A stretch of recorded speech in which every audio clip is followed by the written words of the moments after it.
Make sure y'all get these likes up. Get these likes up.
Hey, yo, welcome to Lapeef, Let's Talk. Let me introduce the crew.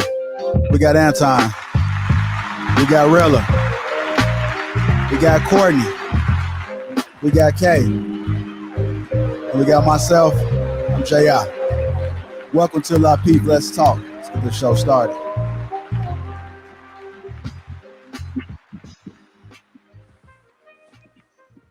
What's going on, Lapeef family? How y'all doing? What up, what up, what up, what up? Hey, good. Hey, Court. Hi, Rilla. How you doing? Cashville, Tennessee. All day, baby. Come on. Hey, all day, 615. Hey, man, you guys are looking nice. I see Anton back there in the cut, lounging tonight, huh? Right, you relaxing. Slow motion, fam. Hey, what's that? Is that a hoodie on? Yeah, man. I chose violence tonight. Oh, shoot. Let's get it. Let's go.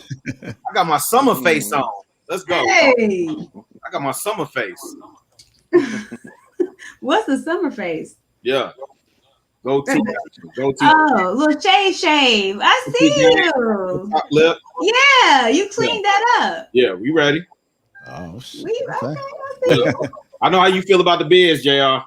Yeah, man. You mad right now? I'm not mad. It's just we're gonna talk after the show. We vibing, King. We vibing. Let's go. All right, y'all. Welcome to Lapeef, Let's Talk. Make sure you guys get the likes up. Also, take an opportunity to subscribe to the channel right now. Before we get started, I want to give Courtney her flowers right now because she's just been introduced to the Lapeef Network. Hey. Got the Courtney Michelle show. Hey. Man. Let's get it. Yeah. Let's get it. I'm excited. Congratulations. Thank you. I appreciate that. I'm excited about it. What's the show about, Court? What's the What you say, Rilla? What's give us some spoilers. What's the show about? Give us some spoilers. Yeah, not doing all that right now. What? Just a different perspective. It's just a different perspective of probably what a lot of people haven't heard. Just me being honest and transparent and really honestly being prepared to take a whole lot of flack for a lot of women that are trying to do something different. Is there any footage leaked? Any behind the scenes footage available that we could get a sneak peek of what's happening? Yeah, Anton dropped before anyone knew. Anton dropped something. JR dropped something yesterday.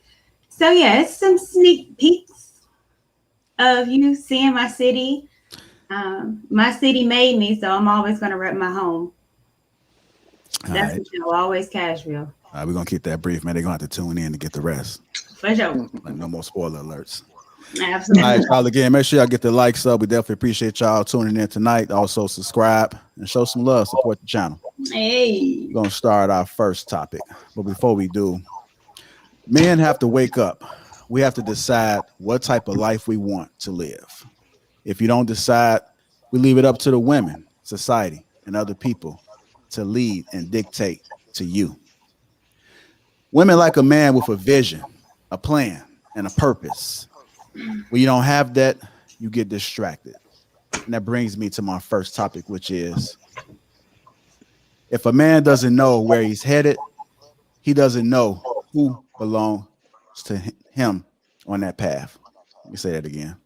If a man doesn't know where he's headed, he doesn't know who belongs on that path with him. I'm gonna start with you, Courtney. Let's talk. Yeah, I totally agree. I think a man walking around aimlessly with no purpose is a dangerous man, because he's going to have a whole lot of people that follow him, is going to be around with him with no purpose. So it's going to be a group full of fools. So I totally agree. If you don't have a purpose, then you're not going to know or how to align yourself with people that's not going to help you with your purpose, but help you align with it. So yeah, you got to know where you're going and what you want to be. And then understand that you need people to help align with you. I know me personally, I've had to cut off a lot of people because I understand where I want to be. I've even had to cut off family members because they didn't align with me. And at this day, it's not playtime. It's serious time. So you got to know your purpose, and understanding that, align yourself with people that's going to get you to where you go. Okay. If a man doesn't know where he's headed, he doesn't know who belongs on that path with him. You're muted. Sorry. I absolutely agree with that. Similar to what Courtney was saying, if you don't know where you're going, you're going to kind of haphazardly just have all types of people around you. You're not going to be walking your path clearly, I guess you could say. So yeah, definitely, if you don't know where you're headed, you're not going to know the types of people that are going to help you get there. Okay. Chicago Rilla. If a man doesn't know where he's headed, he doesn't know who belongs on that path with him. Ooh. Man, let's talk about it. Let's talk about it, JR. Let's talk.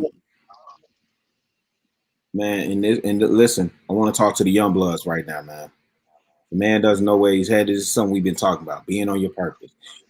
Anton talks a lot about being on your grind, being on your purpose, being strategic. And listen, I know some of y'all think I'm supposed to go at Anton or whatever every week or this, that. What? Facts. Because anyway, let me get this man, because I continually give him his roses while he's still here. That show you had Monday, bro, showed me a different side of you. And let me just tell you, I appreciate the man that you are. And we can disagree on a number of things. We probably will continue to disagree on a number of things, but I understand who you are. And one thing that I did understand coming from that show was that before you were formed in the womb, there was a vision for you. And so when you talk about the man who doesn't know where he's headed, he doesn't know who belongs on that path. When you listen to, and I'm just using you as an example, bro, and I'm not trying to take your thunder, because there's a number of men out there where we didn't have that insight, that nurturing, that protection, that insight, that guidance. You know what I'm saying? So it's a lot of us, as we get older, we're just starting to figure some things out. It's where you hear all this red pill stuff from, right? How much further along would a lot of men been had they got that red pill early in life? How they got it at 20, So with in reference to the young bloods, this is the message for me. I've been consistent in this regard, at least. Man, stay on your purpose, stay on your grind. It may not be popular, Some people definitely not going to agree with you. But if you don't know where you headed, if you're not charting that course, if you're not locked in to who you are, if you're not in tune with who you are as a human being, as a full being human, right? Then you're not gonna know who's supposed to be on that path with you. That goes for girls, right? You're not gonna know who's a thought and who's, you know what I'm saying, wifey material, right? And then you're not gonna know the dudes. And I thank God the way I was raised, man. The dudes that I rock with, you can say a lot of things about me, whatever. You can say a lot of things. You can say a lot of things, period. But what you won't say is the guys that's in my cipher. I've known these dudes, 20 years, 10 toes down. And we hold each other accountable and we support one another. We've been there through childbirth. We've been there through marriages, failed marriages, all types of situations, right? And so these are the type of dudes that I rock with that, in certain situations, they give sound wisdom, sound advice. Now, whether I take heed to that advice is one thing. But imagine if I had went the path of, some other dudes that I grew up, same block, same opportunities, same schools, whole nine. Imagine if I had taken the route that those dudes took, right? So the man that doesn't know where he's headed doesn't even know who's supposed to be on that path with him. That goes for girls, dudes, and all otherwise, man. And that's what I'm telling the young bloods, man. Like, man, be mindful, be careful, and in all you're getting, get understanding. Facts. Anton, if a man doesn't know where he's headed, he doesn't know who belongs on that path with him. I want to make sure that my audio is clear. I'm in a new spot. The Wi-Fi is spotty, all of that. So I just want to make sure that everybody can hear me well. Can y'all hear me? Yeah, I can hear you. All right, cool. So first and foremost, let me say I appreciate you really for shouting me out and all of that. I do live my life like an open book in that I allow people to see every intricate detail of my life. My mom was on there. I done brought my wife on there. I try to fashion my life and my purpose based off of what I believe. And so my belief is based off of spirituality, right? And so when we talk about spirituality, we talking about really being purposeful. And so the whole idea behind that is that I don't really care about who around me. It don't really matter. Like, I'm focused. I got something that I need to accomplish. I got something I need to do. And I'm just truly of the belief that the people that's supposed to be around me is the ones that's going to be provided for me. I'm not focused on anybody else. And I mean anybody. I just released a vlog on my main channel where me and my chick was having a conversation, and she was trying to convince me to take days off or, focus on her or whatever like that. And that's a no-go. It's a no-go because I got an objective, something I need to accomplish. It's something I need to do. And so when you're confident like that, and when you really, really dialed in and you really, really zeroed in, and I've been zeroed in for a long time, ever since I was a young person, I've been zeroed in. When you really zeroed in and you dialed in, you learn that it don't matter how close they are. It don't matter if it's your brother, your sister, your auntie, your uncle. You have no ties to anybody based off of blood. You have no ties to anybody based off of friendship. For me, it's all business 100% of the time. I got a brother that I've completely cut off because he don't align with the direction that my life is going. It's as simple as that. I don't care about none of that. I don't care about feelings. Even my mom sometimes will be like, Anton, you need to chill out. Nah. I don't move based off of anybody else's. I take insight. I take into consideration the people that's smart that I glean from. But ultimately, the decision is yours, and you have to really, really lean into what it is that you know and the foundation by which or the direction that you're going in. Has nothing to do with nobody else. So for me, it don't even matter about who on the path with me. I'll go alone if that's the case. I'll journey the whole way by myself because I don't need a whole tribe of people that's behind me or rock with me. My whole thing is this the right thing to do? Because often at times, and I'm gonna just say this last part, often at times, what you'll find is that the most unpopular thing to do is the way in which you're supposed to go. It's the thing that most people disagree with. If everybody is saying, yo, this is the right thing to do, I start to question it because I understand that the majority of the decisions, especially when it comes to doing the right thing or making the right decision, it's always going to be the minimal amount of people going that way. When you look at careers, when you look at somebody becoming a doctor, when you look at STEM fields, most of the time, it's a shortage of the people that look like you or surround you that's going in that direction. And chances are that's the space that you're supposed to be in. That's the direction that you're supposed to go in when it comes to righteousness, when it comes to doing the right thing, when it comes to everybody saying that most people get divorced. Well, clearly, I'm supposed to be married because if most people is getting divorced, I want to go the path that yields the best results, not that's the most popular. So I'm not looking to, impress 8 billion people. I'm just looking to reach the people that's actually looking to hear the voice of a person that live his life like an open book and really living the results. And it's going to be a bunch of other people that fall off. We don't want to reach 8 billion. I just want to reach that cool 100,000 that's really looking to do the work and put in and get the substance. So you got to know what you're doing. You got to be clear-headed, and you have to be on your purpose. All that other stuff, you can just throw that away because it ain't about being popular. It's about being right. Yo, just real quick question, Anton. When I looked at your joint Monday, and again, that's probably one of your best episodes, man. So again, salute to you, 10 toes down, like straight up. I can't say that enough. The thumbnail that you use, man, you use that to illustrate a point. Yeah. So you talk about, I think the most impactful thing, man, was your mom's talking about that dream that she had about you. That helped me see you in a completely different way, bro. I hope you appreciate, and I'm not saying this to be pretentious or anything else, but I really hope that you see what she was saying with that dream. It made all the sense in the world in terms of how you move, who you are, so on and so forth. The interesting thing about that cover, everybody got mad at that cover because they was like, yo, you saying that this person is in jail. Because the whole theme of the show was that I was groomed from birth to be this way. But the important part about it is that just because they was around you or they was raised with you don't mean that they supposed to go the whole way with you. Like sometimes people grow in different directions. It don't mean that they're a bad person.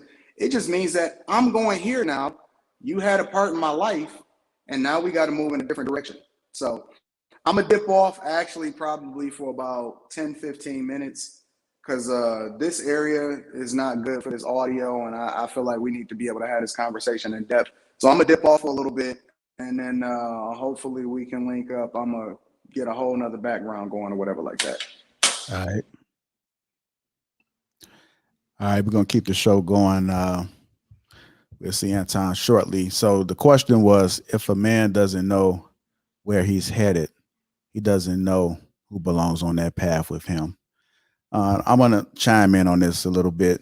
When I was growing up, I always had a vision, but in my situation, I didn't know how to put that vision in place. So often a lot of people may have a vision, but like they just can't get it started. Like they don't know, how to bring it to life.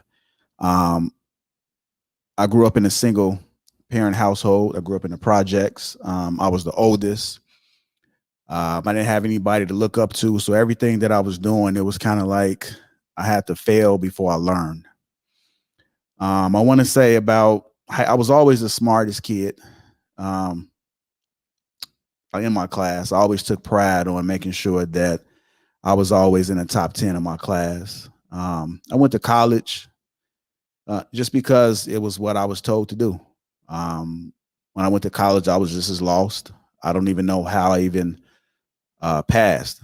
But a lot of my friends was on academic probation, and My whole freshman year, I never made it on academic probation, which was good. I was partying, just living life. So at that time, I still didn't have a vision. It wasn't until maybe my junior year, I realized that I needed to put this vision into place.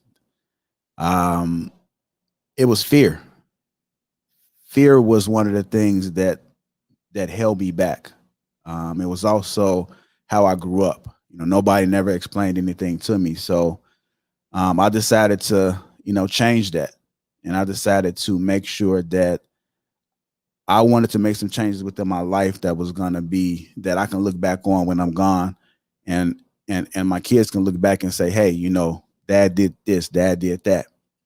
So I just want to kind of encourage people that it's never too late to actually live your purpose. And it's very important to live that purpose, because you can't be a leader as a man if you don't have a vision. And like once you discover your vision, you will see that the people will follow you. So the same friends that I grew up with, now they look up to me. I have family members that look up to me. I have people that I meet, strangers that look up to me. And it's because of the vision.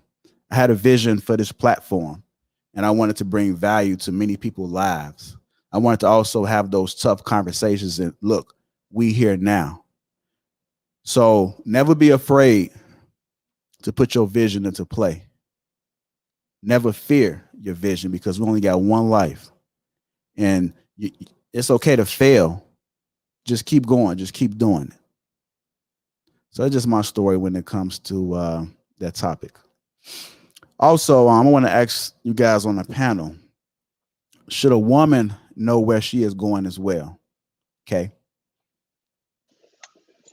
Most definitely. I think women should have a vision for what they want to do in their lives, where they want to go, things like that, what they want to do in terms of relationships, just getting to know yourself, because I think if you don't understand yourself, you'll have a hard time finding a functional relationship.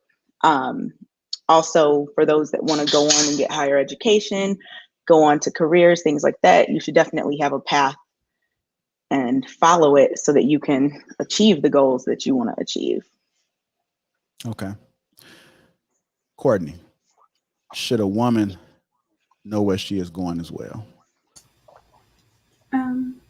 Absolutely.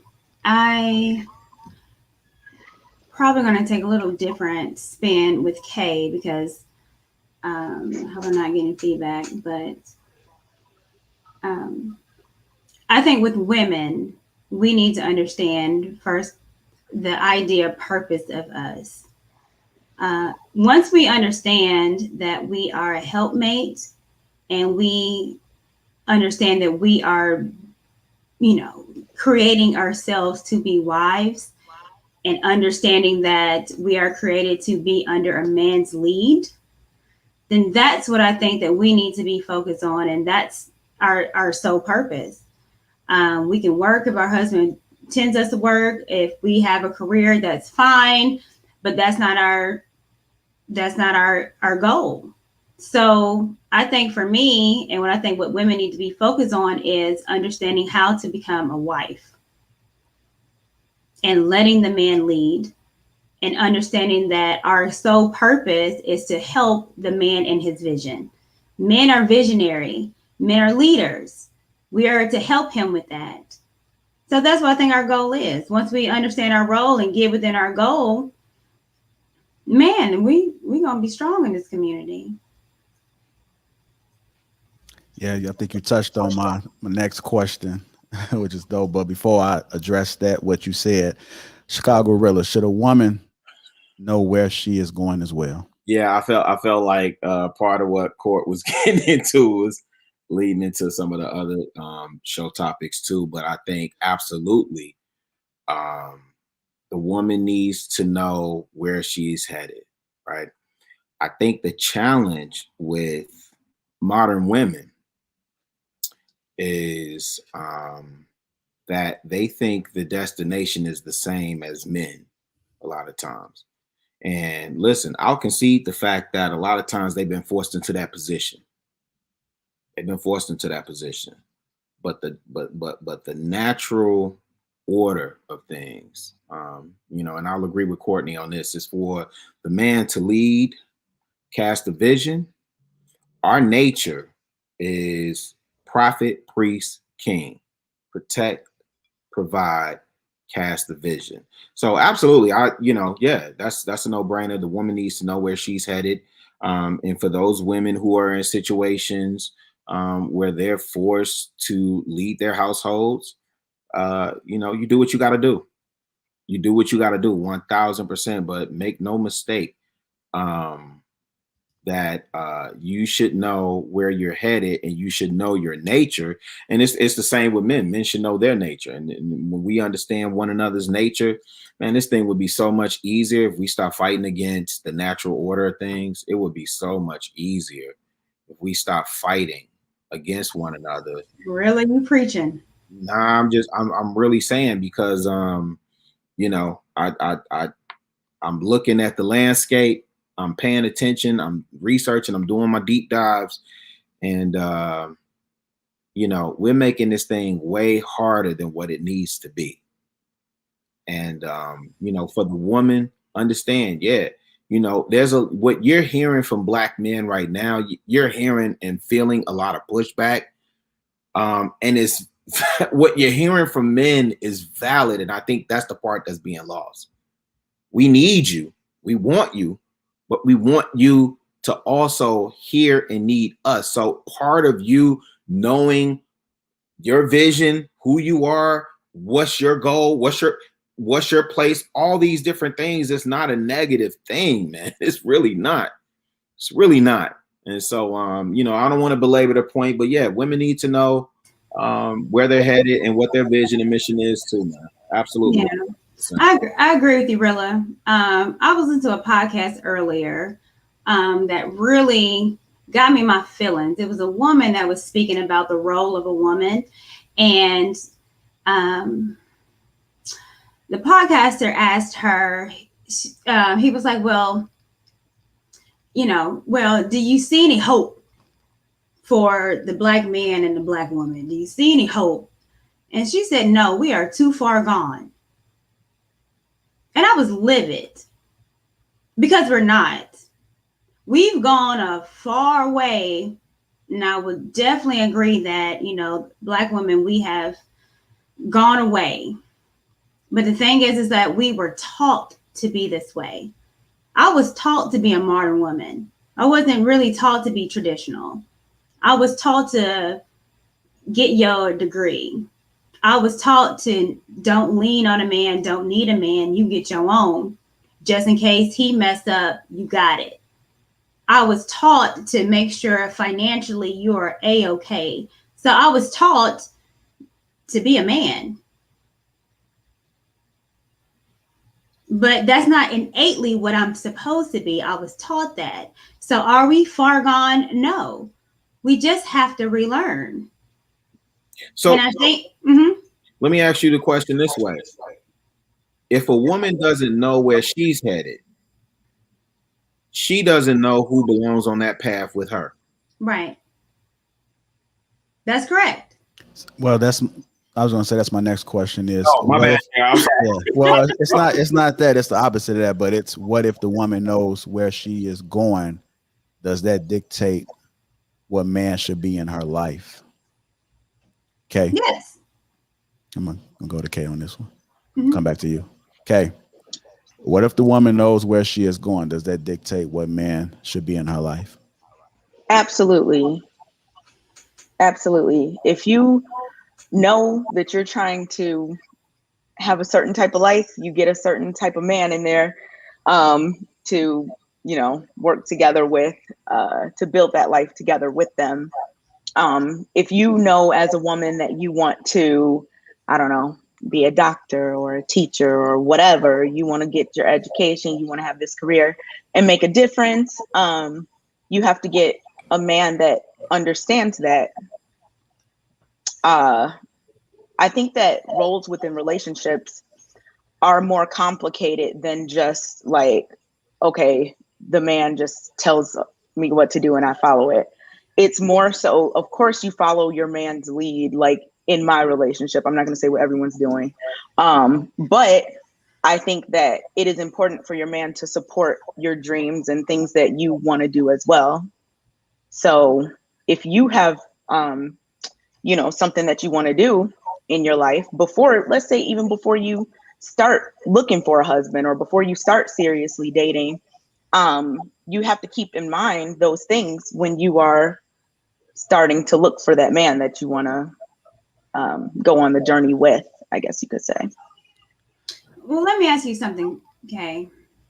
Because I hear what you're saying, but what should be the woman's sole purpose? Women have multiple purposes. What is a woman created for? I mean, I'm not really religious, so like my answer. You don't have to be religious. Women are created to procreate with men. I mean, to have offspring. We're created to be mothers. And so in the previous shows, of course, you are highly in tune with having a mom and a daddy in the home. That's what you preach all the time. That's why you don't have any kids, because you're like, I'm never going to have kids unless I have a husband. So you understand that our bodies were made to be mothers. And you said it out of your mouth that in order for you to be an amazing mother, you need a husband.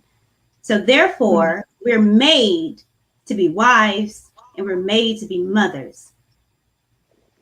I mean, I'm not going to say that like that, though, because there are plenty of women who are not mothers and they're no less worthy of womanhood just because they're not a mother or because they can't have children or because they don't want children. I mean, women want different things.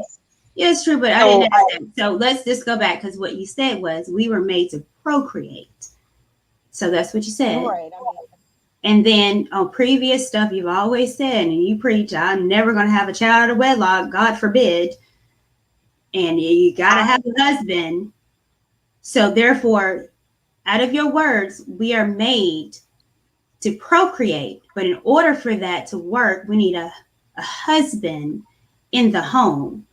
So why not just say we are made to be a wife and we're made to be mothers? That's our primary goal here. Because there's no biological function of being a wife.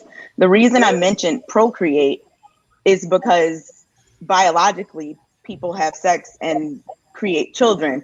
I mean, if you ask me the same thing about men, I would give the same answer.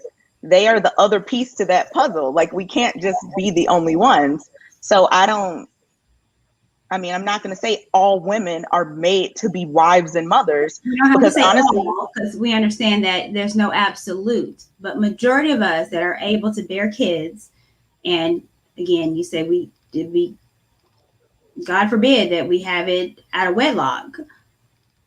So we're made to be a mom. We're made to be wives. That's our sole purpose. Career is secondary. it's up to each individual woman to determine what their purpose is in 2021. Well, I think there might be a disconnect. I'm not sure. I think I think what we have to understand is what society has done to you. Okay. Fear of not following the man. It's like you're so like detached.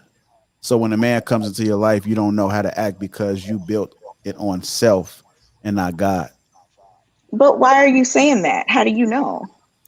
Well, because of your response, you said in 2021 that women are That free women to do have whatever. individual purpose. Right, they have individual purpose, and that's the problem that we're experiencing right now. Is that so many women like yourself think like this, and so the argument that we're saying is that their lifestyle, that mindset is incorrect.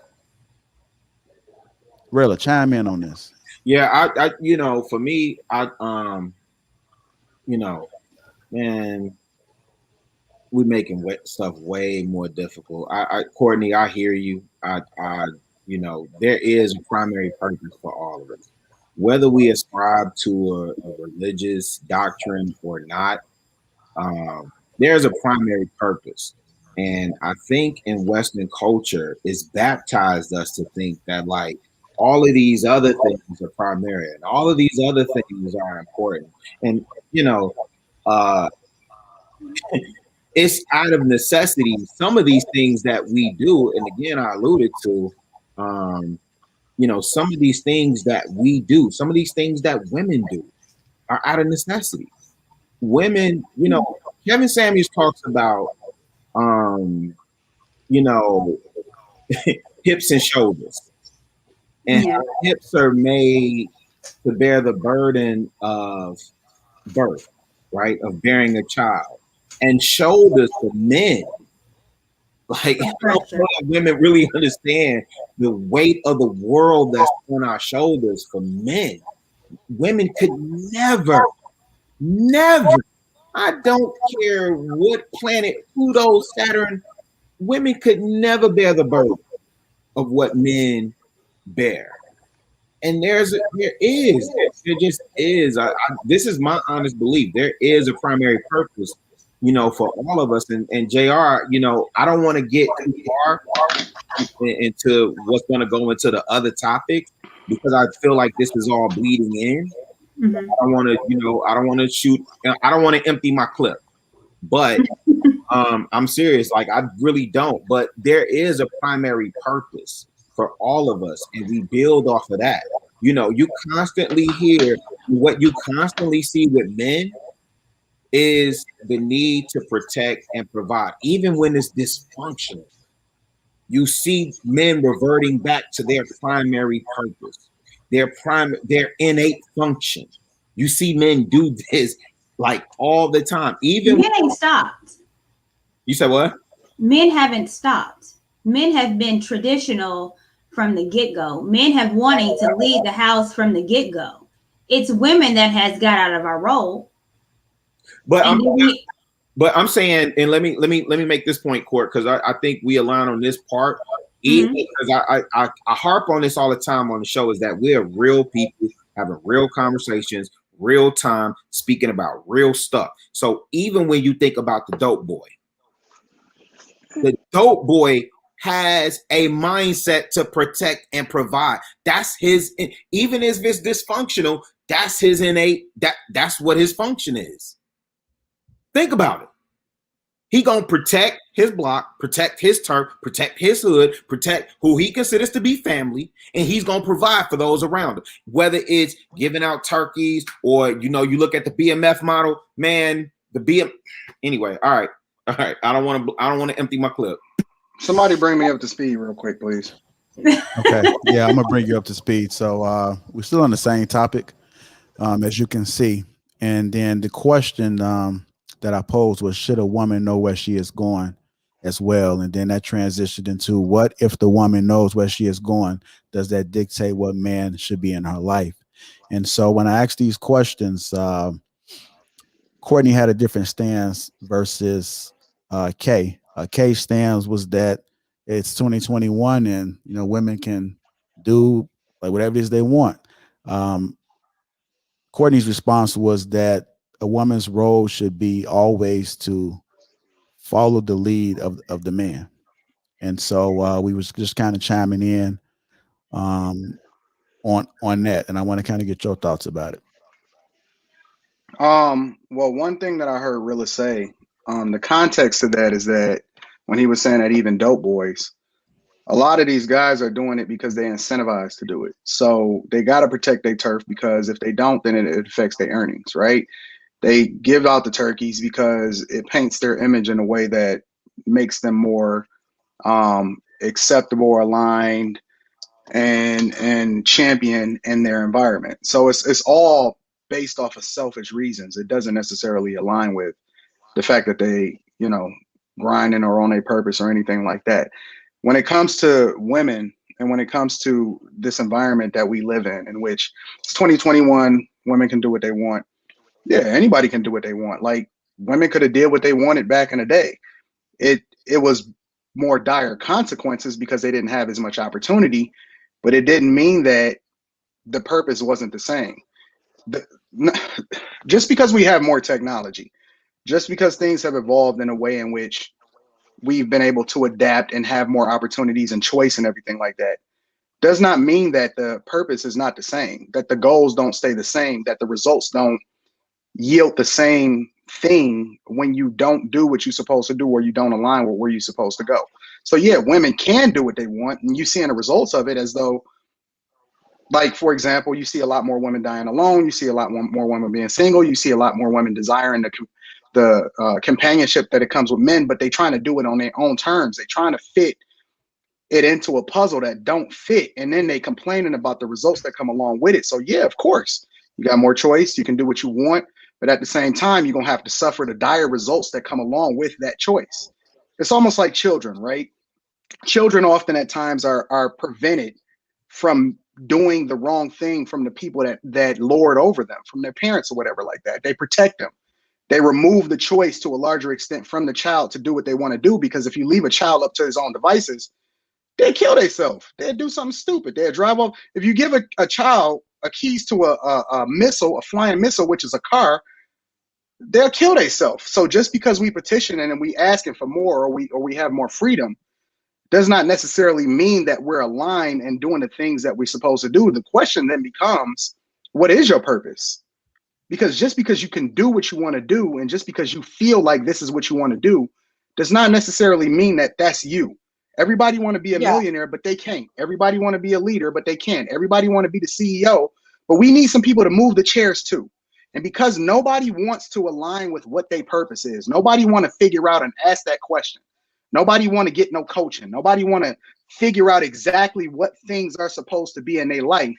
What happens is you see a lot of things out of place, and then we want to have these group discussions and say, okay, so what's the thing, and why ain't men coming to the table, and why is it a community response? You're going to keep getting the same thing and the same bad results as long as you continue to operate out of place. And that's just the truth. You can't make things fit where they don't fit and then say, well, what's going wrong and what's wrong with everybody else? It always comes back to, you have to look in that mirror, figure out if I'm doing what I'm supposed to do. If you're supposed to move them chairs, the best you move them chairs. And you never know, that could be a stepping stone into moving into a different direction.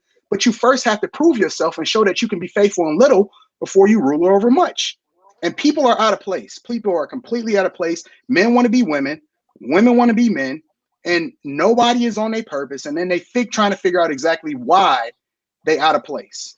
Just because you can do something don't mean you're supposed to.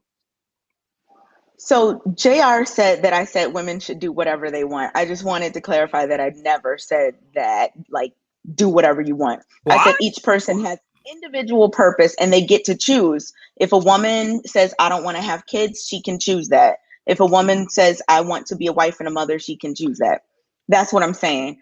I definitely think that as Black people, we need to work together, build strong families, get married, have kids, raise them, instill values, all of these things for sure. The part where I disagree is the whole, like, women shouldn't focus on their education. And the reason that I don't agree with that is because the wealth gap is huge between Black people and white people, or Black people and Asian people, and all, you know. So in order for us to be able to compete and do the things that we need to do to raise our families, usually that requires a 2-parent household where both people are working. So, who said like, women shouldn't focus on education? Who said that women shouldn't focus on education? Who said? The focus, Courtney said the focus should be being a wife and a mother, but she was raised to be a man, focusing on education and all that other stuff. So from that, let me clarify. I never said you shouldn't be out here dumb. What I said is that you should be focused on being a wife and a mother. What makes an amazing wife is being smart as well. There's not a man out here.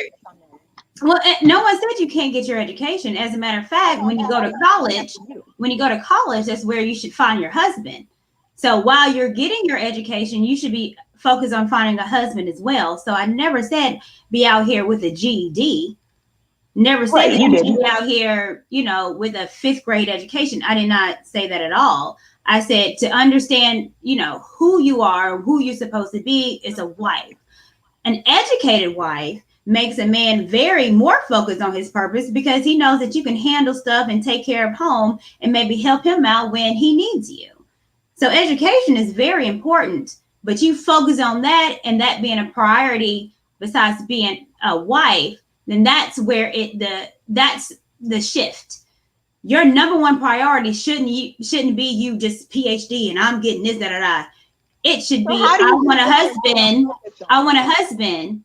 And what I know, if I'm educated, my husband's going to appreciate me a whole lot more, and I can bring a lot more to the table being smart. So how do you do well in college, in a 4-year university, if you're not focused on doing well in the 4-year university? Let me tell you why. Because majority of women that's going to a 4-year college is going to humanities. And I'm sorry to bust your bubble, because I was in humanities too. I got my master's degree. I got my bachelor's in mass communication, emphasis in journalism. Do you really think that it really took long hours on end for me to get my degree in journalism? No. But the men that I knew were going to school getting doctorates in med, are engineers, are STEM field. So that's why you can focus on getting a husband and a degree. Majority of women getting degrees, the degrees ain't that really hard. Majority of women that are graduating and working as assistants. I mean, if you want to look at somebody as an example, you can look at somebody like Michelle Obama, like educated. Right. She was very focused on her education. Yeah, until she met that guy and he was like, yo, but here's the key though. It's funny because I'm coaching a young lady, right? And I had a first session with her last week, and she was very, very disappointed in how her mother was influenced by society to push her into being highly educated, when she always realized and knew, and she's just as an adult realizing today that that's not her purpose. She got a lot of debt.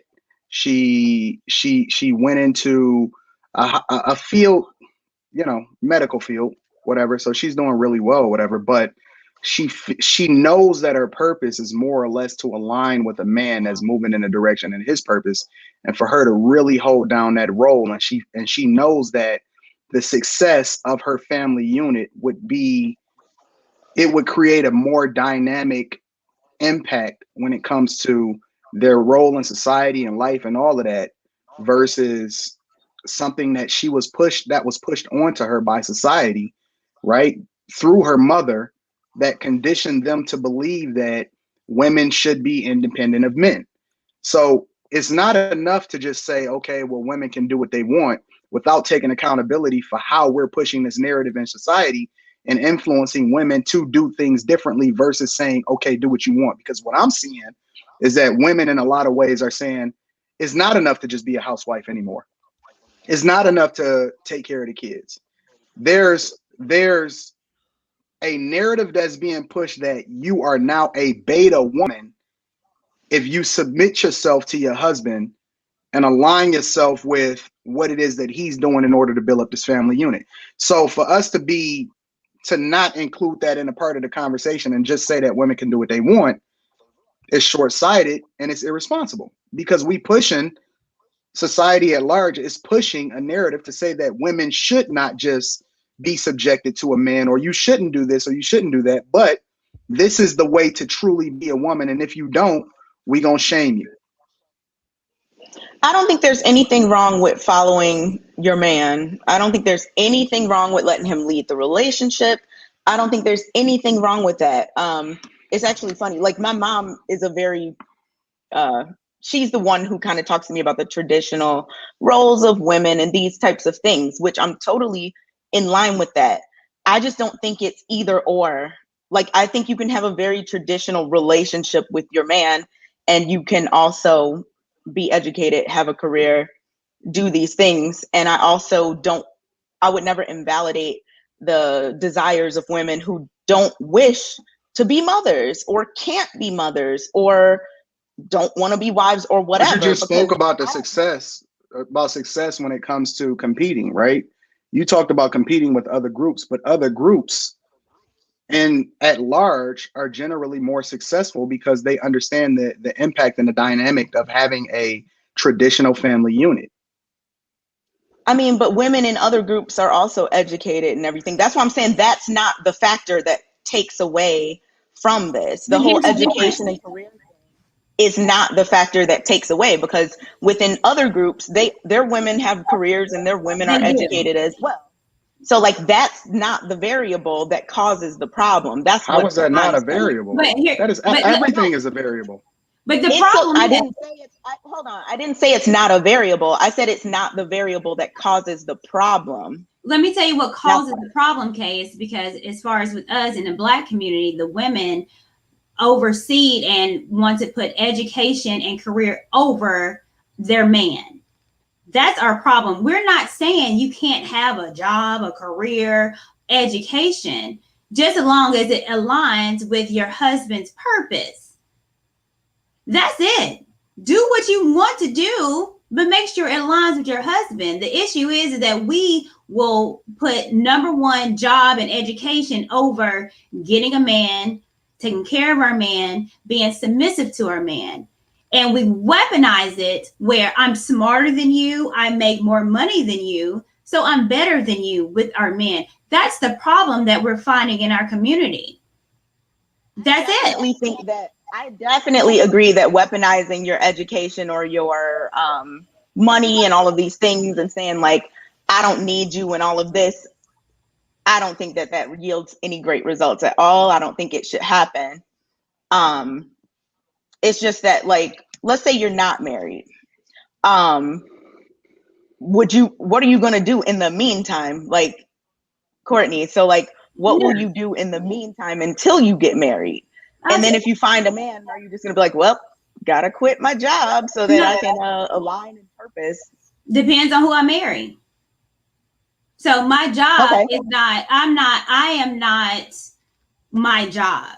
My job is because I put myself in a situation where I need to make sure that my house is taken care of.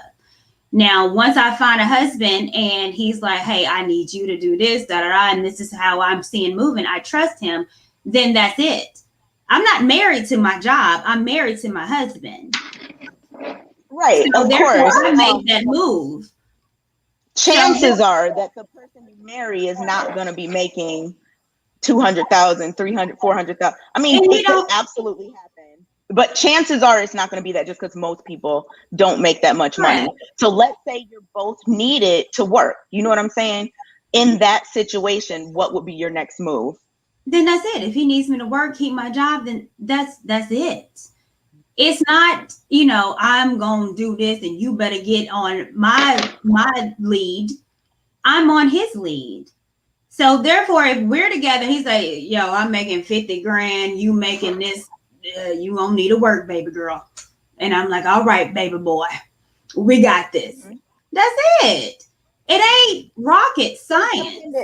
It's just dependent. I mean, because I think I don't know. For me, of course, if you're marrying some multimillionaire and he's like, stay home, whatever, I'm not the type that's going to fight and be like, no, I'm going to work. Like, this is not what I would do. That's just not the typical situation, though, for most people. So I'm not speaking to that situation. I'm speaking about the fact that in many households, both people need to work. So I guess when it said, like, women should focus solely on becoming wives and mothers, I feel like that's short-sighted, because you need all of that. You need to get your education, you need to get a job, and you need to become a wife and a mother. You look at it as an absolute, Kay. Being a wife and becoming a wife doesn't mean that you're not working. It doesn't mean you're not educated. Exactly. No one is saying that. I think that's what gets lost in translation sometimes with you, because you're just so absolute. Me becoming a wife doesn't mean that I'm not educated. I'm very educated. I have a great career. The part that supersedes my husband. The part where the disconnect is when you're saying, like, the primary purpose is being a wife and mother. Like, you have to do the other things too. That's all I'm saying. Well, That's all I'm saying. You should get your education. Sometimes you do. Sometimes you don't. You do what your husband needs you to do, and what he tell you to do, you do it. And if you don't have a husband, you still need to have a purpose in life, is what I'm saying. And then sometimes we put ourselves in a situation because we don't have a husband where we have to work and have everything that a man's supposed to have on his shoulders. We put it on ours. Many people with husbands still have to work. Well, I think most people with husbands still have to work. Hey, really, go ahead and make your point, and then I think this is what's being missed, because it's whether you work or not, it still doesn't take away from your innate purpose and your innate function as a man. Even if whatever the vision that the man casts, that's the vision. So even if the vision is, we get it in Western culture, 1% earns, 10% earns, 15% earns, whatever. At the end of the day, most of what we experience in this Western culture is 2-income households. That's cool. Still doesn't take away from what the innate purpose and function of the woman is. She's still gonna be nurturing. She's still that's what she does. I don't care if she works in the daycare or if she's the CEO of Ariel Mutual Funds. When she comes, she's still nurturer. And we see this in the workplace. Or she's protector, as in Mama Bear, as one of our favorite YouTubers talks about, protecting that front line of that dollar. You know what I'm saying? So it's still the same thing. It's still the same thing. So I that's all I wanted to say. All right, you guys, before the next person chimes in, I want to welcome Kevin Samuels to the show. Hey, y'all, how you doing? Good.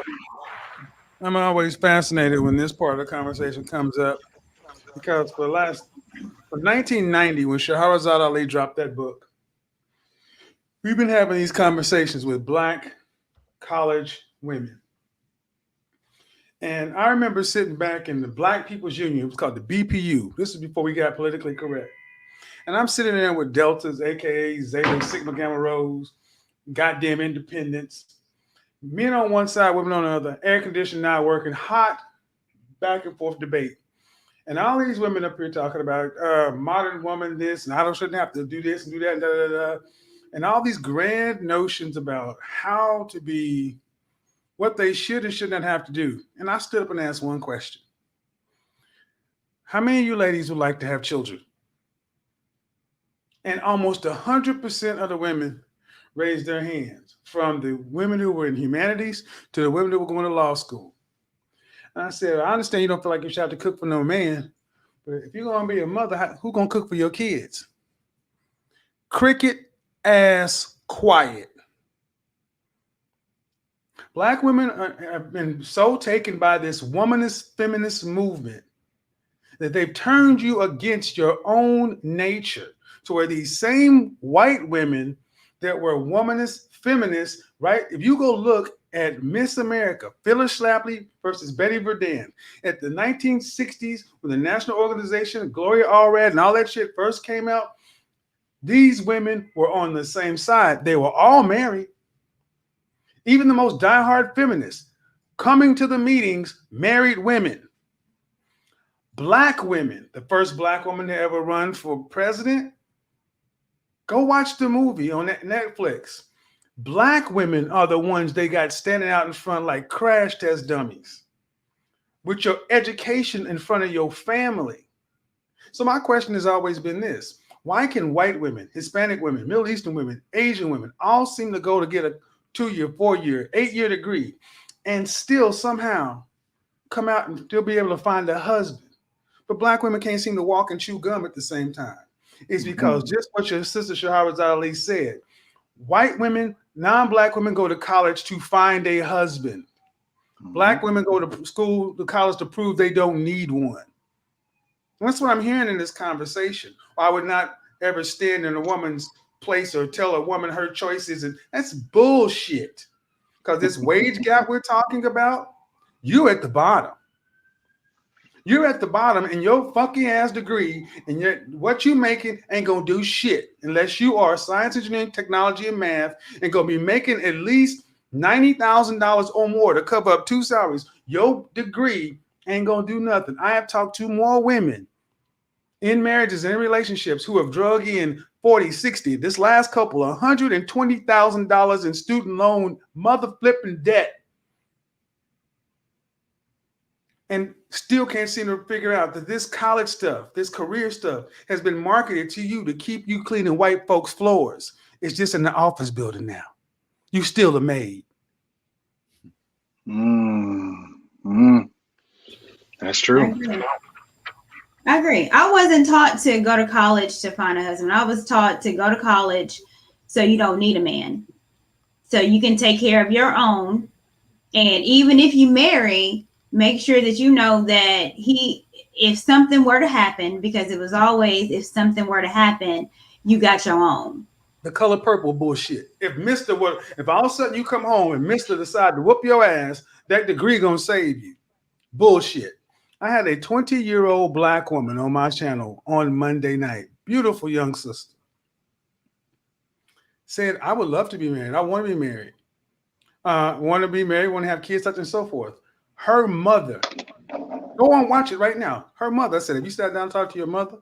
Rather, because her father passed on. Yeah, my mother told me don't worry about no man. My mother told me to go to school, go to law school, get your law degree, and go have some kids and do your own thing. So her mother is recommending to her daughter to bypass the man, get the degree and the babies. Her aunts are doing the same thing. So when I hear all this talk about misogyny, hatred of men, I'm going to say this is starting to be misandry, the hatred of hatred of women, misogyny. I've seen so many black women who are misandrous. It's hard for many black women to even understand that you are ours. The original question, what's a woman's purpose on the planet? That's when the beatboxing starts. Your purpose is us. Without us, you die. And every other group of women seems to understand their purpose is us. But in America, in the West, black women seem to think a fucking degree is going to change the evolution of this planet. That's why these dystopian movies and dystopian series like The Walking Dead, Book of Eli, are so watched today because it takes people back to what's important. That's why coronavirus was a global reset. And you know who was paying more attention? I didn't blow up for no reason, because coronavirus was the first time black women ever had to sit their ass down in the house, look to the right, look to the left, look to the front, look to the back, and realize they ain't got nothing except degrees in debt. I'm in Atlanta and I'm in the mall and the grocery store and I'm seeing black women for something I'd never seen in black women's eyes: fear. Because they're coming out there having to compete against the men, Rilla. Like you said, they don't understand the pressure. When they ain't but one bottle of water on the shelves, 1, 2, 3, 4 men, you got no chance, Kay. If there's 1, 2, 3, 4 men here and you and that bottle of water, you got no chance. We're going to decide who get the bottle of water. That's the point, because it becomes survival. A lioness in the Serengeti is a bad mamma jamma when it's compared to a gazelle, an antelope, even a wildebeest. But put up next to a pack of hyenas, she can get punked. But you know what happens? All she hears is that roar across the plain, and then everybody else start realizing, oh, get the fuck out of here! Here you come. Because there ain't nothing more powerful than you used to could tell somebody, wait till your daddy get home. Nobody fear mama.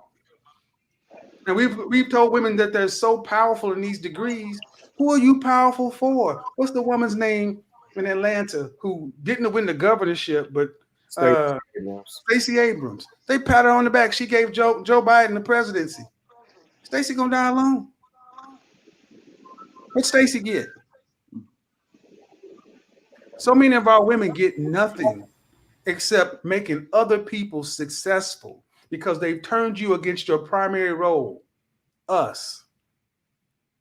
So no men that I know want no dumb woman.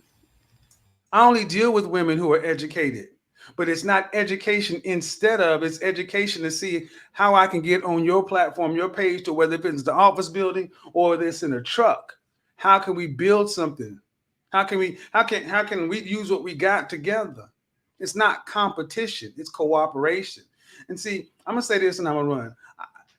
Until our women stop this hedging, well, I don't want to step on a woman's toes or such. Step on her fucking neck if you have to get her back in line. I don't care about her toes when your neck is on the line. I don't care about your feelings when we are dying. We are losing out here. Boys are at the bottom, girls are at the bottom because we can't get on the same page with one another. You got men to fucking day coming out against Monique for telling women to start wearing bonnets on their head. You got black men out here attacking Monique with bonnets on their head. What the fuck are we? We are upside down. And the only way we're going to end up getting back out is understand there is an order. Whether you're religious, I get it. I do understand. You may not have to be Christian. A lot of hypocrisy in Christianity. I accept the hypocrisy in it. Hypocrisy in every religion. Double standards, all kind of things. But it's just a baseline. We look crazy out here in these streets because we have no order. And the only way we get order is we start acknowledging that we are better together than separate. And black men are not telling women not to go to college to not get an education. We're just saying don't go to college and make your education your husband. That's how we're ultimately saying. Kevin, do you think we're too far gone? No. Black people are the most resilient folks on the planet. I don't think so either. We're not too far gone because if we were, these shows would not exist. They're getting more of these shows. People are starting to respond to the internet now. We know that there's a problem. Hey, Kay, before you go, Kay, did you understand what he was saying? Does it make any sense? Yeah, I definitely think it should be education and family. I never said anything against that. I just said that you want to do well in college, you need to focus on it while you're there. That's the point. You're paying all this money to go somewhere. You need to do well. That needs to be your focus while you're there. Of course, you can meet your husband in college. I know people who've met their husbands in college or shortly after or whatever. I know people who've met their husbands in high school. I mean, but I just don't think that it's fair to say that every single woman is doing the exact same thing. And I'm going to say that it's education and husband, education and family for me. I mean, that's what takes priority? What takes priority? What takes priority? Well, I'm out of school, so my man, I met him after college, so. Okay, so someone speaking to someone young, because you're in your 30s. So someone in their 20s is in college. What would you tell them? What should take priority? I would say, do what you need to do, and the man who's supposed to find you will. I mean, and if they don't, then. This cannot answer the question. What am I supposed to tell them? Go out and hunt. This is the thing. That's exactly what we get to. It is non-committal. It's do what you need to do. And then put the responsibility on the man. That is where you are failing young women, because you know that you need to tell them, put your degree on the back burner if you got to choose between your man and a degree, because that's what every other group of women on this planet does. So what if you don't have, like, let's say you're 21 or whatever in college, and you don't have a man, you don't have, you're just in college. What should you be doing right there? Okay, so, and when we do this, I could easily say, and what if you're 21 years old and you got a man that's going to law school and you're going to school for communications? What I'm saying is we can always take the extremes. The worst case is what black women doing. Is it working? No, I was asking. I know what you're asking. It's a disingenuous, bad faith question. No, it's not. I'm asking because when I answered, everybody was like, oh man. So I'm just trying to find the right answer. What would you say if a woman was in college and she was single? What would you tell her to do, like, specifically? Well, first of all, I would ask you why you're in college, because college used to only be for the top 10% of people. Most folks didn't go to college. Why are you there? Why? Why is she there? Mm-hmm. I need to know that before I can answer another question. Why is she there? Oh, let's say she's she's trying to be a doctor. Let's say that. I don't know, whatever. Okay. She's trying to get some career, Okay, professional career. A medical doctor? Mm-hmm. Okay, that's less than 6% of women. Let's just say. Let's get into the larger. Most women are in what? Humanities and business. Women go to college because they're told to go to college. Thank you. Usually, people go to college because they don't have a career path. Women don't have a career path like that. We go to college because we're told to. Yep. So if I were talking to the majority of women who are in college, who are going to random state school, taking out some sort of student loan, I'd ask, what do you plan on doing for a profession with this degree? And I'd make her answer me. Because most women don't even know that. And I'd say, well, with whatever degree path you're on, what is the entry-level starting salary and what's the 20-year projection? And I'd make her go find those answers. And then when she comes back with her tail between her legs, realizing that at best I'm going to be making is $45,000 to $50,000 after all this debt and all this other stuff, then they start realizing I can't live like this. And I need to focus on finding somebody to be with, to partner with through life, because my college degree ain't going to get me to this promised land of BMW and mansion and dog. That's the point. Most women know when they go to college, if they're not going for science, engineering, technology, math, law, medicine, or something like that, where it's a high 5-figure, 6-figure career, you cannot get through life with one income. So you need a man, or barring that, compound living with your girlfriend, but you're going to need 2 incomes. Hey, Kevin, before you get out of here, I'm sorry, before you get out of here, I know you've been talking a lot about the 10%, and that's something that I'm really starting to focus on. And I'm almost surprised you haven't, segued to the talented 10. But where is the 10% at, and how do we move on to the actionable items? You mean the talented 10th is a loaded term because of where it comes from. I know. And you're asking me where are they at? The 10% that you talk about, because you say we only need 10% to move the needle. The 10% has not shown itself yet, but they are not in the existing power structure. Look at I'm not going to get overly political, but look at Black people. Black women vote Democratic at a 96% rate. You need to get some of that out of the Democratic Party automatically. We need to start voting at an independent level. See, it's yet to show itself. And that's why online media, new media is so important, because this is where the new voices are coming from, because the existing power structure is not giving us the outcome. No one has to take us seriously. We could not even have a discussion about reparations, but the LGBT community came through and got stuff. The Tea Party came through and got stuff. Hell, Chinese people got hate crimes legislation, and come on, man. The minority groups have done this all the time, but until we start getting some economic power and turning into growing our own politicians, and this all starts with a community. You cannot do it with a bunch of singles.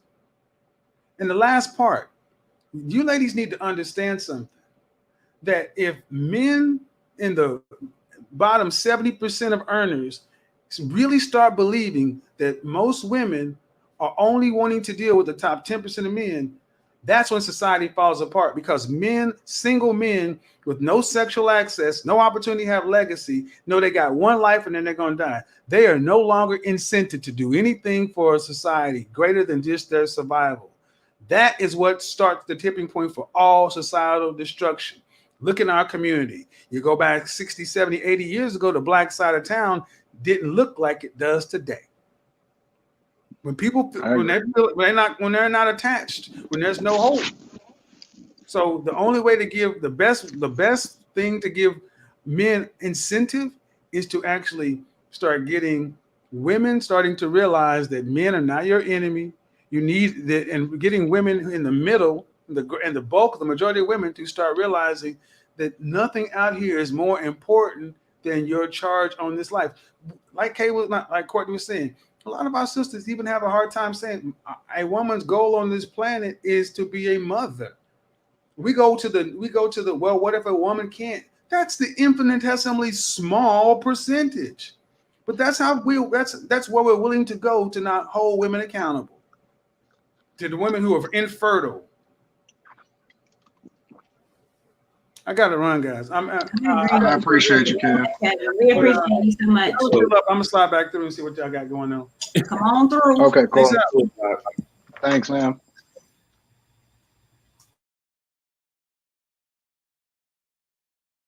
Just be dropping jewels. You on mute. You muted there. You muted. Yeah, my bad. Definitely appreciate Kevin Samuels coming through. It's always a pleasure. Appreciate you guys for tuning in to Lapeef Let's Talk. Make sure y'all get these likes up right now. Also, take the moment to subscribe to the channel. Rate the show. On I'm Earth. on my brother's house. I done dipped over here. He lived 2 minutes away from me. He got a whole set of caps for me over here too. He set me up beautifully, bro. He got a set up. Wait, Anton, was that a piston cap earlier? All of them is Pistons caps, bro. He got all the pads. He got every cap on. Relax. He got every Piston. Oh, relax. Bro, this is all for y'all. Any of this capping. Those are super trash. Any of this cabin, we coming with it. Super trash. I'm rocking with the Tigers, but relax, bro. Relax. Get them a Titan. I'm gonna send you some Titans gear, bro. I got you. Hey, you guys. I just want to make sure that we just having conversations, man. Don't take nothing personal. That's just to, all you guys. These are the conversations that need to be had, and the people that watch us definitely appreciate it. So let's just keep saying your opinion, stand on it. As realers say, 10 toes down on those opinions. We're definitely going to keep having these conversations regardless. And we're going to try to see if we can turn some people over, depending on the majority. But we may not. Case a tough one. Again, if you're just tuning in, welcome to Lapeef Let's Talk. Make sure y'all get them likes up. Moving on to our next topic, which is... Here we go. Marrying the wrong person for the wrong reasons. Are women destroying the image of marriage? I'm going to read that again. Marrying the wrong person for the wrong reasons. Are women destroying the image of marriage? I'm going to start with you, Rilla. Are they destroying the image of marriage, in your opinion? Man, so the first part that caught me was marrying the wrong person for the wrong reasons. So look, let me answer the question first. So are women destroying the image of marriage? If we look at the way that marriage is being portrayed, if we look at, media, and if we look with our own two eyes, we look at women that file for divorce, at record rate numbers, and we talking about Black women. And we look at just what we see, right? I do understand that men in this day and time really have no hope, no incentive to want to go out there and get married. They really just like, man, look, I can get to the bag. I can get me a bust down. I can get me a thought and bop and keep it moving. It's not creating legacy. It's not creating family. So on the one end, I definitely say that women contribute to destroying the image of marriage, right? But that marrying the wrong person for the wrong reasons, man, that's the part that struck me. And I don't want to get too personal, but I will say this. This ties back into the first part of knowing your purpose and attracting the people that's supposed to be with you on your path. That includes the mate that you're supposed to attract and align yourself with and make this life's journey with. That includes that person too. Okay. So wait. Before you move on though, JR, really, because I know in a previous show, we had a disagreement about the whole idea behind, or the premise, or the foundation of what marriage is. Do you still stand on the idea, because you said making this life's journey with, do you still stand on the idea that marriage is about love? Because you didn't address the part of marrying for the wrong reasons, right? What are the wrong reasons? What are Well, the so right reasons? let me tell you this, and I'll give you my perspective. So I do understand your perspective in terms of marrying as a business. I do concede that there's relevance in that. I will never concede that that's the totality of marriage. I do think there's love involved in a sense, right? But So why? so Sorry, let go me ahead. give you, My bad. no, Go you're ahead. good. But let me give you the marrying for the wrong reason part.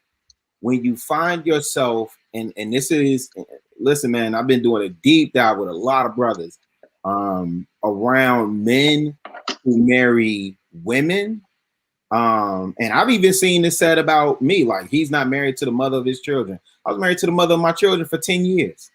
I was in a relationship that I was in that relationship 9 years longer than what I needed to be. You hear what I'm saying? Marrying the wrong person for the wrong reasons because I didn't want my son to grow up the way that I grew up without my dad. And in essence, it's still happening. So what are the right reasons though? What's the right wrong reason? What's the right reason? So the right reason is when you align with your purpose, right? And you're attracting, because I believe in the law of attraction, I believe in the law of seed time and harvest. When you attract the person to you that's aligned with your vision, your mission, your purpose, that's who you marry for the right reason. So you're still basing it off of love then? No. Okay. So let me ask it this way. Because if it's about love, or if love needs to be included in the foundation by which you get married, right? Desire, attraction, whatever that is, whatever we align with love, right? Why are arranged marriages so much more successful than the ones that we choose for ourselves? So when you talk about, well, see, and this is the thing, arranged marriages are you saying they're successful in Western culture? Because we definitely don't find that to be the case. We find marriage that is marriage. Whatever culture you want. No. Wait. Hold on, Court. In indigenous cultures, and in, if you refer to African, Eastern cultures where that's practiced, arranged marriages, that's where we find that they're successful. And we base that on basically how long they're together, right? But in Western culture, and I think we talked about this on another show, bro, when those women get over here, what's the first thing they do? Go buck wild. They go buck wild, they file for divorce, and they're out there thotting and bopping. It's not true. It's not true. You don't think that?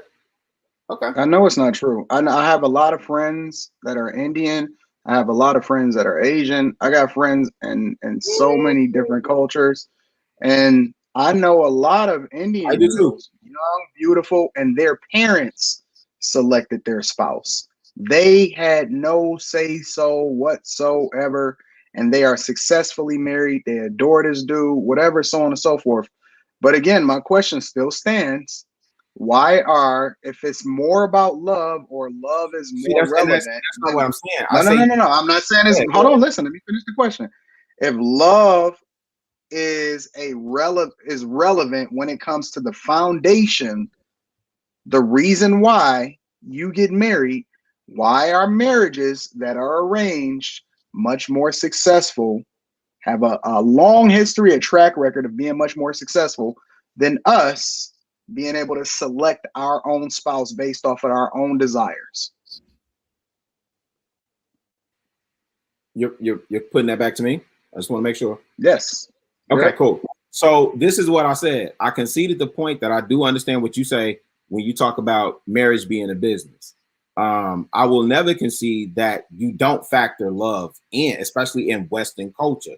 You don't never factor love in. I would also push back continuously against the point that if you're saying arranged marriages in Western culture survives and thrives better than, listen, man, at the end of the day, you got some people that's at a point now where they're making deals. They're finding the best deal that's available for them.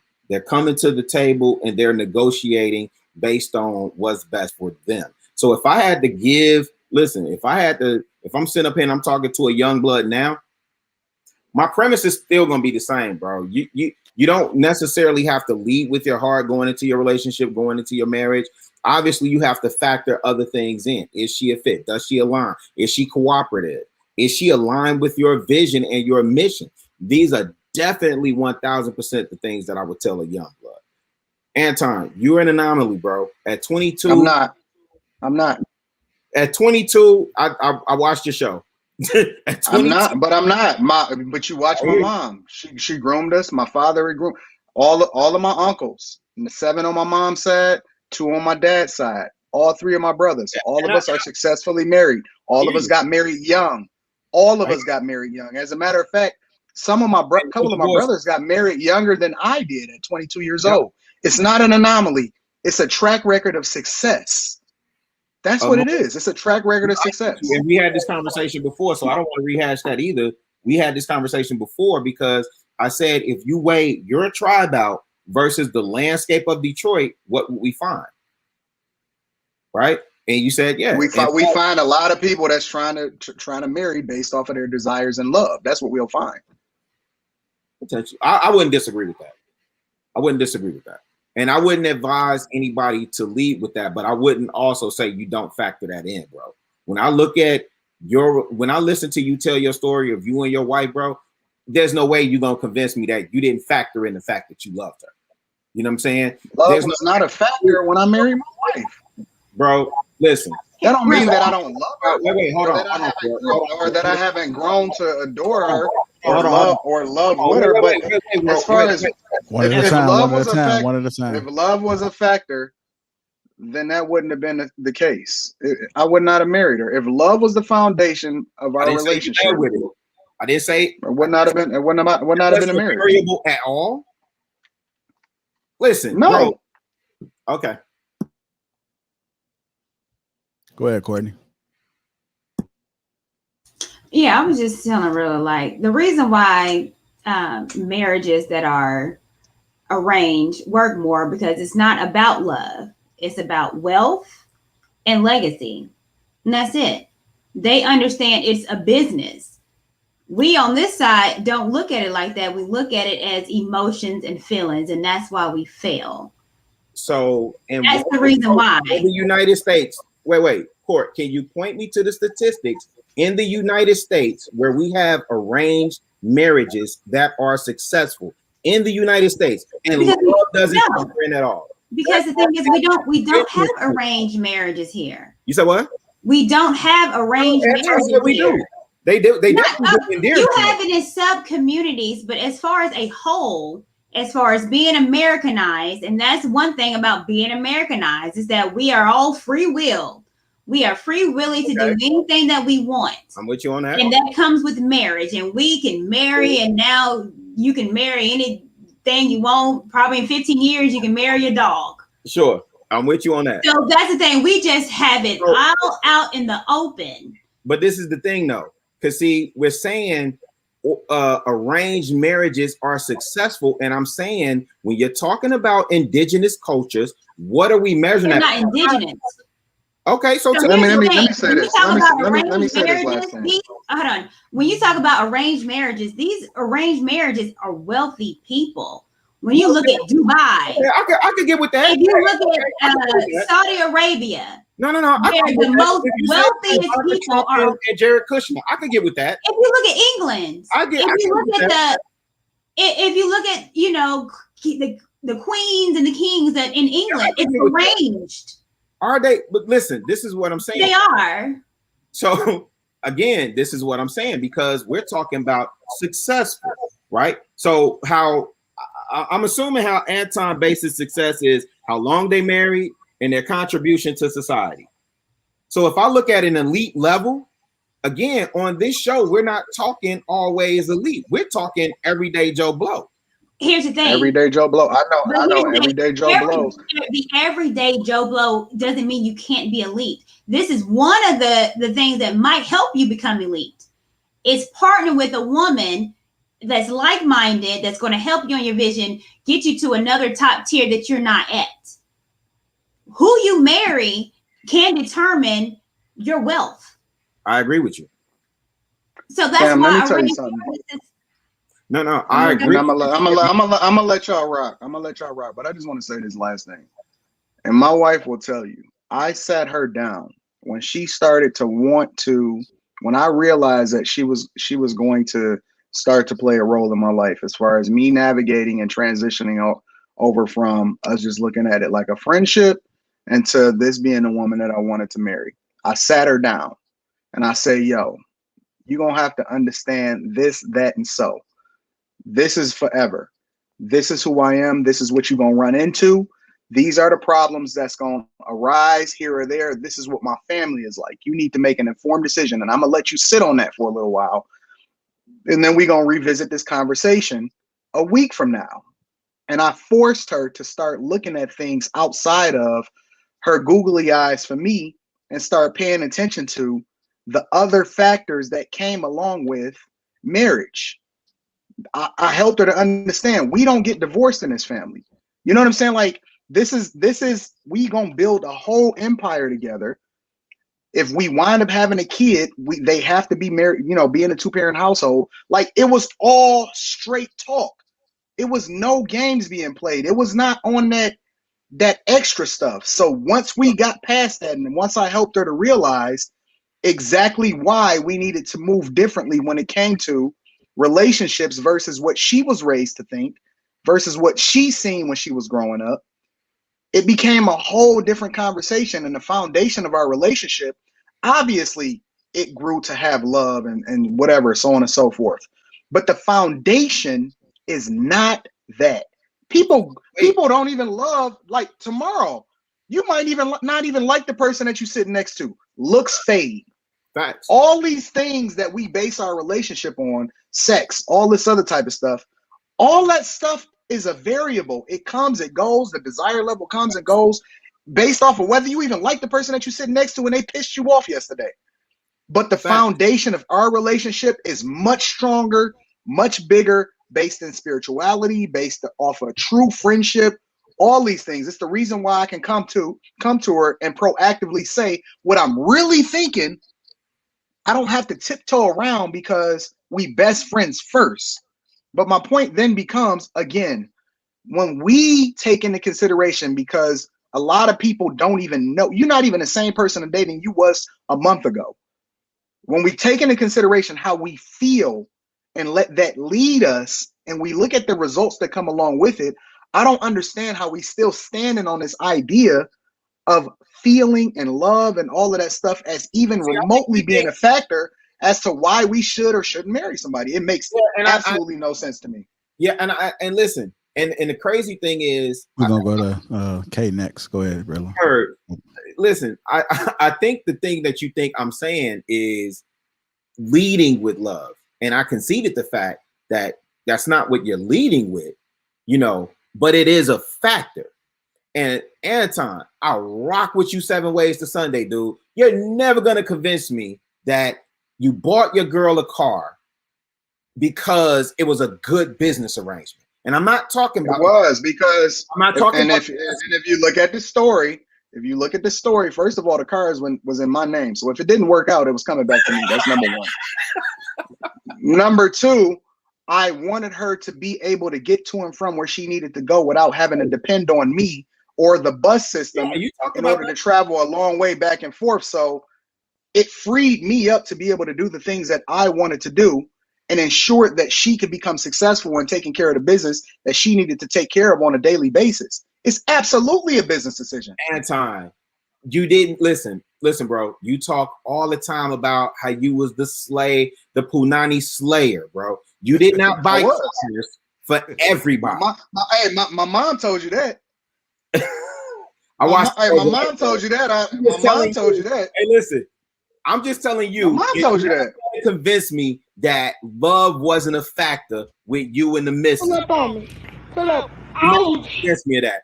And I hear you, JR, with that sound effect. That's cool. But and this is where we can agree to disagree on that. Obviously, you made strategic, prioritize planning, all that. Great. You dig what I'm saying? You're not gonna convince me love wasn't a factor for you and your girl getting together. And that's no man. None of us are cyborgs. None of us are cyborgs running around here and we just making these business plans with these women, bro. Like, come on, fam. What we? And that's the reason why we're failing in marriage. I want to go to Kay real quick. All right. Kay, marrying the wrong person for the wrong reasons. Are women destroying the image of marriage? I definitely think that, and you already know, yes, I think that people often marry people for the wrong reason. I think tons of women feel pressure to be wives, so they just end up getting married, having kids, doing all these things really young, just because that is the thing that society is telling them they need to do. And that's why I feel like divorce rates are so high. I really do feel like there needs to be much more vetting of your partner. I really do think that you need to get to know yourself a little bit more before you try to bring someone into your life to work cooperatively with. So yeah, like the image of marriage is just out of control at this point. It's more about the being able to say, oh, I'm married, versus knowing the hard work that it takes to have a marriage that lasts forever, versus knowing that having kids with somebody is an even bigger commitment than being married to somebody. Like, all of these things go hand in hand. And I really think that people have to be much more intentional, because the image of marriage is just, in my opinion, is not what it should be. I have a question. So, okay. Do you think that women are destroying the image of marriage? I literally just said yes. Okay. But the reason why you're saying that is because you think that we need to get married younger at age? No, I said that the image of marriage is destroyed in general. So yeah, women too, as well as men. Like, the image of marriage, in my opinion, is destroyed. People are marrying for the wrong reasons. People are getting married too young just to be able to be like, look, I got a ring, I'm married. Not realizing all the hard work that it takes, not realizing that this is not the same as the 1920s, 30s, 40s, 50s, not realizing that society is totally different than it was back then during maybe our grandparents or our great grandparents' time. Not taking into consideration all these things, just saying, you know what, I'm a woman, I need to be married, let me get married, have a kid, or whatever the case may be. And that's just not how it needs to be. And I feel like that is what contributes to a lot of divorces. The fact that people do not take the time to get to know themselves first and then get to know the person that they're trying to marry. People just are so excited that somebody wants to marry them that they're just like, oh, okay, cool. And then 8 years later, they're divorced. And it's like, there's a lot of hard work that it takes for a marriage to last forever. Forever is a long time, through the ups and downs, through everything. And honestly, most people just aren't cut out for that. Most people have not seen a good example of that in front of them. Most people just don't have the mindset to make that work. And I think that, things have to change in terms of the way people even view marriage. So yeah, like, the image of marriage is not. That's what I'm asking, because I'm saying, what are women specifically doing to destroy the image of marriage? Again, because getting married. I'm talking about specifically, what are women doing? I answered this. I said getting married just for the fact of being married. Just saying, ooh, I'm supposed to be a wife. Okay. And then marrying whoever, not doing enough vetting, not knowing themselves enough. These are all things I've already said, but I'm reiterating. Just jumping into a marriage because that's what society or whoever says that you need to do. Our day and age is a lot different than our grandparents or our great grandparents. Sorry. So there's a lot that needs to be considered before saying, you know what, I want to be with this person forever. So if a woman's just like so excited to have a ring to show her friends, or to be able to tell somebody, ooh, I'm married, or ooh, I'm engaged, and not thinking about how hard it is to keep up a relationship with another person forever, like it's not going to be successful. And we see that in these results. We see how many people get divorced. We see how many people are raised in single parent homes. We see this every day. So it's not going the right way. And the things that people have been doing aren't working. Even the things that people were doing in the times we wanted to glamorize weren't necessarily working, but circumstances were different back then where you had to stay in that marriage. So we just gotta be more focused, figure out what's going on with ourselves, figure out who we can get to be in a relationship that we can work with cooperatively, build a family, stack resources, think about the future. There's just a lot that needs to happen in terms of marriages. And I think too many people look at it on the surface without thinking about it fully. Do you think we need to go back to what our grandparents did? What did they do? Stayed. In my opinion, the only thing that should end a marriage is abuse. I think that if you're being abused, you should leave a marriage. I understand that some people leave marriages, they're not happy, whatever. But for me, if I'm marrying someone, that means all the vetting has been done. I don't believe in jumping into any situation with someone and being like, oh, we're married now. No, there has to be vetting. There has to be making sure that things are going to last forever, because once we're married, that's it. There's no get a divorce. And it's just not going to happen. So with that being said, if you look at it that way, I feel like you're more intentional. Just like with reproduction, I'm not going to get an abortion. So I had to be very intentional about not getting pregnant. If you are not getting a divorce, you have to be very intentional with who you're marrying and when you're getting married and all of these things. So no, I don't necessarily think we need to go back. Times are different. Things are just completely different. And I don't even think it's comparable. But we we have to do better in this area. We, men and women, we got to work together towards common goals. We have to understand that we can't just think about right now. We can't just think about, oh, I'm happy and blah, blah, blah. We have to think about like future generations. Like that's the only way this is going to get better for Black people in general. We can't keep moving day to day. Yeah. Like that's not going to work forever. Well, I agree. I think we need to also be more specific and pinpoint the issues to come with a resolve. So when I hear about our women destroying the image of marriage, I'm going to say yes, but I'm not going to say yes because we feel like we need to get married young and that's the issue. And no, I think it's a lot more than that. I think if I was a man, I'd be scared to get married in this time and age, especially with women that are champion and saying, I don't need a man when men want to be needed. Then I'm going to have pause on wanting to marry a woman that says she don't need me, but I'm a man that innately wants to be needed because I'm the leader. You know what? Go ahead. I'll say it after you're done. Okay. I think it's a problem when men hear that women want to say, yes, I want to partner with you. And men are saying, well, because I'm a leader, I don't need you to partner with me. I need you to be submissive to me. And I need you to understand that I'm your covering because women are the weaker vessel. And that's what I need you to be. And you're telling me you want to partner with me, which means you want to be the CEO and me be the CEO. That ain't going to work. So, yeah, I would have a problem as far as if I'm a man and wanting to get married.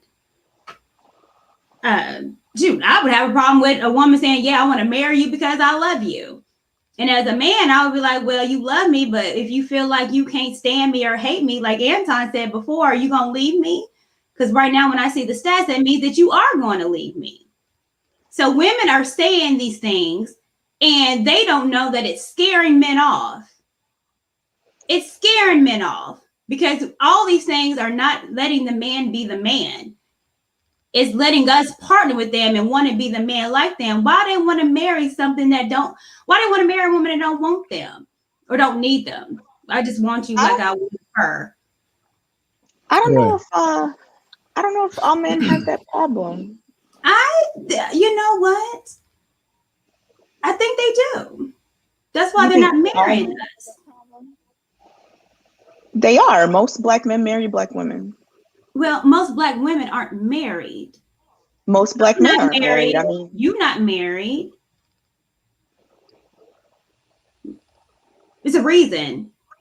Black men want to marry, and they want to marry black women. They just need something to marry.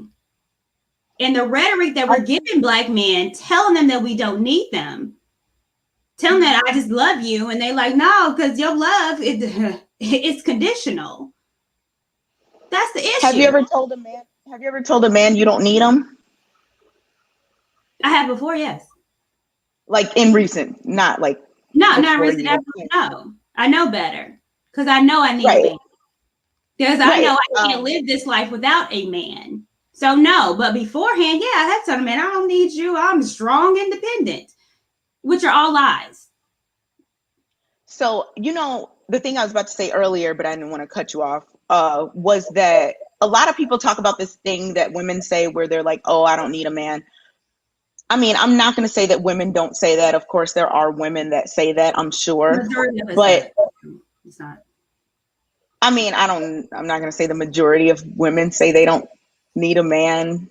But I think that in terms of us coming together, us working together, us building for the future, things like that, there's work to be done from women and men. Earlier, you said men have been traditional and they're still traditional, right? That's correct. What did you mean by that exactly? Yeah, men have always held a traditional role as far as being leaders.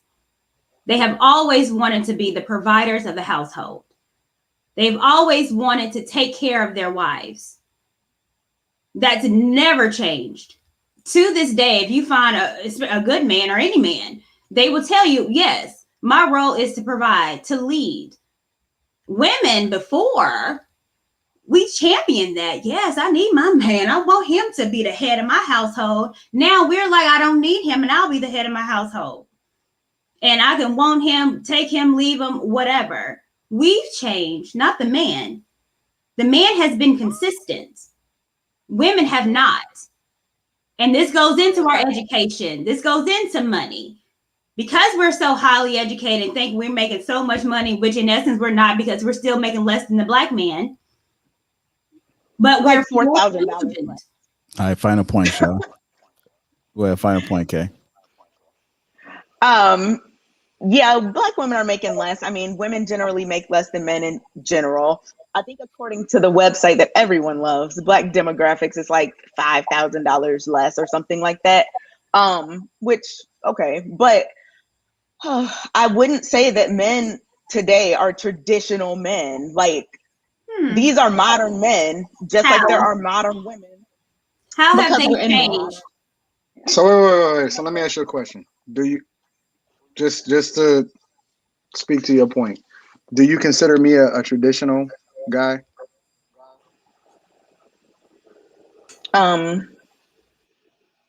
No. How don't you consider me a traditional guy? You're not about to be singing doo-wop songs on the corner because you allegedly don't even think about love when it comes to your wife. Oh, so that's not really? What's not traditional? It's a business deal. It was a business deal. You said that. It wasn't a business deal. It wasn't a business deal. Marriage, the idea behind marriage is a business contract. You have to get a marriage license. You have to go before a judge before you divorced. You have to split resources if you decide to get divorced. And we have to involve family court when it comes to children. You have to take vows before witnesses. Your question. But wait. Question. The idea behind marriage is a business, but that has nothing to do with me being a traditional guy in general. So the question This is just the thing. hold on, wait. Let me just finish the question. The question Go ahead. is, even if you want to take out of context the idea behind me being married, just as a person, do you consider me a traditional type of guy when it comes to how I look, think, look at life, think about things, and the way I operate within society? No, you're a modern Okay, how? man, and that's okay.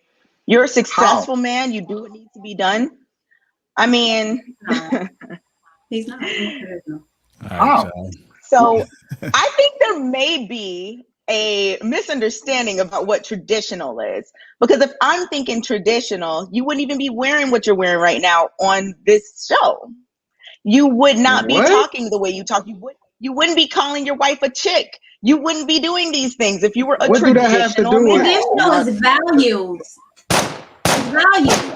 It's your values. Does he feel like he needs to take care of home because he's the man? Yes, that's traditional. It has nothing to wear a hoodie. Oh, okay. That's not JR, you can go ahead, man. traditional. Is your Go ahead, JR. values. Does he feel like his woman is the weaker vessel and that he's her covering? Don't worry about it. Don't worry about it. Because that's traditional values. They ain't got nothing to do with wearing. I mean, y'all are getting real biblical in here. Yeah. It ain't. Listen, we all know. We know who Kay is, and Kay is a person that perfectly understands the question, why you asked the question, the context behind the question. But Kay will go off the deep end and address something completely unrelated to what we talking about. I'll say, do you think I'm traditional, right? Traditional, for example, means the idea that multiple ways. You stopped me the first time. She goes into my lingo, my hoodie. What are we talking about, bro? But what was the first thing I said? What was the first thing I said, though? You're coming to those examples, but the first thing I said was that you said love was not a factor when you married your wife. I'm not. My grandpa loves my grandma. Like that's true. They have a traditional now. He loves her now. And traditionally, it was creating. Courtney, you're not going to tell me. Courtney, you're not going to tell me what my grandpa does. My grandpa been. Maybe you need to talk to him again. No, that's my JR. It's all good. It's all good. It's all good. Y'all got Tylenol over there or something, bro? Jesus Christ, bro. What is going on? Tell me what my grandpa was doing. Absolutely not. I don't know the last time you talked to him. It kind of sounds like women are walking on a path that they're not supposed to be on. It's one thing to fall off the path and get back on the right one, but continuing to go down the wrong path and trying to validate it. I think men need to lead, become the leaders.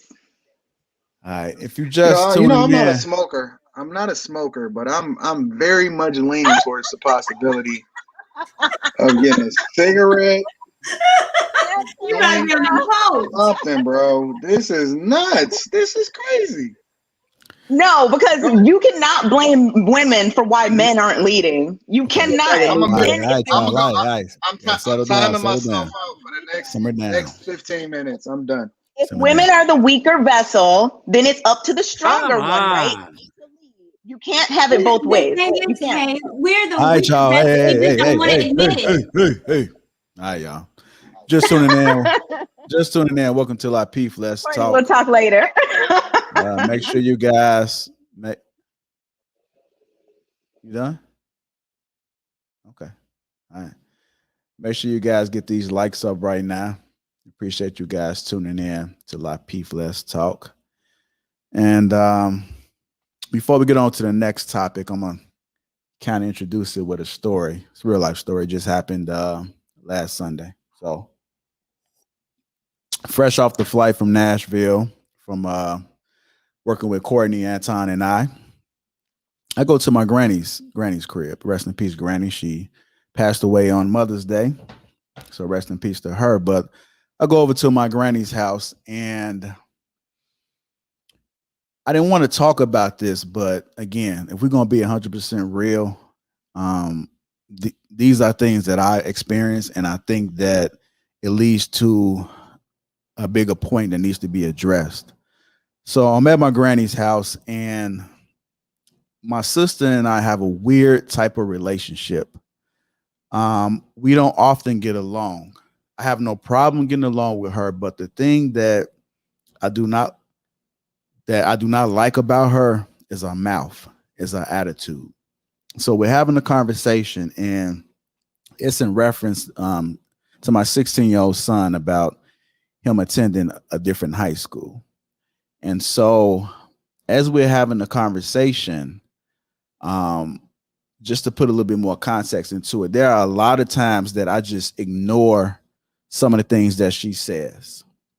When she speaks to you, anybody, particularly a man, because that's who I often hear her speak to, there's certain sarcasm. There are words that she used that make you go AWOL, but if you're disciplined enough, you're able to remain in frame and just be able to take it as is for the sake, because again, she's family. So this particular time over Granny's house, she gets offended, but she gets offended because she couldn't explain her point.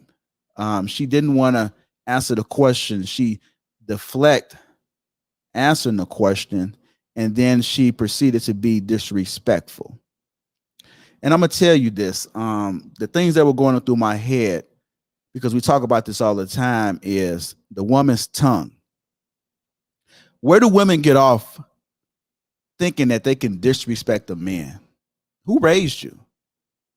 Where did this come from? What does this look like where a woman can disrespect a man, particularly the men that are in the circle of love when it comes to you receiving it on that end?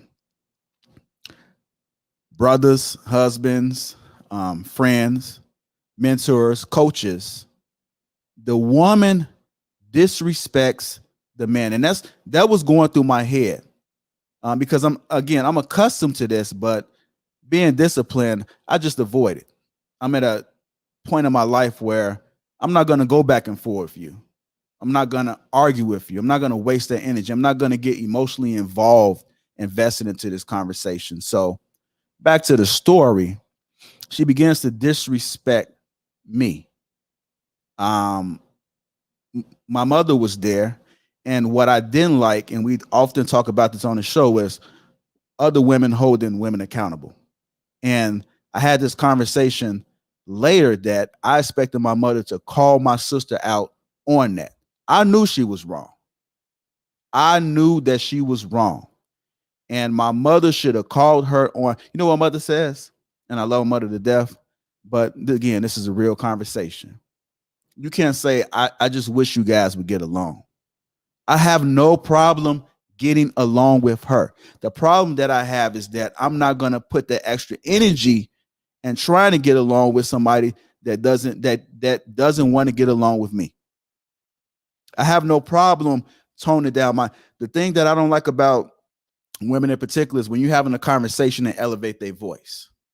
The minute you elevate your voice, that's a clear sign as though the conversation is out of control. And I question, why are you raising your voice? You may not like it, but it's an honest, valuable question to ask at that time. So I asked her that, and it's always that because, and I feel like, as we often speak about this, I feel like you're not trying to. And so I pick and choose my battles, but I get sick and tired of not addressing situations because I'm human. I'm human. Not emotional, but I don't have to ignore every time you're wrong. Sometimes you need to be called out on you need to be called out on it. So we moved to the other side. We tried to have a conversation, and she's like, you know what? I can't do this. She's like, it's body language. She's not listening. And then she turns ghetto. Mind you, she just passed the RN exam. She's smart. She's telling went to college, but then it's just that ghetto ratchetness that behavior that she showed right then and there. Again, at this point, she's at the point where she's out of control. She's OC. She's cursing. I don't give a F. No, I'm not about to do that. Blah, blah, blah, blah, blah. My grandfather comes over, and I've been raised in the house a lot with my grandfather. He's been my father figure. And my grandfather said, I don't want no yelling in my house. When I heard that when I was younger, I knew what time it was. When he said that, it stuck with me to this day. Even I say, I don't want no yelling in my house, because when a man speaks and he set the tone for that house, guess what? Everybody in that house follows suits. That's what a leader of the household does. The head of household. So she couldn't even tone it down when the man of the house spoke and said, I don't want no yelling in my house. She was out of control. And this happens all the time, where you have women that disrespect the man. Who raised you? How do we get to this point where a woman feels it's okay to disrespect a man? A lot of people may ask, well, you have to give respect in order to receive respect. I get it. You don't want to give a stranger respect, but when it comes to the men that's around you, when you disrespecting them, that's a problem. It's a huge problem. You women have to check yourselves, because we've come too far and been through so much stuff just trying to be a man in this world. And for you not to understand the respect that a man deserves, you don't have to give no respect in order to receive respect. You should have respect for a man just off GP. My sister was out of line. And so many of you women are out of line as well, because it's so many marriages that we have right now where the woman is constantly disrespecting the man in the household. How does that look when the woman's disrespecting the man and we got children in the household and they viewing this? Guess what's going to happen? The children going to see this, and it's going to be passed along, and the daughters are going to be doing the same exact thing, disrespecting the man. We having this conversation right now because it must stop. The woman's tongue is foul. It is foul. And I was disappointed. I haven't got an apology yet. You know what she told my mother? We'll never get along. Your pride is that big that you can't woman up and understand your fault. But you know what that tells me? Women need therapy. They need some of these grandmas to speak. They need to have conversation with their grandmas, have better relationships, because it's messed up out here. It's messed up. And that brings me to our next topic, which is the woman's tongue. Let's talk about this. I'm going to start with you, Courtney, the woman's tongue.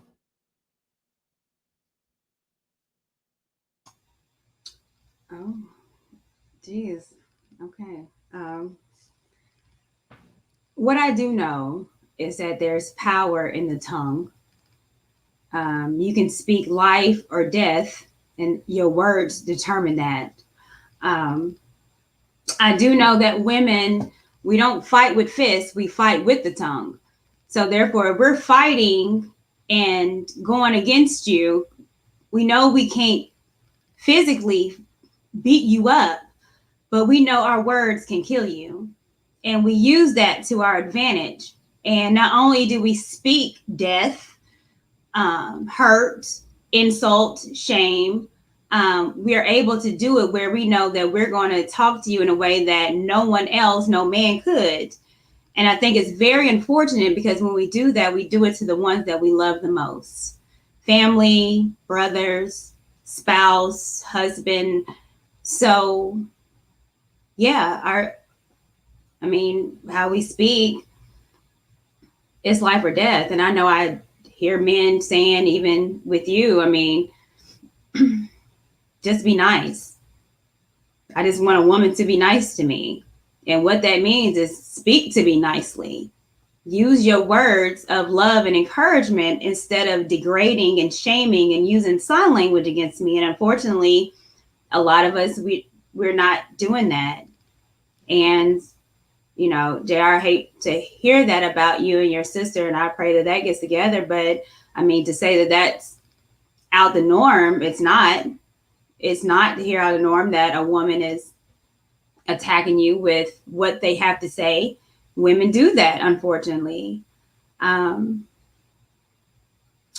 was told something a while ago as far as how powerful the tongue is. And I was told that your heart is the tree and your tongue is the fruit. And the words that someone says to you, it shows the condition of their heart. So what they say to you, what they speak to you, it shows the condition of their heart. So if they're speaking life to you, then they are full of life. If they're speaking hatred and darkness, then they themselves, that's what they're embedded. That's the tree. That's what they are, what they have in their hearts. So, yeah, I mean, commenting off that story, this is rough. But now that you speak life and death in the tongue, and I do wish that we all understood what we say to each other matters. Someone will quickly say, oh, you don't know what someone's going through. But on the other end, will quickly cuss you out, call you anything, everything but a child of God, and think it's okay because it's just free speech and I can say anything, or it's the internet or anything like that. So, yeah. I don't know. You made that hard to follow up with, JR. Yeah. You know, it's real. And also something else I want to add to it too is that if you there with your wife, right, and you have a relationship with your wife, like your relationship comes before anybody. So if your wife is out of line and you know she wrong, and you in that area, you got to speak up and check that. You got in that moment, if you are the husband that's sitting right there, because what this tells me is that it didn't start here. Ain't no telling what's going on. It's probably happening more than we think it is. Not just with sisters and brothers, but it could be happening within the household. If your wife is out there foul like that, family or not, you need to check that. I knew what time it was when my grandfather said, I don't know yelling in my house. It could either be two fools or one fool. Sometimes you got to know when you met, like when you met your match. And it's not that I could go back and forth, but again, I'm disciplined. I remain in frame. I recognize what's going on. I recognize that in the moment, it's bigger than me right now. I'm not a professional. There's some professionals that still can't help you, but I'm not the one that's able to help you in that moment. But as a husband and your wife is out of line, no matter what's going on, you check your wife. That's how you handle that situation. Real, I'm coming to you. Let's talk about the woman's tongue. Man, let's talk about it, JR. You know, number one, I'm gonna salute you, brother. I hear the anguish and the pain in your voice, man. And what's crazy is, you know what it is, wild, south side.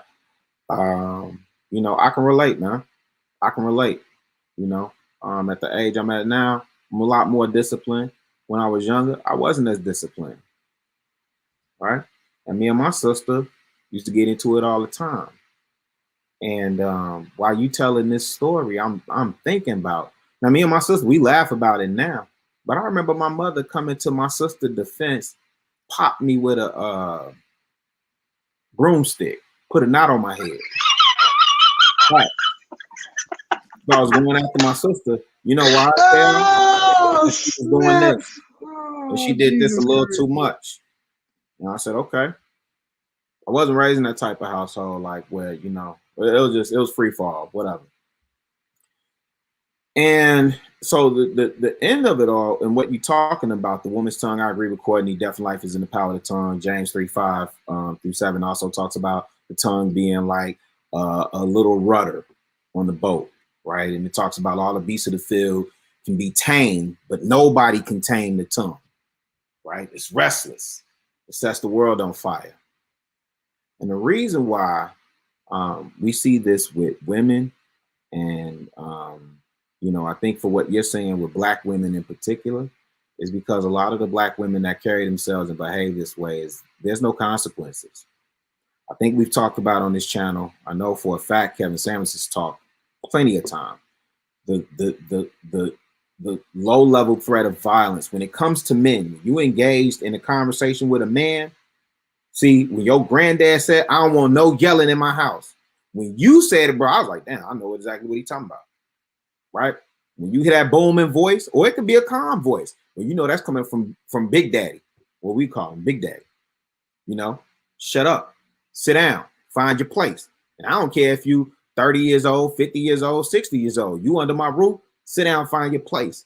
And a person that can't be tamed in that situation, bro, is disastrous. And I don't think women understand just how bad it is, man. Just how deep the divide is, how deep that runs in the family. And I do agree with you. You know what I'm saying? If you a man and you married and your woman is misbehaving publicly, you need to check that publicly.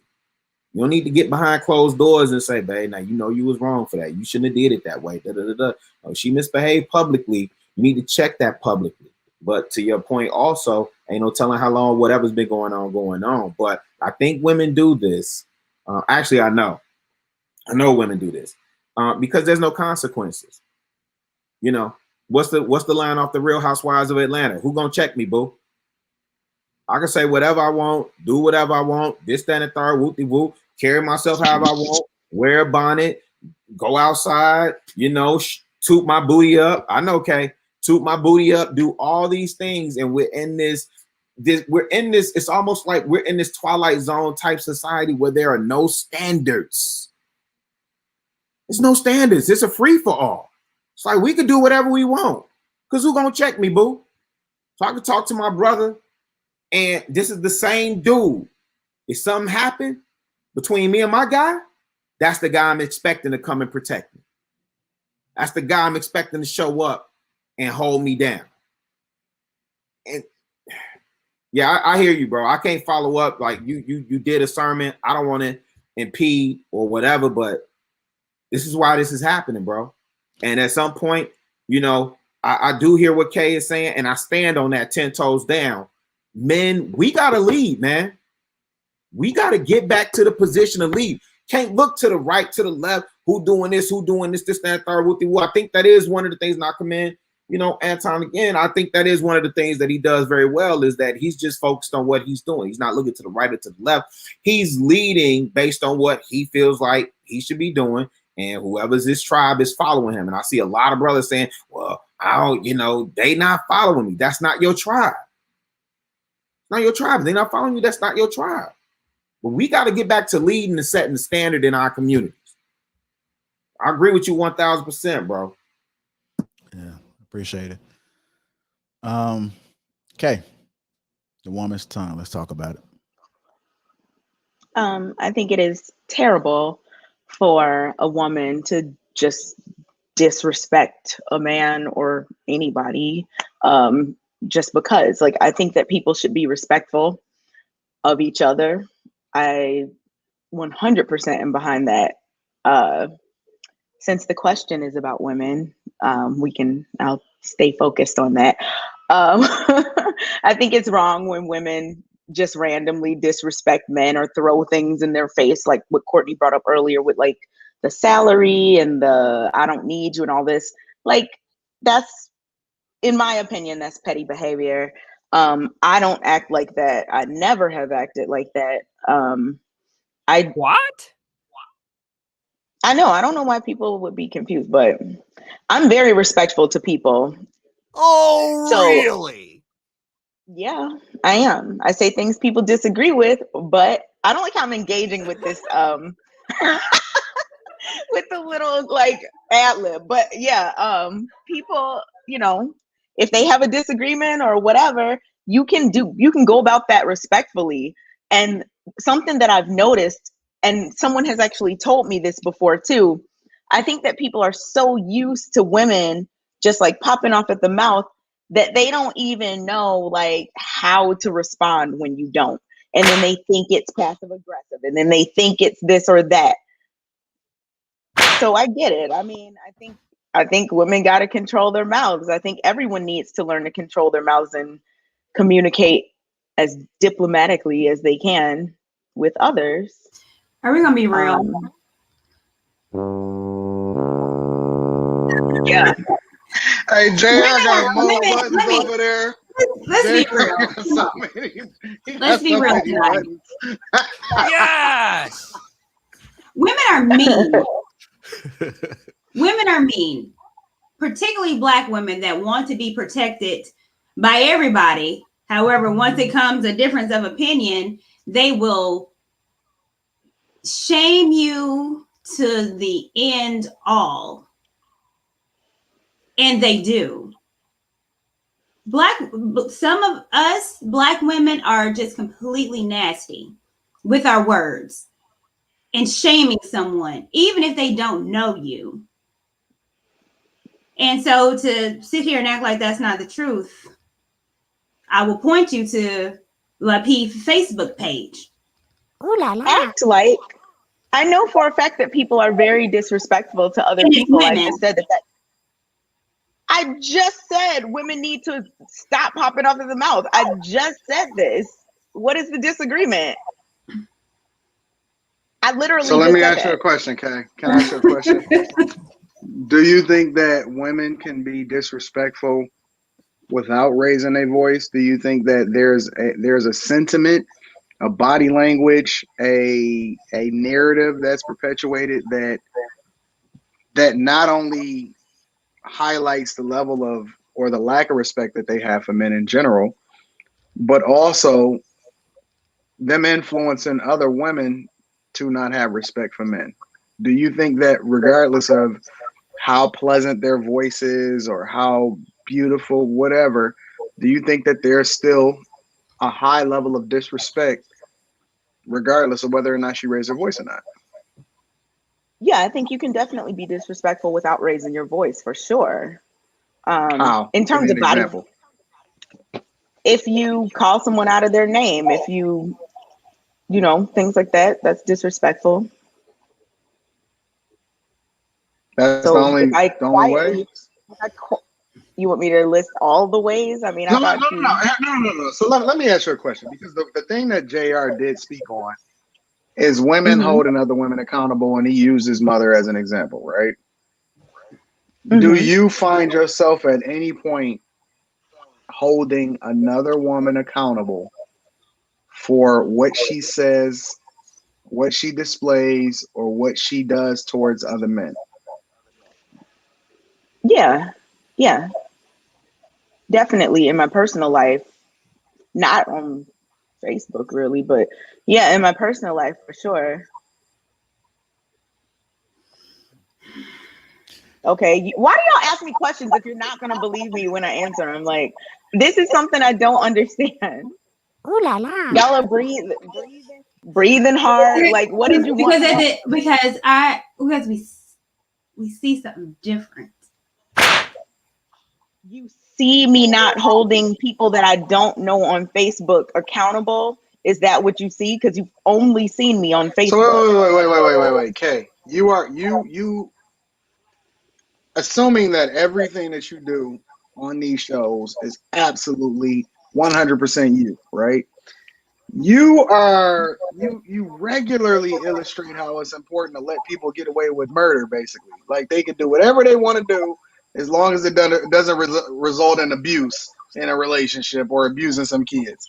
Outside of that, it's a free-for-all. People can do whatever they want to do whenever they want to do it. So it's hard. You got to understand that it could be hard to. I'm being sarcastic, right? I'm speaking figuratively, but it could be hard. It's hard to believe that you would go out of your way to hold somebody else accountable when at the same time you're an advocate for people doing whatever they want, whenever they want, and it's only important for us to understand them. Okay, you just said in the last show you wouldn't even hold somebody accountable for showing up to your wedding in a bikini. You would be trying to understand and help them. You would help them. You didn't even hold nobody accountable in that example. So how are we supposed to really believe that you would do that in a regular setting? That makes no sense whatsoever. Listen, if somebody, my family or friends, comes to an event like my wedding wearing a swimsuit, that is extremely out of character. Because no one I know, I've never seen anyone I knew in a swimsuit anywhere other than a pool or a beach. So if they came to my wedding in a swimsuit, that would mean there was something wrong. So yes, I'm going to be concerned about a family member or friend that's doing that. I don't get why that's confusing. Because I've never heard you give an example in which you ever held or would hold somebody accountable. You're always looking to understand why we would hold other people accountable, or why you always say something like, why would you judge, or stuff like that. You use these phrases, but I've never heard you in all the shows that we've done together ever say anything when it comes to holding anybody accountable. Oh, you see that? That's God talking. Ray. That's God. That's God. No. That was divine. That was divine. That was divine. That was divine right there. There was a glitch. Oh, okay, you got hit with the P Ray. There are no mistakes in this life. No mistakes. Hear me, or there was a freezing situation, a glitch. I don't know what happened, but it's because of the questions that y'all ask. Like if you're asking, should a woman be able to yell at her man and do all this stuff? I'm going to say no.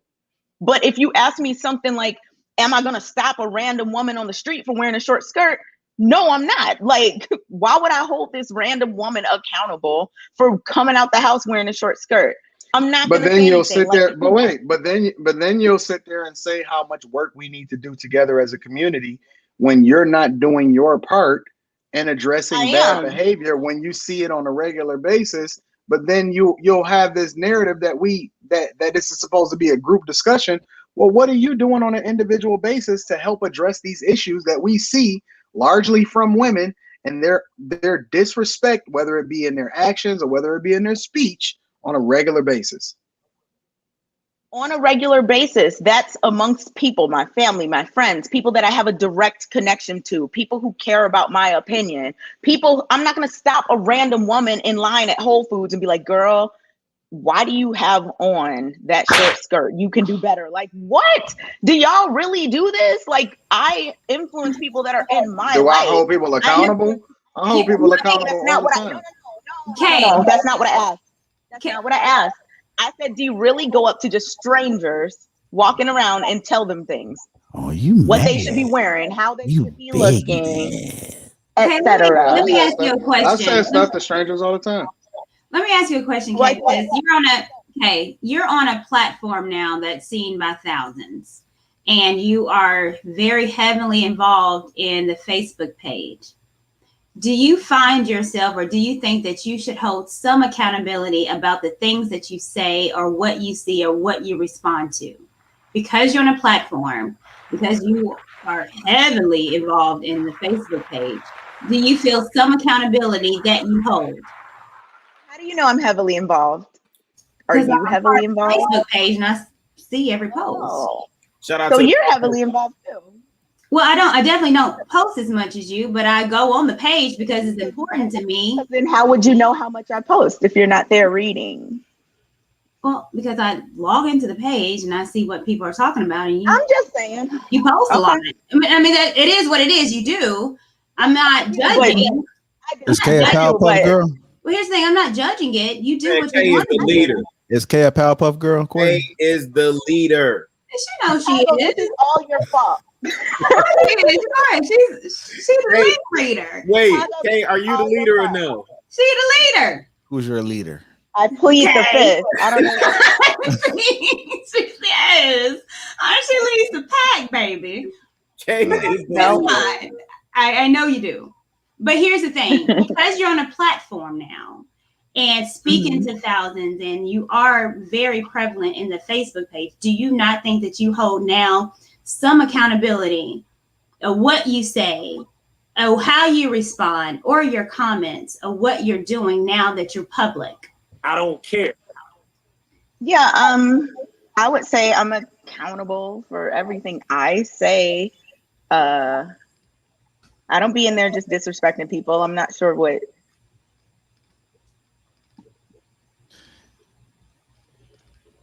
Yeah, I'm accountable. I'm accountable for myself.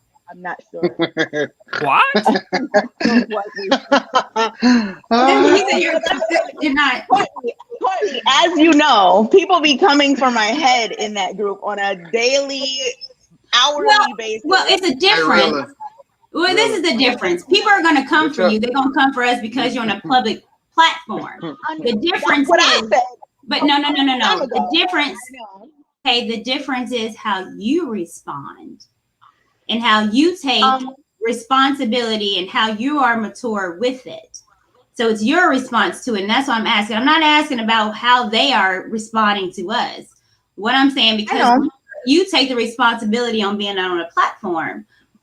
Are you accountable for the things that you are saying now on Facebook, what you say on here because you're on a platform? Are you accountable? Okay, she said mature. Yes. Not mature. She said mature. I know, right? That was the real classy.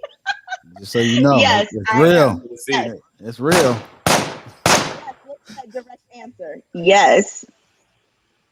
Really, you gonna get your household in order or what, fam? Oh, if I let you, man, listen. If we let you tell it, you over here, jaw jacking and slacking, man. You super big dog over there. You got all man. You know what? Honestly, Ashley read your book. Honestly, I'm gonna be real with you though. I honestly feel like, in a situation where I have to be around certain people, or let's just say you're in an environment, I think that you can say anything to anybody if you say it the right way. So when you say, it's almost like you don't have to come at nobody disrespectful in order to pull them to the side and say, "Hey, yo, homie, this," you know what I'm saying? You know what I'm like? It's a matter of opportunity and convenience. That don't mean go out there like Superman or Batman and dressing up at night and making sure you're addressing every situation that you think is disrespectful, right? But if you in a in an environment, or you in a restaurant, or you whatever, or so on and so forth, and you see somebody going down the wrong path or something negative about to happen, I think that is not that far-fetched for somebody to say something, you know what I'm saying? Or at the very least, if you see something about to go left and you can prevent it without it affecting, in any way, shape, or form what you got going on, and you're not putting yourself in danger or nothing like that, I don't see why it's that far-fetched for somebody to just be like, "Hey, fam, yo, your zipper is unzipped, right?" You know what I'm saying? Like, yeah. What we talking about? More amongst men. In those situations when there is something like that, there's something on your shirt or whatever, that's not holding accountable though.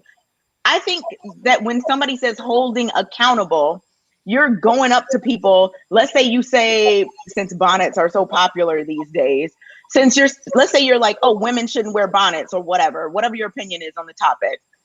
Would you go up to a random woman minding her business at a restaurant and be like, "Girl, you shouldn't be wearing that bonnet"? Would you do that? I wouldn't. No, and I agree with you on that. I wouldn't, and I agree with you on that. But what I'm saying, I just don't believe that you would even say that to the person that you know. I think your homegirl gonna walk outside with the bonnet, and you just gonna be like, "Well, she can do whatever she want to do." That's what I'm saying. Like, I don't. If one of my friends is getting out of pocket with her man in public or something like that, which this is hypothetical, I would absolutely talk to her about that, because you shouldn't be doing that. If I see people that are just doing things that are out of pocket and I can talk to them, I will. But the thing is, I feel like a lot of people expect me to hold all these strangers accountable. I'm not gonna do it. Like, I'm just not. I'm not about to go up to people that I don't know and tell them random pieces of life advice. Like, I just But at don't. the same time, you know what the problem though, Kay, is? I'm gonna be honest with you, like dead serious. The problem is that the narrative that you spew, in a lot of ways, you enable Why you bad gotta say behavior. spew, like all negative? Because it's negative. Because if you got a platform now, right? You got a voice, you have visibility, and so I think that in the midst of the entertainment and in the midst of all of that, at some point, you know what I'm saying? I got to be able to lay my head down at night and say, did I do the right thing? You know what I'm saying? Was it all just entertainment, or am I influencing or impacting somebody in a negative way? And I think that you saying that we should just understand or try to figure out, and understanding is good, right? But then at the same time, you have a voice and you are on a platform and a lot of people watch you and a lot of people take it in. And I just have to believe that you are bothered at some point at night and saying, yo, I am enabling bad behavior and I am not standing up for the thing that I know is the right thing to do. Anton, which bad behavior am I enabling? Like on the show, tell me the thing. Tell me the thing that I'm saying that's wrong, that I am enabling bad behavior. Give me an example. I'll tell you what. Save that question for the after. Wait. Because that's a long answer and it's gonna dive into a whole nother rabbit hole. Let's save it for after hours. I'll tell you all about yourself. Okay. I'm ready. You know I'm ready to love. All right, y'all. Welcome to Lapeef. Let's talk. Make sure you guys get them likes up. I see we got it over to 1K. Appreciate it. We got 1,400 people watching. We still about 400 short. So take the opportunity right now just to like the video if you are feeling the content and if it's bringing you value or just because you want to support. Also, make sure you subscribe while you're right there. Definitely appreciate all the super chats that's going on right now. And I see all the dialogue going on within the chat, man. Y'all keeping it live. That's what's up. Moving on to our next topic, which is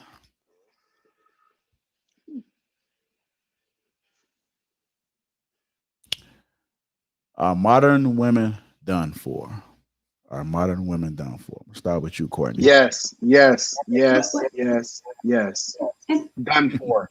Anton, let me talk because the people will say that I'm wrong here. No, hold on. Let me speak Get them out of first. here. Because the people will say I'm just regurgitating what.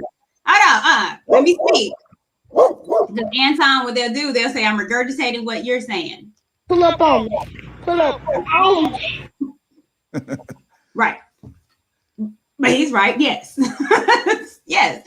Modern women, are they? Absolutely. I think that it's an awakening right now where the modern woman has had its time and now its time's up. I think that now that we're learning what it is and how men have been traditional and what they're wanting in a wife, and they want them to be traditional, and now they have a platform to say it. Now they're like, you know what? I don't have to settle for you no more. I'd rather be on my own or find somebody else before I deal with a modern woman. So yes, modern woman time is up.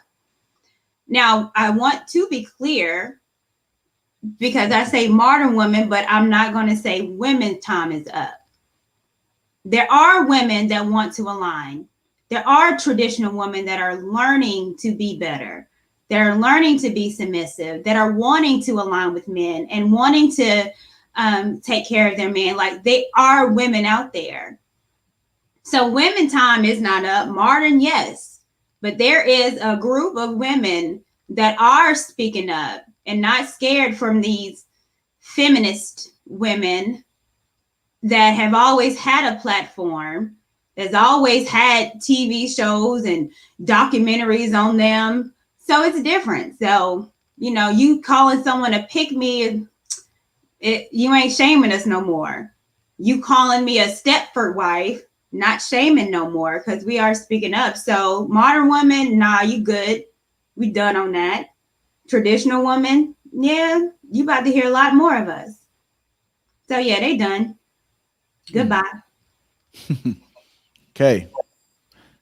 Are modern women done for? No.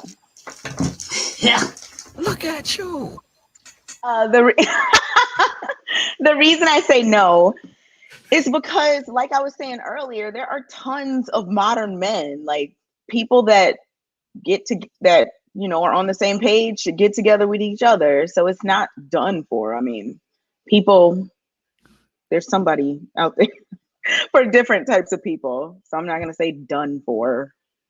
Like, that makes no sense to me. There are plenty of modern women who are married happily, living the lives that me nor Courtney are living right now. Now, let me tell you, I'm close. Don't know about you. Oh. So don't put me in a boat with you, baby. I'm close too. Girl, earlier you just said, you just said I'm not married. I said I'm not married. That's not what I was gonna say. Earlier you said I'm not married and you aren't either. That's You true, said I did. okay, so right now I'm just saying the exact same thing, that there are modern women who are married and neither of us are. That's all I'm saying. So yes, we're both close to marriage. Congratulations, girl. Hey, JR. But I'm just I got saying an that idea. there are modern women who are already married. I just came up with a perfect idea, bro. Married. It doesn't mean they're happily married, and it doesn't mean they got a good man. I mean, at the end of the day, Kay, I mean, if you or I wanted to marry a, well, I don't know about life, or is it spitting hate right now? Is your tongue spitting life? You don't even know these people. I'm speaking truth. How do you know if they're happy or not? How can you speak on that? How can you speak on that? How do you know they are? I know them personally. When I say modern women that are married, I know several that are in happy marriages. They got married first, they had kids afterwards. Things are going well. Like, That's a lie. I don't understand. Is your mom married? Is your mom and dad married? That's a lie. Yeah, but they're not. They split up a long time ago. So they're not married. No, they're married, but they're not together. Long story, but yeah. Okay. So what does that have to do with anything? I was gonna ask, is your mom is a traditional woman, especially if your dad is Nigerian? Is she traditional? My mom is definitely a traditional type of woman, yeah. But again, there are plenty of modern women that I know personally and love that are married with children, living happy lives. All cap. How do y'all know these people's lives? It's all cap. Like, how could you even? Y'all should just stop asking me questions, because if y'all gonna just negate everything I say, I don't see the point. Y'all will be like, so what's your favorite color? Just because people together don't mean that they're happy. No, JR, let me tell you my idea. How do you know? We need to put this show together with Courtney and Kay. Like, they need to have a joint show together in addition to the separate. We'll talk about it off air. No worries. We don't do it. Busy, man. We're ready to be busy. What we gonna do? What me and Kay gonna do together? Be really focused on. We're gonna talk about it off air. We're gonna talk about it off air. No worries. Don't play that sound, JR. Definitely not that. Don't ever. Don't play that sound. JR, I need you to chill, bro. Is that a roach? Not that either. I'm not. All right, Rilla, coming to you. Yeah. Are modern women done for? Man, as much as Anton wanted to be, they not. They're not. And I agree with Kay for different reasons. Mainly because the indoctrination and the momentum that they have. Now, there is an awakening amongst men. And I think there are some women like Courtney who, are speaking their truth, but that tide and that momentum isn't swelling on the other side. It doesn't swelling on the other side. So the modern woman, see, like, okay, you think about the modern woman now, the mindset that she has, the ideology that she has right now, right? Like most women think they're equal to men, right? Which is why they talk to men a particular type of way. They think They don't believe that. They're trying to will it into existence. They don't. Really and that could be true too. But what we see is still there's no shortage right now of these women empowerment movements. You know, we just heard Kevin Sanders talk about Stacey Abrams. You got Keisha Lance Bottoms, you know, who's heralded, and you know, and I'm not taking nothing away from these women's accomplishments or what they've done, but what I'm saying is you don't see where the ideology of traditional family values or traditional men is at the forefront. So as it stands right now, I don't think they done. They, you know, it's some years off. Let's stop the cap. They're done. Get them, Courtney. Get them, Courtney. We're modern women are done because we're not getting married. The years that have gone past and the years that we've gone and transitioned from traditional to modern women. No. Hold tight. All that. Hold on. What'd you say? Hold on. If we gonna have a conversation, let's have a conversation. I mean, yeah, you gonna have wait, listen to me though. All that stuff, all the cap, all that, like, let's relax, fam. Listen. It's cap. The number of women with Courtney mindset and the question is, are modern women done for? Right? Okay. Yes. But you have to understand what we mean by done for. Listen, your favorite YouTuber has said multiple times, we're as men, we're literally having to wrestle the power away from modern women right now. No, we don't. Hey, wait, listen, this ain't my words. This ain't mine. It don't matter. It don't matter who words it is, doesn't mean that we have to agree. At the same time. One at a time. I got my own. One at a time, y'all. One at a time. I got my own. Let's just have a conversation. Let's get it. Let's just have a conversation. This is why I say cap, and it's no disrespect to you. Okay, the reason why I said it's cap is because once you've seen us move from traditional to modern, is when you saw us get less and less married. So when we say it's done, it doesn't mean that they're still out there. It's a lot of modern women out there that have these mindset of feminism. It's a lot of us out there. And it's a lot of us that are going to die alone. So when we say it's done for, it means that men are done. Men are no longer going to accept what we want them to accept. That's why we're saying modern women is done. They're going to be modern with dogs, dying alone, having a liquor license or what have you, but they're not going to have a man. That's it. Until they change to the traditional woman that men want. And what baffles me is that women that want men, and men are literally telling you, just be traditional, just be nice, smile to me, be cute. And we're not doing it because we're wanting you to want what we want you to want because we don't want to change. Fam, where do you see? Hold on.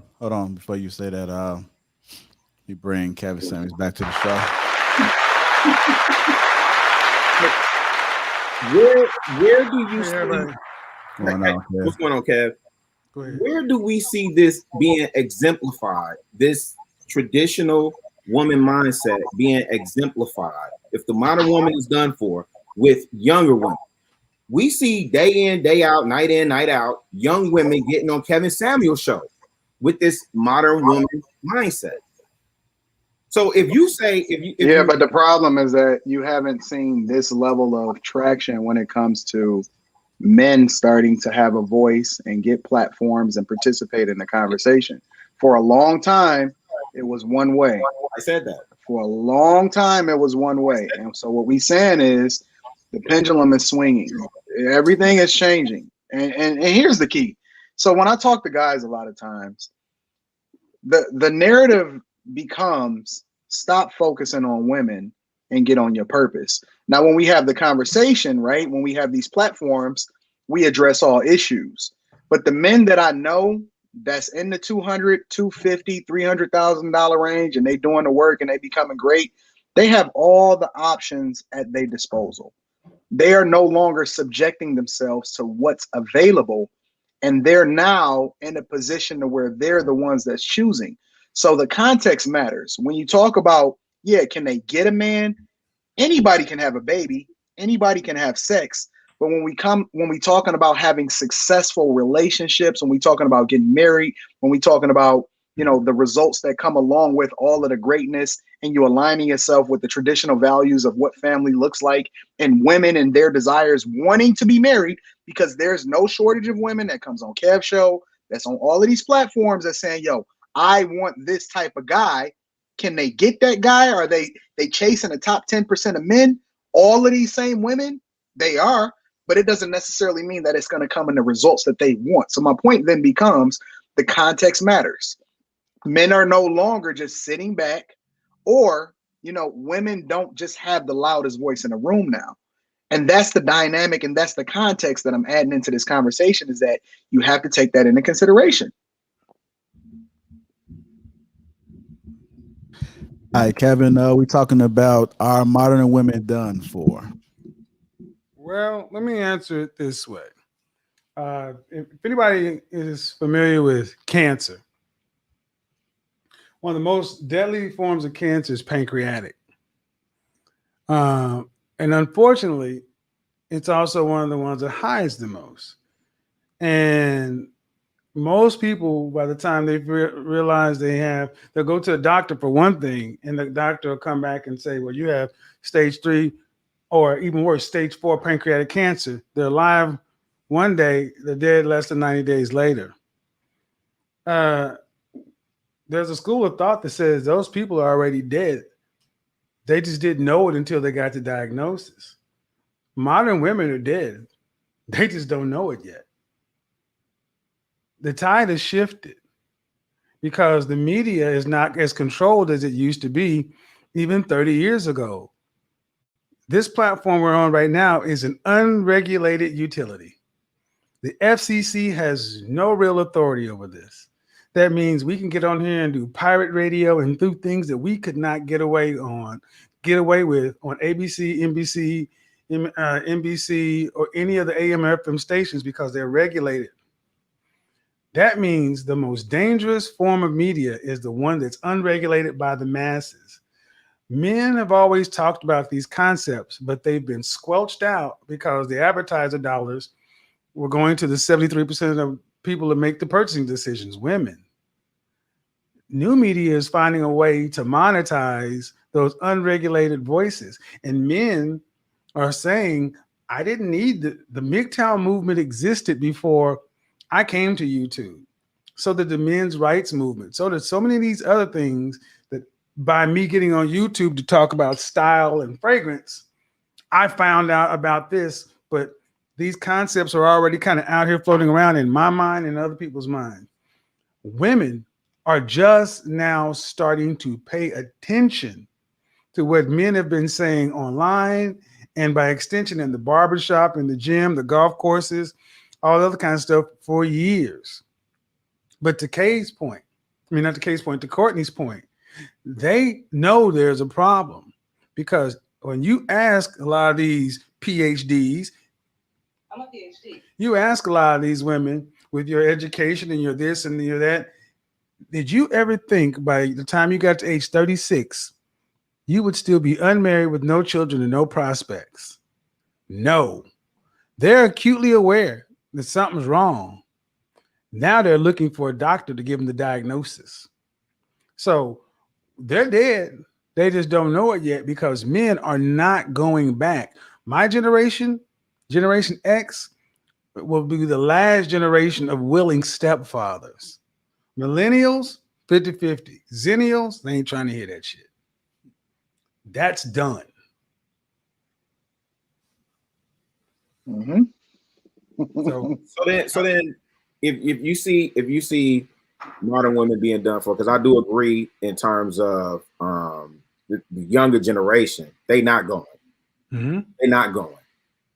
Do you see, because again, these young women are coming up, same generation. So the men, the young men are not going, they on a different wavelength. What do you see happening with the young women?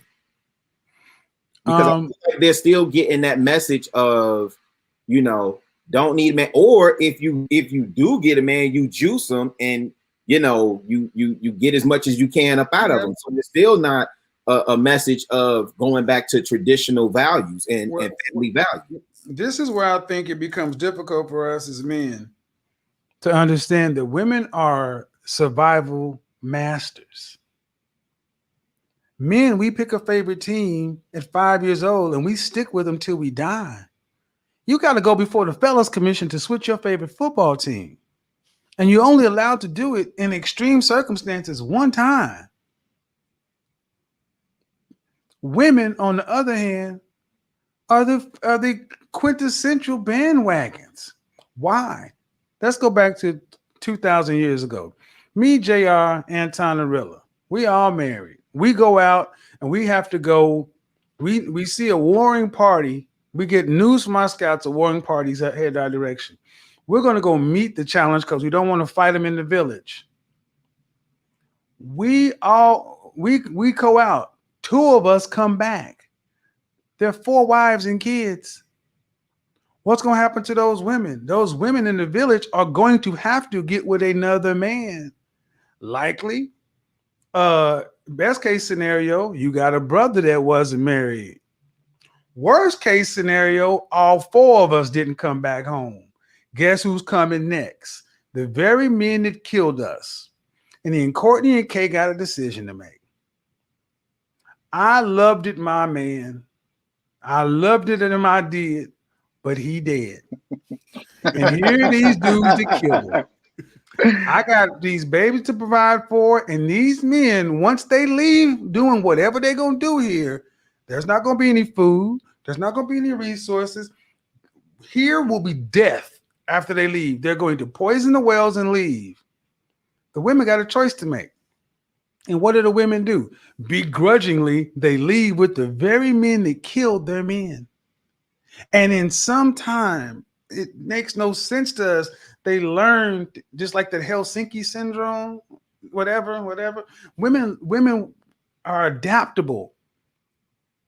You move on with the man that killed your man, and you got the kids before him, if they allowed him to live, and the kids after him. Because women have always known how to survive. Why is that important? Young women are seeing what their mama and their auntie and they're getting those messages because that's what's still out there, but it's not working. And they're going to have a choice to make. Either continue to do the stuff that didn't work and end up having the outcomes the previous women did, or do something different. Now, I agree. There's some women that are going to be manipulative and try to use it in bad faith.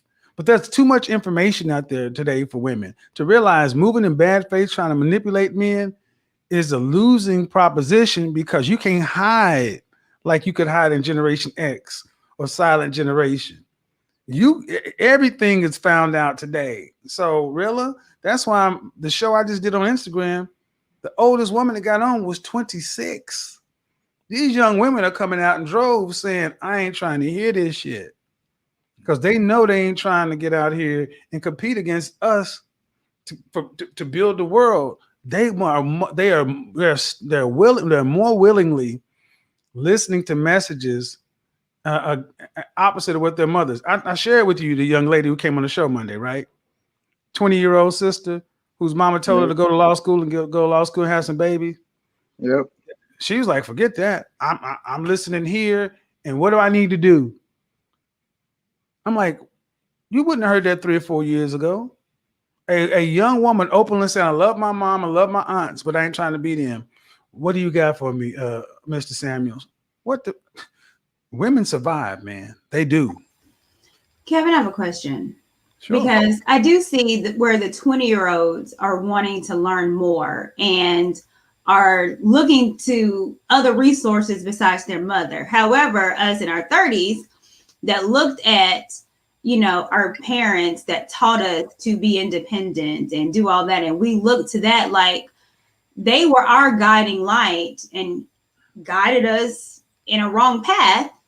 But yet these 20-year-olds now are like, no. So what is the change or the difference of them and us, where we look to them, you know, our older generation that steered a lot of us the completely wrong path. But there's not a lot of women on my age that are teaching 20-year-olds what not to do. However, they are knowing what not to do and not to listen to the bitterness of the 30 and 40-year-olds. I got it. Because before Corona, y'all was in the same club. That was competition. See, Generation X was never in the club with Silent Generation. That just didn't happen. The old people went to the club, went to Trivas, and the young folks went to the Palladium. And those two never met. But women, your generation you're talking about, in the 30s and the 20-somethings are in the same club. Same environment, same dating apps, because you're competing for the same men. So they're looking and saying, why I'm 24 and you 34. Why do I need to listen to your 34-year-old self if you in the same damn club with me? That's why they're looking past and not even going to y'all, because y'all are competing for the same men. I think the way women in the 30s are going to start getting the message is when women like yourself in your 30s start winning after losing. That's what's going to be the tipping point, in my opinion. The younger folks, they got time and they'll get better. My generation, it's pretty much dead, done for. But the women. I mean, and here's the thing: I don't begrudge them, because unlike a man, women don't get a choice to have 3 different lives. Biologically, things are different. But I'm more concerned with what happens to the women who, between 18 and 35, may have made the decisions that were put into us by culture, mainstream media, and all other kind of stuff, and then openly decided to go back to the things that worked for the generations before us, to really live by those things and end up having a better second half than the first half. That is going to make a bigger impact, because that's a choice that women can make. You can choose to either stay on the path you're going or back up and go down a new road. I think that's where all the possibility really comes from for us, though. Hey, Kev, go ahead. Go ahead, JR. Hey, Kev, I got a question. Before you hopped on, we was talking about the woman's tongue. An example that I used was my sister just having no respect for the man. And I talked about how men do not have to give respect in order to receive respect, that men should just give respect off GP. And I was just kind of just blown, because like my sister felt the need that she not only tried to disrespect me, but when my grandfather was in the house and said he didn't want no yelling in the house, she just totally disregarded him. And my concern is that even in marriages, like relationships, and just even as strangers, that women feel that it's okay to disrespect a man. Can you speak on that? Yeah, I'm gonna use it a couple of ways and tie it into something I heard earlier.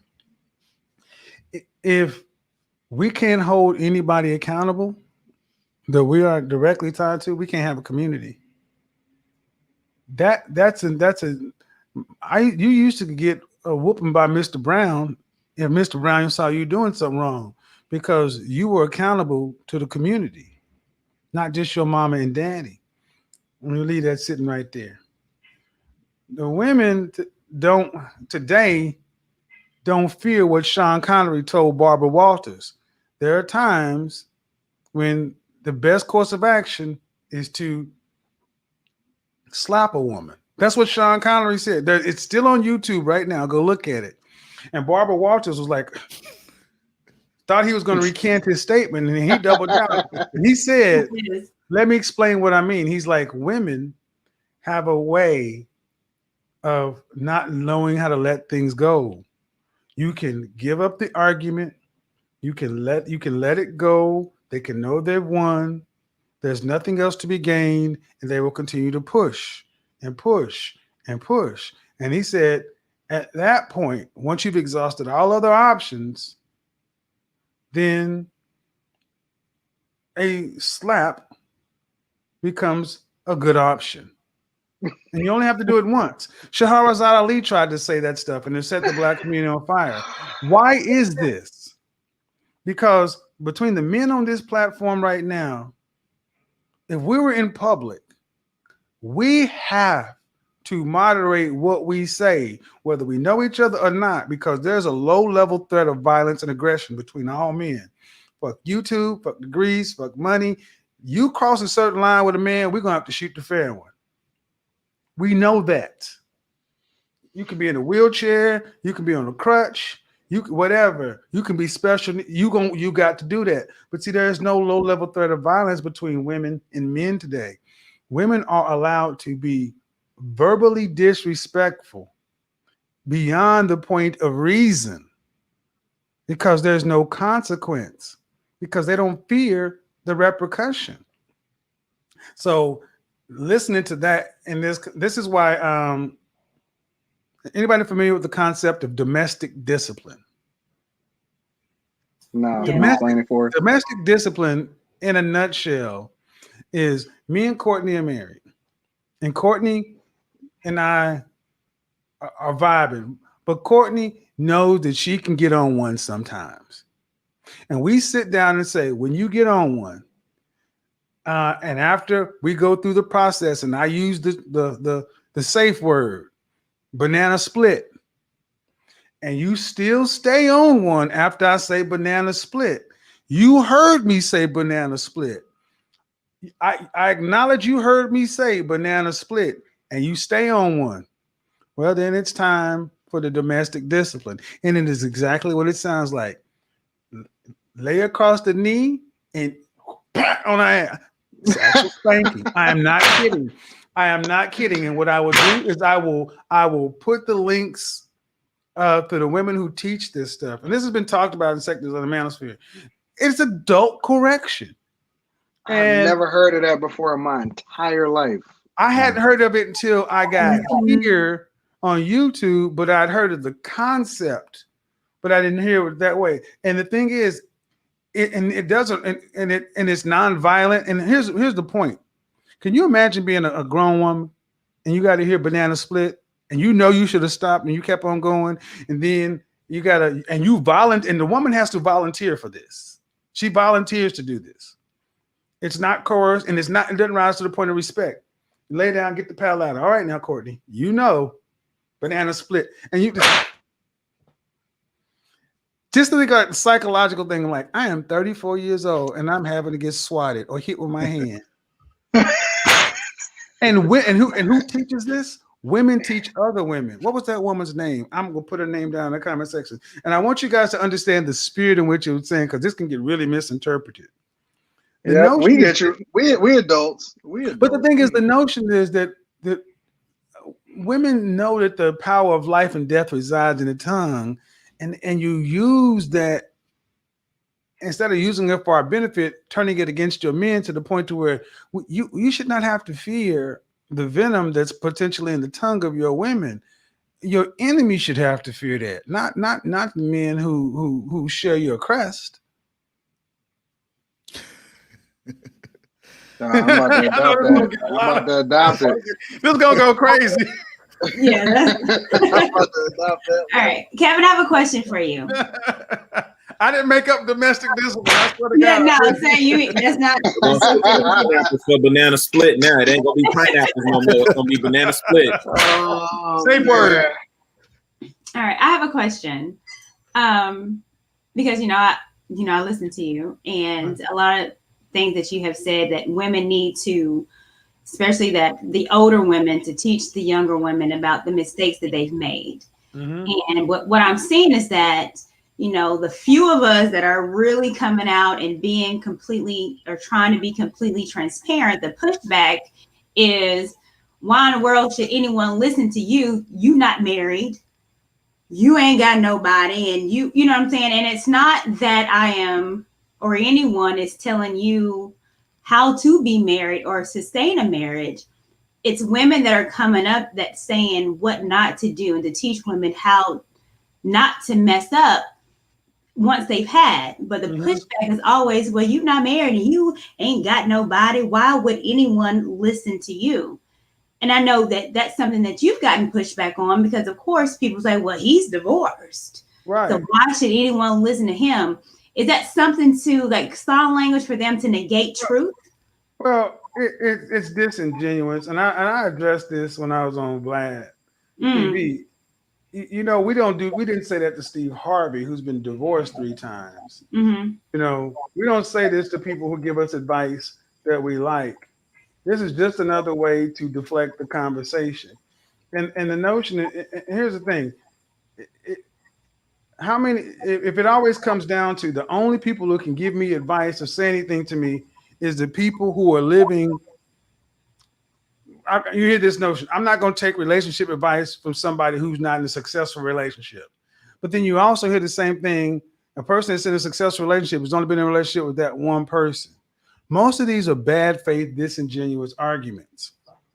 It's to continue to do the same thing over and over again. I get it every day.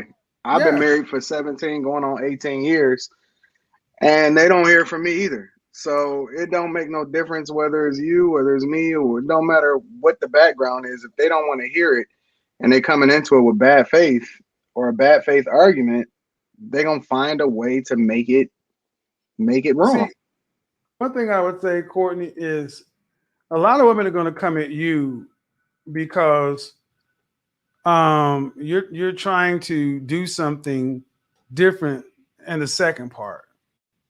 And see, that's intimidating for some women, because it's like, well, if she's trying to do something different after not having it work successfully, and it works, what does that show? That shows that what? Growth. They could have chose to do it too, right? See, that's what people really don't like about this thing. They could have chosen to do a different thing as well, but that means they would have to do the work. And most folks just don't want to do that work. They just simply don't want to do that work. That's why I don't really worry about those kind of conversations. And here's the thing. It didn't stop, when I was in church, the pastor didn't say, well, you can't teach the singles ministry because you've been divorced. It was who has a better grasp of the scripture and the gospel, and really trying to understand what we're trying to get accomplished. That's really what it came down to. It's all about the message. That's it. Yeah. Hey, Kev, I got a question for you. Go ahead. So I often say that my relationship or my marriage is not a partnership. It's a benevolent dictatorship. And obviously my wife absolutely aligns with it, right? When I say that the foundation of my marriage has nothing to do with looks, it has nothing to do with love, it has nothing to do with none of that. That doesn't mean we don't love each other, that we haven't grown to love each other. But like all 3 of my brothers, I don't have any sisters. All 3 of my brothers married successfully, married early, never got a divorce. All 7 of my uncles on my mother's side, 2 on my father's side, all successfully married, never got a divorce. And they all operate the same way, right? We groom like this. And this is the way we was always taught, so on and so forth, right? People are having a difficult time with the idea that we don't look at the foundation of our relationship is not based off of love, but we often look at marriage from a business perspective as far as how we operate in it and how we approach it. Can you speak on that narrative or the idea behind love being the foundation of a relationship versus other things that you build on, and why maybe even arranged marriages are a lot more successful than people picking for themselves? Well, okay. Arranged marriages tend to work better for several reasons. One, because marriage is a business. Marriage is a business, and we know that it's a business. Here's the thing. If you look at marriages for people, $250,000 net income gross income or more, the divorce rate drops to around less than 20%. Prior to 1930, there didn't used to be an engagement period. What's the purpose of an engagement? To sell diamonds, to get people to give money. If Anton was Kay's father and I wanted to marry Kay, I had to roll up on Anton and say, hey, Mr. Daniels, I have need of a wife. I hear you have a daughter of marrying age. Yes, I do. All right. Here is who I am. And here's what I'm willing to do. And we'd have a discussion. How you going to provide for my daughter that I've kept in a certain way? And I'd have to end up, whether I paid you a dowry or when agreement, we'd make an agreement, and Anton would say, you have permission to do what? Court my daughter. Then I'd roll over to Kay and I'd say, hey, Kay, how you doing? Met your daddy, and under the protection of your daddy and under the watch of your women in your family, we'd sit there and play with your Madagascar bugs and carry no wind. We do all that stuff. And we'd walk and we'd talk and we would sip lemonade and we would do whatever we famous, Kevin. Yeah, we would do. I listened to him screech, and I understand that's a German cockroach versus this one. That's really not a cockroach. That's a water bug. This is a big roach.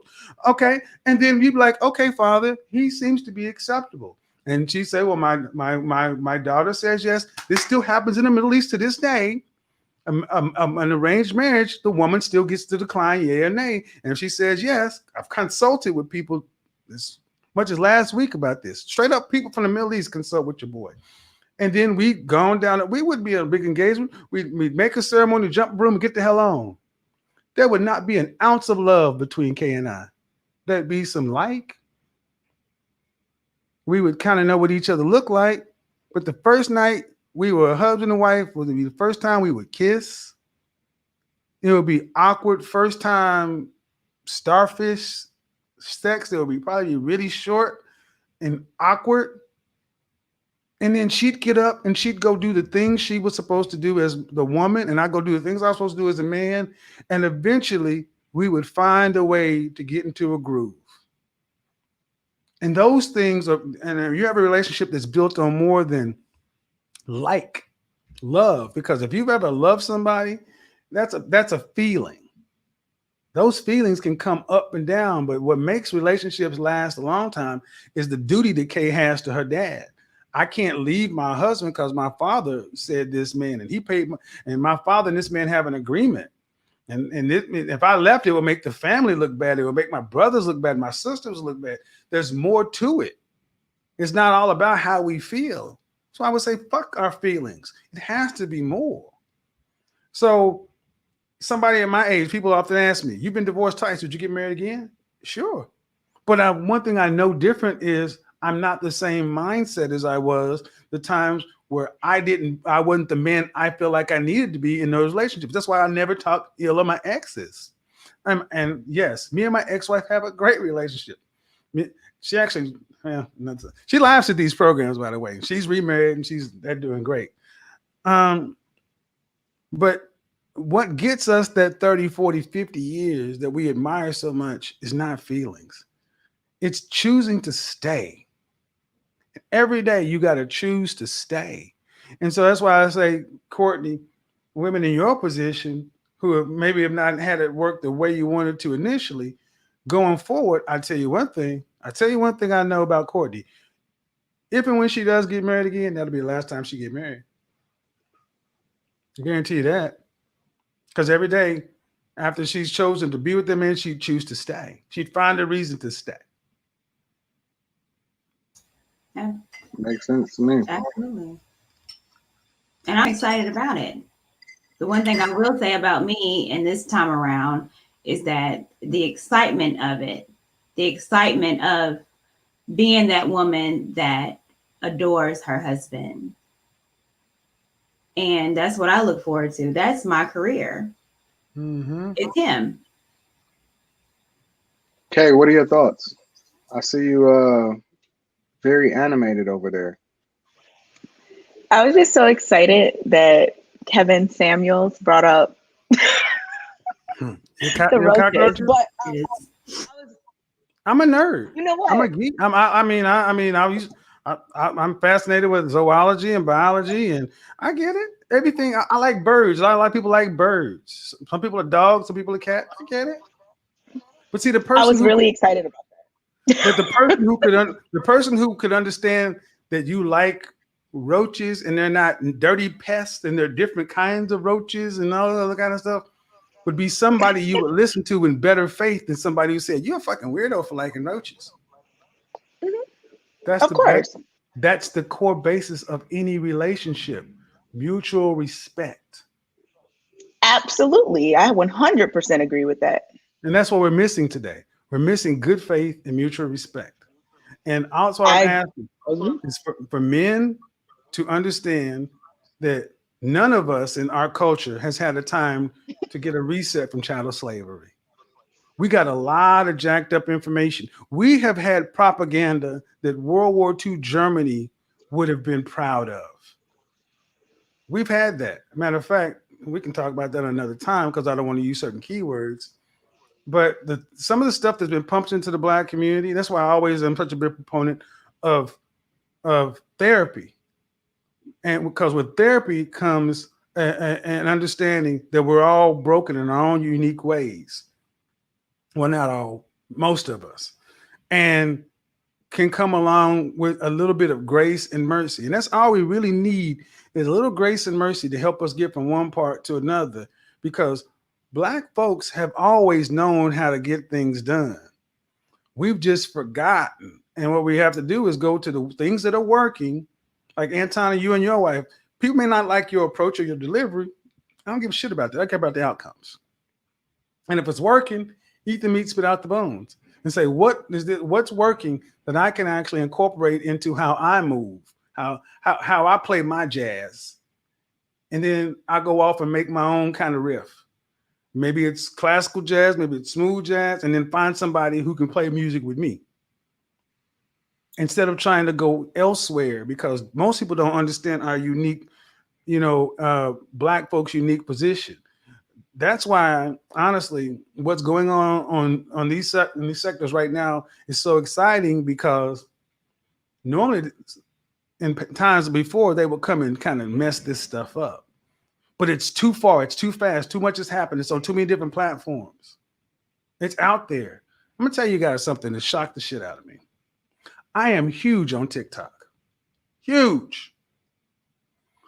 Rappers, musicians, and entertainers know me from TikTok. A week ago, I got swamped in Neiman Marcus, and I took photos for 30 minutes with some A-list rappers who were there with their entourages because they've seen me on TikTok. My TikTok page has like 20,000 followers, but their pages on TikTok, Kevin Samuels TV, Kevin Samuels Clip, 750,000, 1 million followers.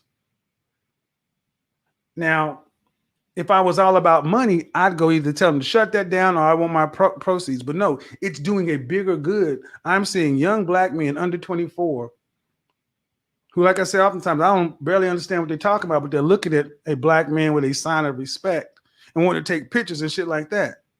I'm like, let it rock out.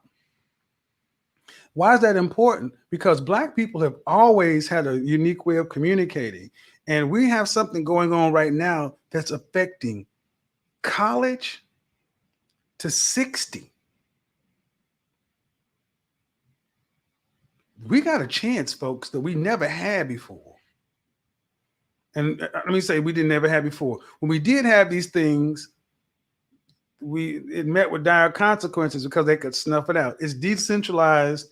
That's why I come to platforms like this and continue to talk, because it's bigger than me. It's about the message. And the more we can start seeing each other as allies and recognize we're better together than apart, we'll figure out a way to get it done. That's one thing Black folks have always done, figured out how to get it done.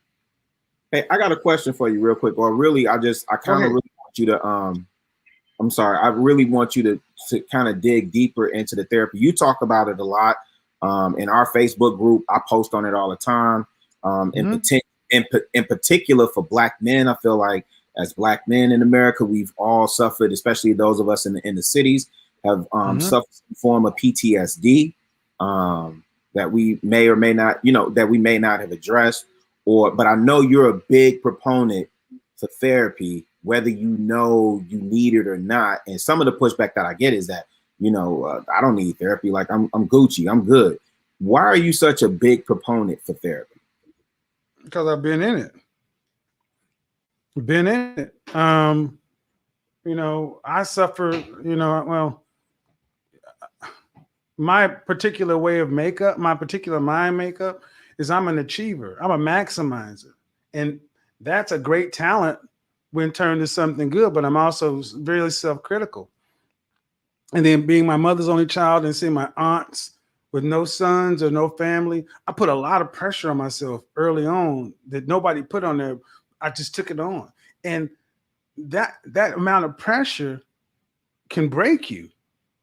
And, like everybody else, you try to party it away, hook up with women, you can sex it away, drink it away. That don't work. Christian Jesus it away.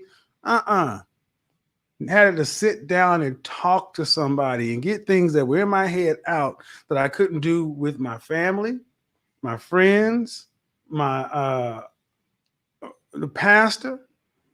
And it was one of the best things I ever did because I was an achiever, but I had really emotionally shut down in a lot of ways. If you say, Rilla, Kevin, tell me how you feel. There was a point in time I could tell you how I thought. Tell me how you feel. I can tell you what I think, but I couldn't tell you how I legitimately felt. I, Kevin Samuels, had gotten so disconnected from emotion. I actually had to go to a straight up emoji feelings chart, melancholy, sad, anxious, this, that, to reconnect the language of emotion. But in that time, when things in the real world were going awry, I went through a point in time where I was suffering panic attacks. That shit is scary. I ended up in the hospital twice thinking I'm having a heart attack. And the first thing they want to do is give you a medication. And I'm not anti-medication, but anxiety medications are benzodiazepines. They have a really harsh effect on your system. So I learned that there's a Western way of looking at things, medication. There's an Eastern way of looking at things, but eventually talking gets a lot of this stuff out. And it was some of the best things I had ever done. And once I actually sat down and talked to somebody, I became a proponent because you learned coping skills and ways of communicating that I never had before, and then you can use them as necessary. How many times have people watch my show and say, "Damn, you're a better one than me, G"? I couldn't do that. Yeah, it's a learned thing. I think one of the major things is especially in the Black community, we are so Christian. We really believe that we're not being faithful to God if we go get counseling. But I say God made counselors too. That's why I'm big on that, man. Especially for Black men, because we just had a young rapper kill himself, right? Lil Loaded. Look, our culture is different. We're quicker to Jones on you than say I hear you. But there's sometimes if JR called Anton, and there's sometimes you can hear something in a man's voice when he hit that crack. You know what I mean? That crack. It's like, hey man, you like, I'm on my way, fam. You got to get to your homeboy and quick. Because there's maybe a loaded 45 and a bottle of Jack on the table. And we got to learn how to extend some grace to one another as men, because Black men in particular don't have a lot of outlets, and we aren't necessarily comfortable sharing personal stuff with each other because, like it or not, We don't want it to get out, right? But the more we start dealing with therapy, the more we start understanding that, that there are some things that are out of bounds per se, and allowing folks to be human, man, we're gonna be better off, because I think, this is my personal opinion. I got nothing to base it on, but I look at what we've survived as Black people, and if you put that on any other race of folks, I don't know if could they have made it to where we are. The fact that we are still breathing is amazing. But I think it's important for brothers in particular, because we don't get enough validation and support and affirmation, and we got to learn to get that to each other. I'll say this, and I'll get a mic up. Oftentimes, I have a young brother. He doesn't even know. He wants to give me a compliment, but he doesn't even know how. He's like, instead of saying, like the way you dress, or like this, like that, you be sliding. I don't know what that means, but that's his compliment. And it reminds me of when and what it reminds me of when, with all my college education and everything else, I still lacked the emotional vocabulary to express a feeling. That's dangerous, especially when you put testosterone in it. Hey man, I just wanted to tell you I appreciate that balance that you added, because Jap did a show the other day on Lil Loaded and My dog. Man, and they took it down, but the most impactful show I've saw of his. And one of the things that I constantly say on this show is that we're real people having real conversations in real time about real stuff. And what you just touched on is what he talked about too, is about being your brother's keeper. And it don't make you weaker or soft if you in the moment. You gotta have that moment, but we gotta be there for our brothers to prevent situations like Lil Loaded. So I really, really sincerely appreciate you adding that balance, fam. Thank you. Well, and that's the thing. Jap is a friend of mine. And, I would say I've been there for a friend of mine. I had to sit up for days with a brother. But you also have somebody who can do that for you. And see, with that comes a reestablishment of brotherly bonds, of people that you're not necessarily the DNA related to, and trust. See, what gets us as a community is we don't trust each other. We're not sure we can trust each other. And I get it. That's why I have a firm policy. I don't beef, and I challenge you this, and I don't talk. I am like a vault. You tell me something, it ain't never gonna get out. Now, there's a Machiavellian principle of men who want to be powerful, collect favors and secrets, but there's also just a code. Somebody who talks to me know that they ain't gonna get out. And you can play a game of telephone with me if you want. You can play a game of power if you want. Tell me something, tell 3 other people. It ain't never gonna get out of me. And when somebody can tell you something and know it's not gonna get out, even in the worst circumstances, you both benefit, because they still have to have a begrudging amount of respect for you, even if they can't stand you. Kev, I got a question for you before you dip real quick. Go ahead. So I'm very careful when it comes to aligning myself with certain people. I rock with people, I give them shout outs and stuff like that.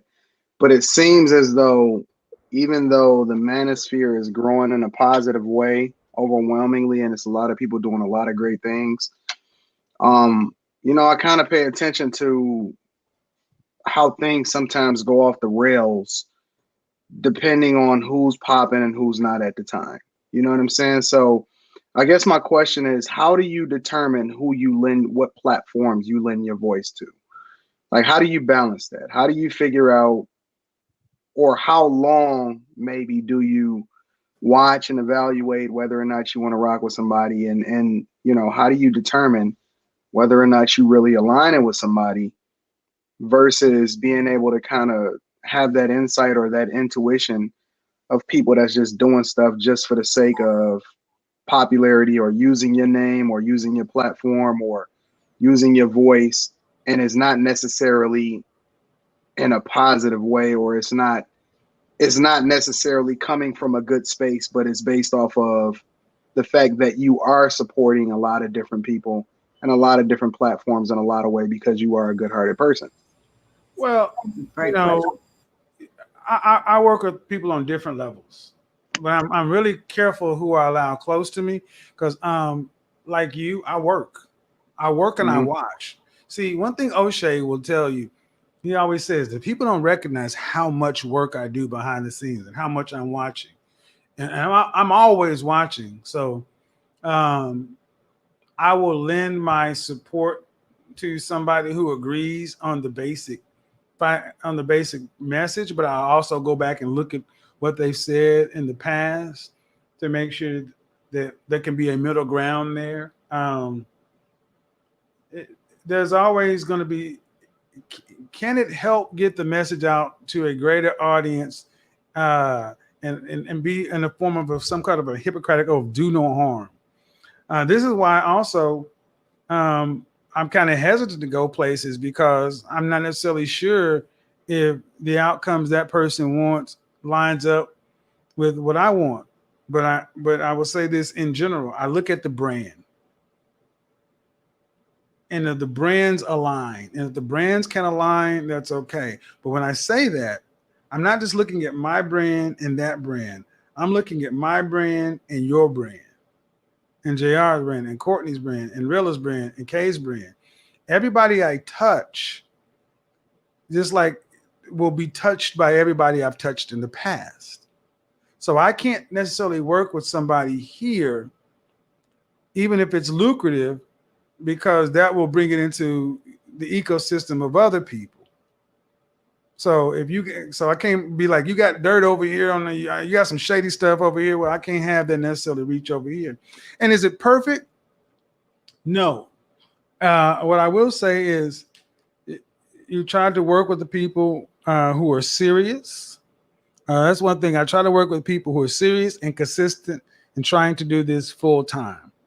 And I've had to make that a firm requirement in 2021 that if you're not if you don't have a consistent broadcast time, a consistent platform, consistent mess, consistent this, then I'll just wait until you get to that point. And then from that point, I'll try to do as much as I can to help lend what I can bring to a platform. But I still look at myself as a content creator. I'm hot right now. That's cool. But it'll be somebody else's turn. But you got to always pay it forward. You don't ever want to get too big to where you can't still vibe with folks who are not where you're at yet. If you're a fan of, you don't have to be a fan of the man, but Rudyard Kipling, if you can walk with kings and not lose the common touch, that's big for me, because I understand that my persona could come off as bougie, elitist, arrogant, standoffish. Who's this 6'4" college Tom Ford and suit, this, that?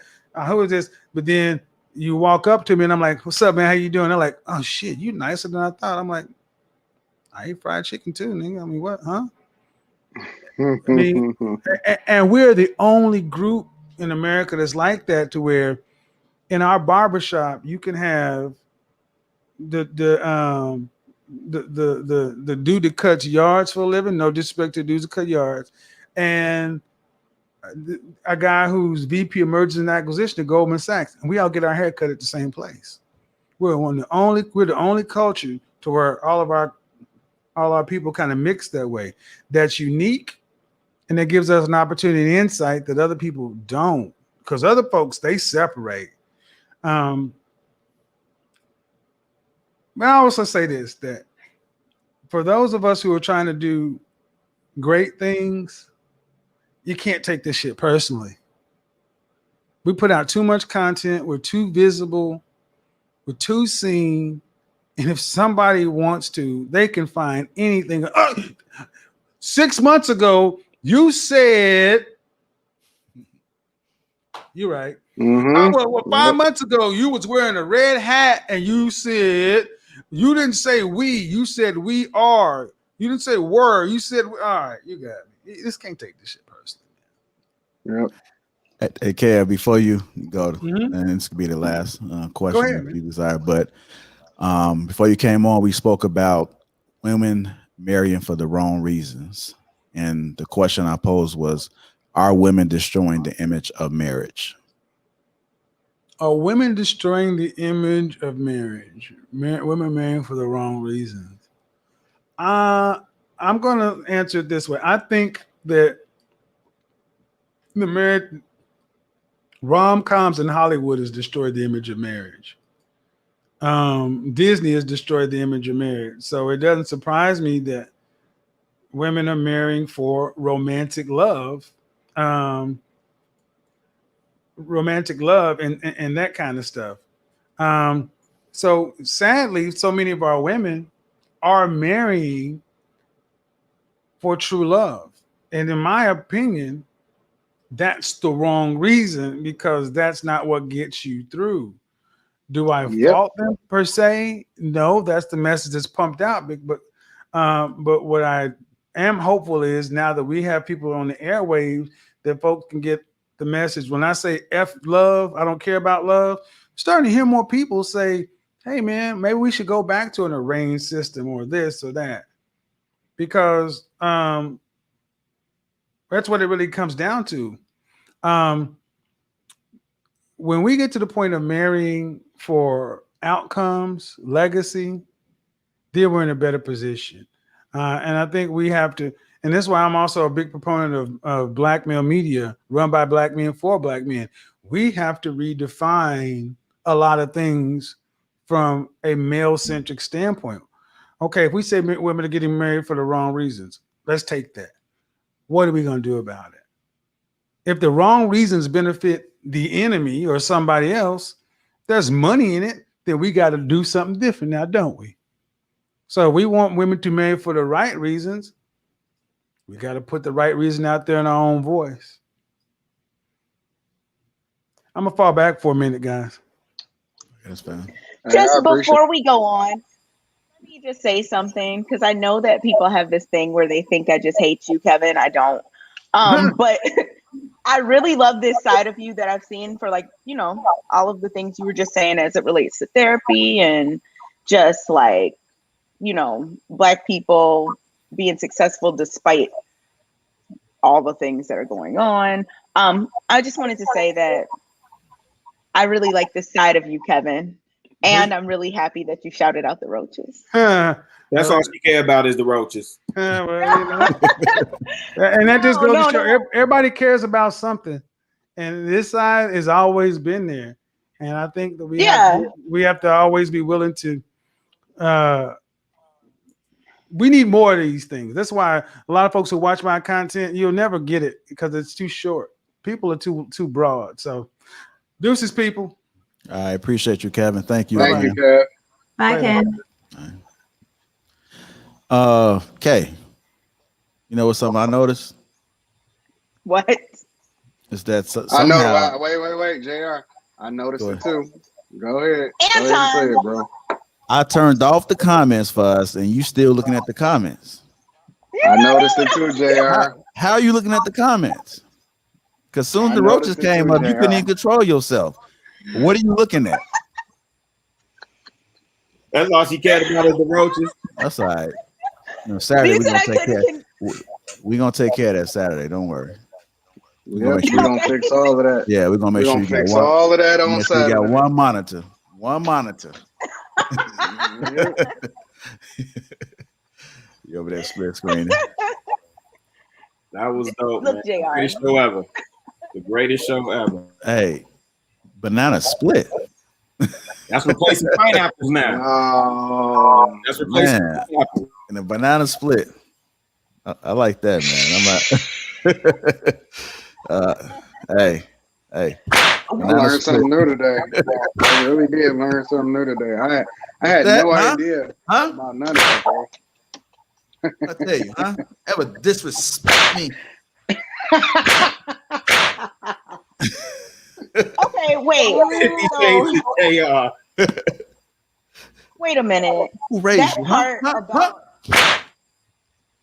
Go ahead. part about the spanking, that spanking situation. I didn't know how to feel, because is this like a kink thing or is it just like a discipline thing? Well, it's I'm a confused. discipline thing. It's yeah. discipline. Oh well then no. Like what? No, but it's Again, discipline you gotta that the understand. woman Right, it's agrees adult to. discipline. Right, it's adult It's discipline. a woman agreed to it before it happened, though. Okay, so it's like a kink thing. No, it's not a kink thing. It's discipline. The It's woman like redirect. understands that she Redirect. needs discipline. Yeah. 50 Shades of Grey, right? Yeah, there it is. 50 Shades of Grey. 50 Shades of JR. Yeah. I'm literally gonna go and research this, bro. I gotta know more about it, bro. We might have to have a whole subject on this on the next live stream too, bro. Yeah, man, you got to get order. Get it in check. Hold on real quick. Let me open up these lines real quick. Well, hot 15 minutes real quick, man. Y'all got 15 minutes, right? Yeah. Man, you know what we do. And Anton, you will not escape without answering that question. If we get off the line, I'm calling you after the show. Don't think I forgot. I ain't forget about you. What?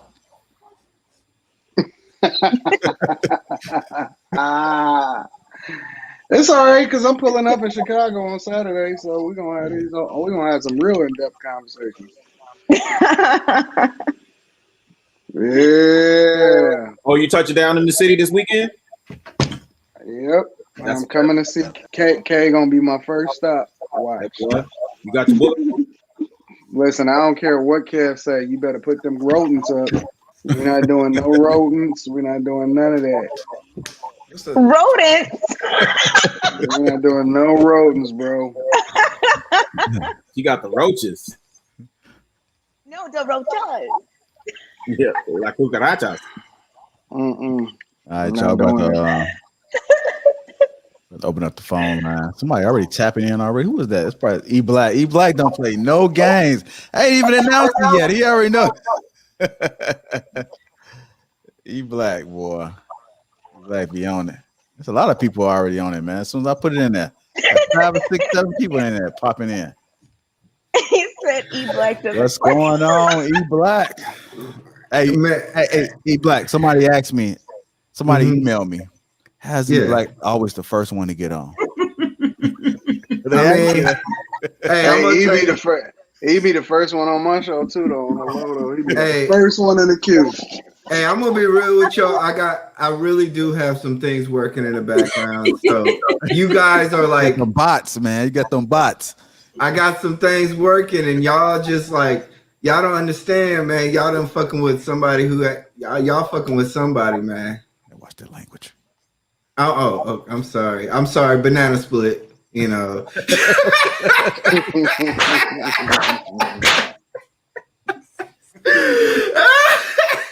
First I heard him laugh like that.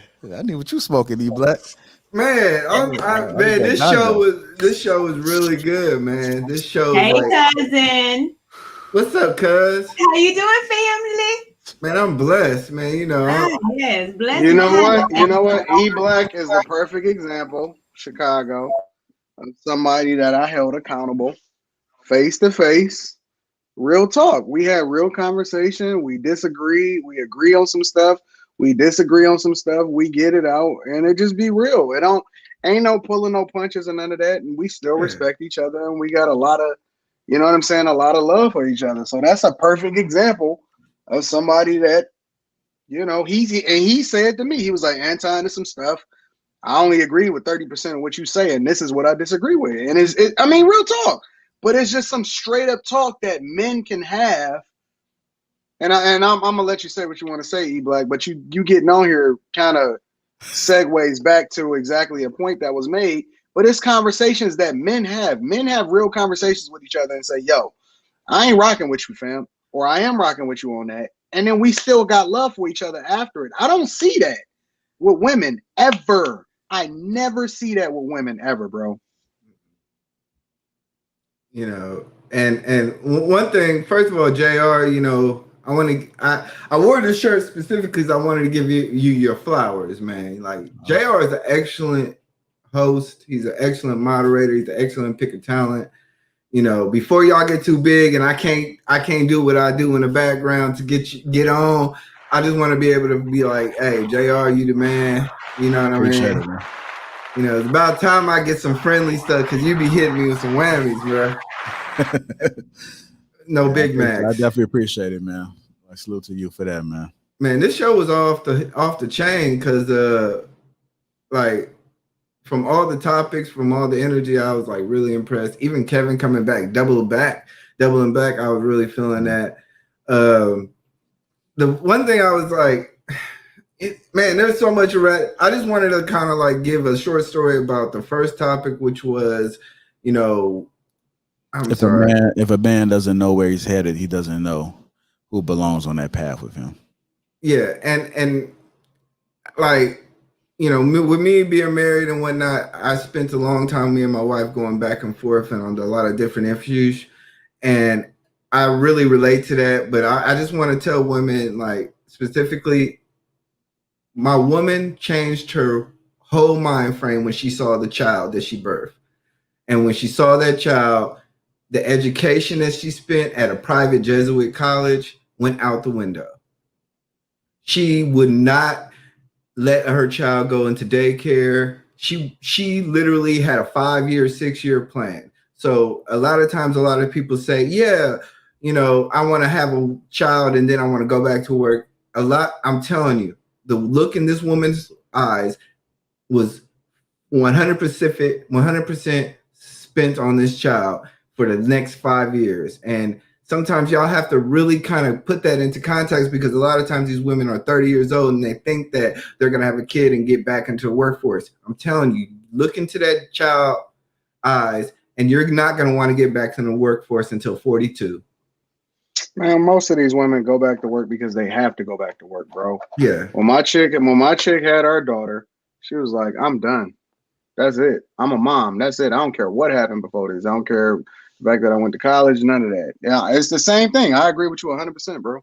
And people don't understand this. Like, if you go back to work, it's going to be $150 a month, $150 a week to pay daycare.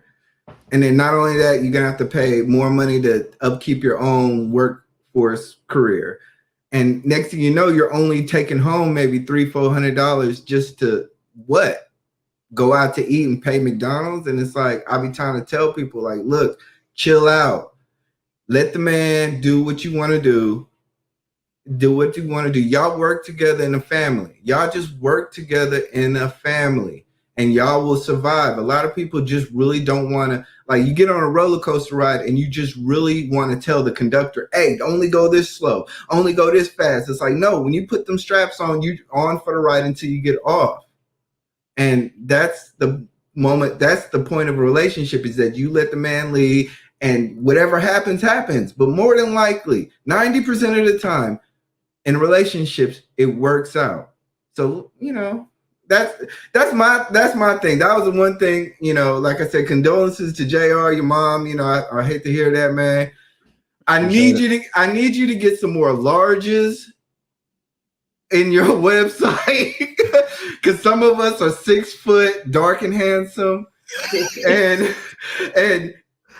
I just need you to get some more larges, bro. Hey, man, we got the Lapeef merch coming in the next couple of weeks, I promise. In larges. Yeah, I know. Because you got mediums and smalls, but hey. All right, appreciate it, man. No problem. All right, thank you, Black. Thanks, E. Bye, E. Yeah. All right, what's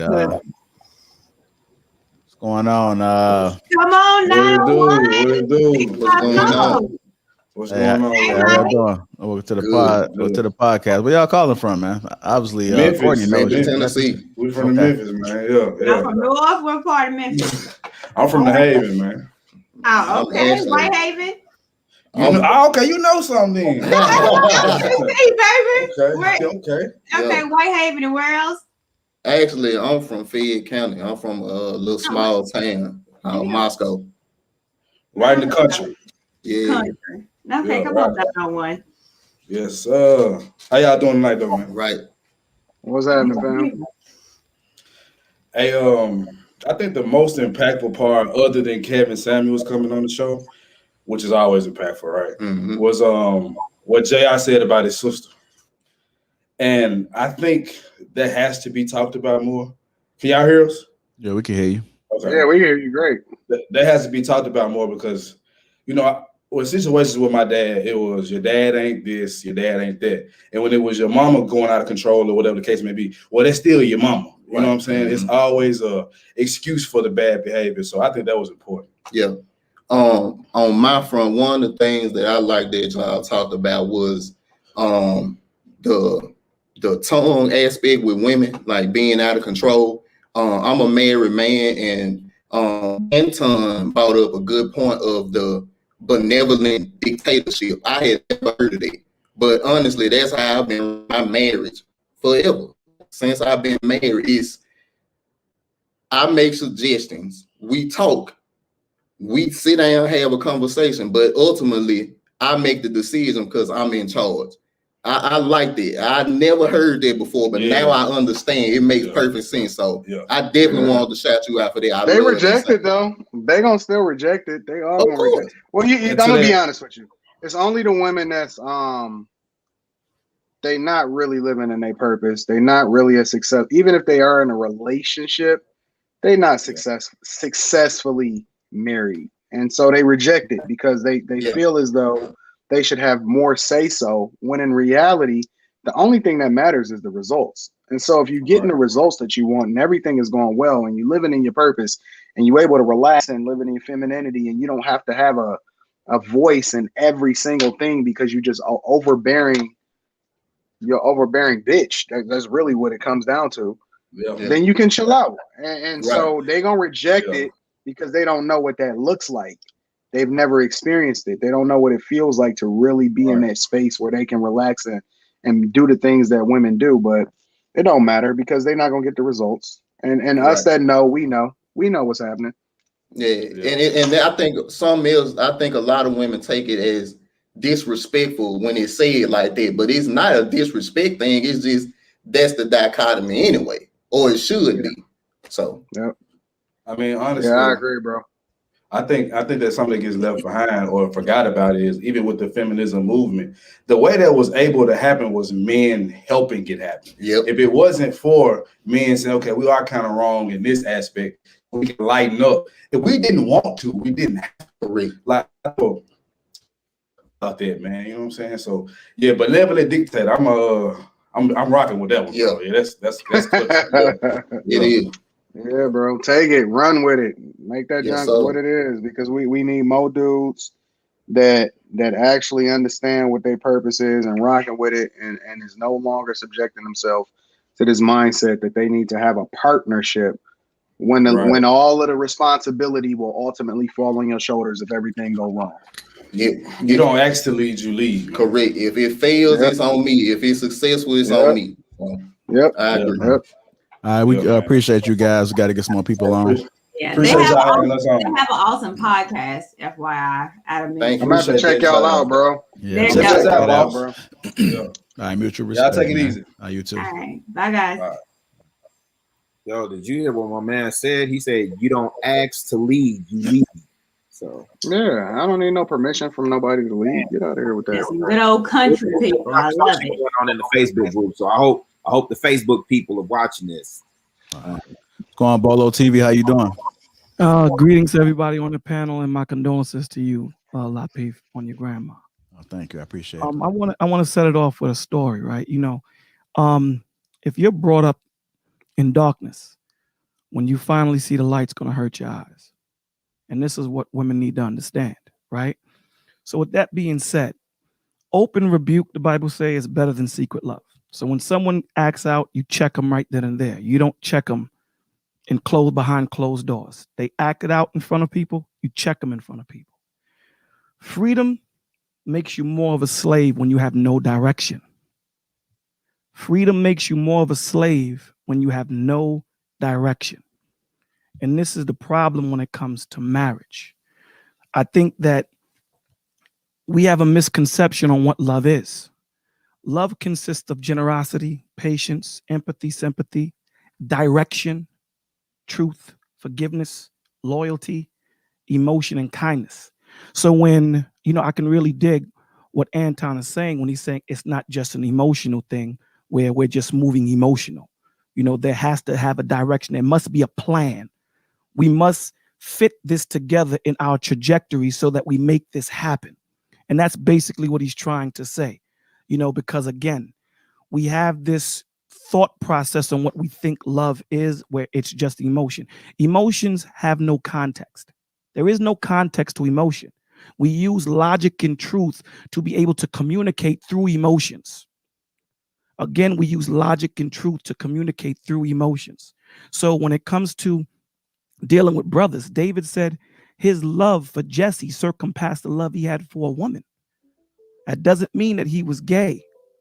What it means is that the love that he had for that brother, he would lay his life down for him. And this is the problem that we have amongst black men. Because if I say to Anton or Rilla or Lapeef, yo, brother, I love you, there's a stigma that comes with that. You weak. You a sucker. You a punk. You know what I'm saying? We got to get rid of that because we do hurt. We do cry. We do feel. And that's the issue that we have to start dealing. So when we talk about therapy, it's easy. That's why it's needed, because again, when you're in that atmosphere of trust, when you do speak to a brother and you know that he's not there to hurt you, he wants the best for you. When he does give you that truth with love, it's going to hurt. But understand something. You can trust him. You're in a place of love. You're in a place where no one is here to hurt you. We're just here to build you up and make you a better version of yourself. And the one thing I wanted to say to Kay, you know, when we speak, right, on our platforms, right, when we speak for the majority, not the minority. And it seems that a lot of times when majority question is asked of you, you make it specific. We have to understand something. Not all Israel was wicked. Not all, but the majority was. And the Lord punished everybody. So understand that. So we speak for the majority. You know, we speak for the rule, not the exception. The rule is the problem. The rule is what's getting our children killed. The rule is why our women are not in order. They're out of order because they think. Well, let me give you this example. And I'm going to ask you this, Kay, and then I'll get off. If you have a dog, right, and every time the family eats, you put the food on the floor, right, for the dog to eat. If one day that dog starts to talk to you with the same intelligence as you, do you still think you could put that food on the floor?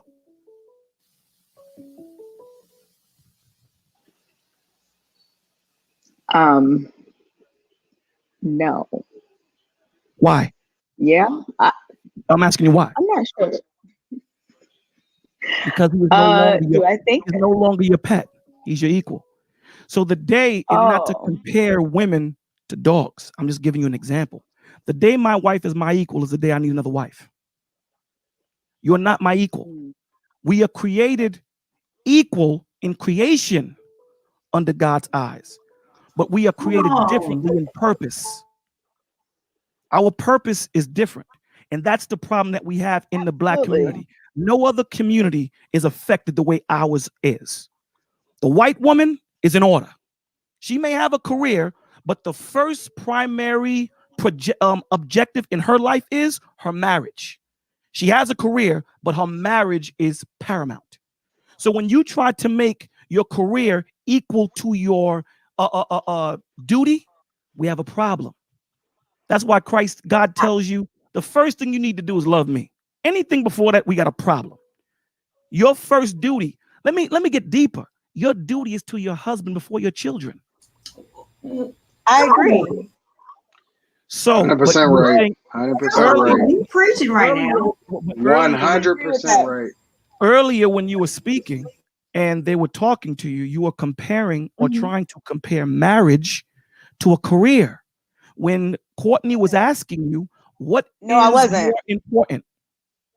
Did Courtney your marriage ask you and I said your marriage is more important. I literally said that. Okay, so then my bad. My bad. Thank you. However, thank you. Okay, no, listen. Marriage is your. Go ahead. I'm sorry. Marriage is your If you're married, that's your number one thing. Your man, your wife, your number one thing over everything else. Right. But here's the thing. What were you created to be, though? a career woman or a mother and wife? No, wife or mother. Yeah, Wife well, first. it's all right. I wasn't differentiating the difference. I just threw those Oh, up there. okay. I'm sorry. It's all right, Bella. Just run the tape back. We talked about this like 4 hours. Well, we've been on here a while. What's your purpose? Come on. When we get off, you can rewind it. No, that's the problem. The problem I'm is never answering a question. no, Kay, I want you to answer that question, Kay. I want you to answer that question because question. Yeah, I mean, we've been on here for a while. I honestly forgot. So just answer that we've question. been on a while. What's your purpose, Kay? Is your purpose to be a wife and a mother, or is your purpose to be career? My purpose is, like I said earlier, I'm going to say the exact same thing. Women can have more than one purpose. My primary purpose, I'm not married yet and I have no kids yet, but ultimately that will be my purpose. When I get married, when I have children, that is my purpose. That's what I'm working towards right now. Well, okay. So you were born and made to be a wife and a mother, right. Correct? Right. Again, like I said earlier, people are born. Again, like I said earlier, people are born to procreate. That's what the point is, to have all. The thing is that you're not saying it. We're dancing around it all. And so, okay, so I can definitively say I was created to be a wife and a mother. Amazing, but the reason that can you definitively say that? The reason that I'm not saying wife in terms of biologically, when we're talking about creating, if you're talking about something religious, that's different. But when we're just talking about objective biology, marriage is not part of that. For me, it is. Getting married, for me, it is. I'm not asking about all that. I'm asking you. Yeah, and you asked me why women were created. I'm gonna get a different type of hat for you. I got another. My brother got all kind of hats. I know Lapeef, you need you to asked me why women were created. Hold on, let me say this. Then I asked why you were created. Hold on. Let me say this, Courtney, and then I'll let you guys argue it out. This is the problem that we have in the Black community. The Black community is everyone is blameless. No one wants to stand on their square and say what it is. My son is going to be raised to be a father. That's his ultimate goal, to provide, lead, guide, teach, nurture, and protect. That's his goal. The woman that he meets, my daughters, their objective is to be mothers, wives. That's the objective. Everything else that comes after that, no one is pinholding you and telling you can't be a career woman, you can't be this, you can't be that. But what we're asking is, what is paramount? What's paramount? What is the first thing? What's your core directive? Your core directive. Now there's sub-directives, but your core directive, you were created to be with a man. The woman was created so that Adam would not be lonely. That's what you were created for. Anything other than that is a problem. And that's our issue, because we don't know where we fit. We're trying to put square pegs. You're on third base with a hockey stick. You're in the wrong game. And that's the problem. That's a pretty good analogy. We need to know our positions. And when we know our positions in the community, and remember, everything is community. Everything is village. If you know your positions, and then everything will work, and everything will work itself out. With that, I'm going to say good night to everybody, and thank you for allowing me to come on the platform. Hey, Bolo. I'm about to come to your church, Bolo. I'm about to come to your church, man. I'm about to come to your church. Come. We on Wednesdays and Testimony Fridays, brother. All of you guys are more than welcome. And on top of that, I'm gonna need you to narrate my life. The movie of my life, bro. Well, listen, man. Let me find your email or something like that, and we'll holler on the back end if that's possible. For sure. You guys have a blessed night, man. Good night. Thank you. Anton, what's going on with that hat, though? Because Kay is the queen. Kay is the queen. Man got his wrong. He has evolved. He has You out here. evolved. You out here doing some Anton. temptation moves or something. I don't know. Anton. Kay has evolved beyond caps. Kay Anton, you is got on a the whole job nother hat level. on. You got a job hat. He's not playing right now. Kay has evolved. That's the job hat. You're right. I love it. You got the feather in it too. What's going on? Lighting the feather in your job hat. Sheree B, Chicago. Am I saying it right? I can't hear you on mute. You muted. You muted. Hello, and how y'all guys doing? We're doing fine about Phenomenal. yourself. What's going on? Great, I'm doing great. It is pronounced Sheree, so it is Sheree. Okay. All right. Yeah. I wanted to come in because I think we've touched a little bit of one of the things because we talk about the woman's tongue and stuff like that, and which I feel is very, very vital because I like to preach it to my brothers because I have 3 brothers. And one of the things I like to tell them is that picking a wife is extremely important because she can be the rise or the fall of you. And if you choose correctly, that woman can put you in other places, can help you go in other places. But I think one of the things that we tend to forget as women, and it's because we haven't been taught, is our place when it comes to community. A lot of us talk about ourselves. A lot of times when I hear women on the platform talk, they say, I feel, I think, I thought, and they don't think in the aspect of we. And when you speak in a language of we, of I instead of we, you forget who you are as a woman because women choose specific careers for a reason. Those careers are chosen because we care about people.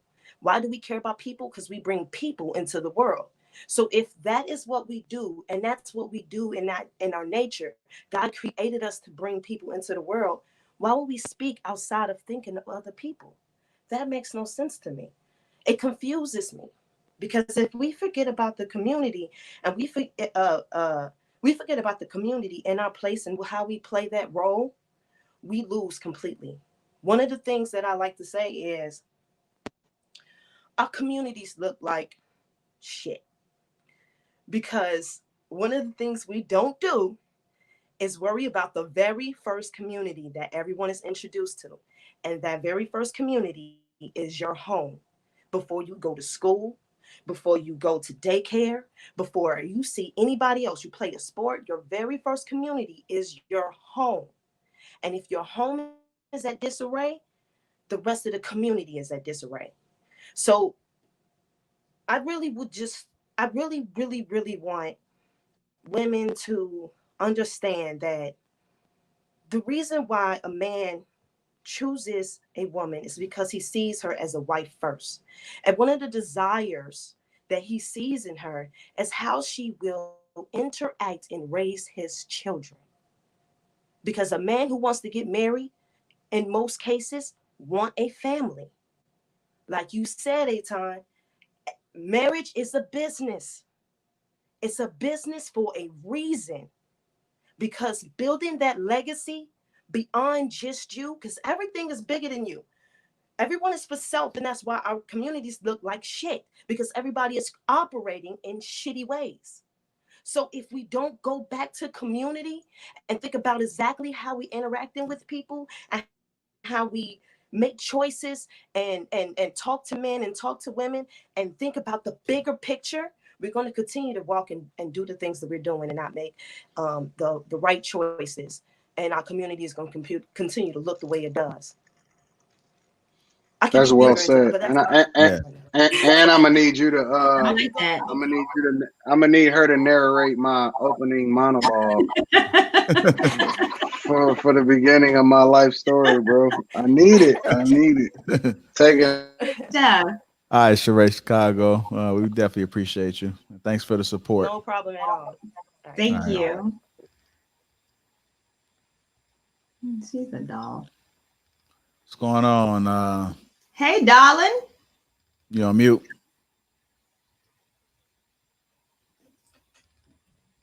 There you go. All right. Hey, everyone. Hey, I'm about to tell you about your boyfriend last week. Oh no, what happened? Coming out here asking questions. He's my husband. Oh, girl, I didn't know. Your husband came on here and was asking questions. He didn't even see the show.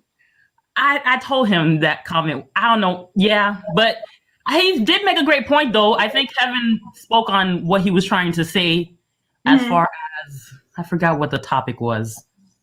But he did Kevin touched on it more. So I guess is that what it was? The fact that he said he didn't watch the show.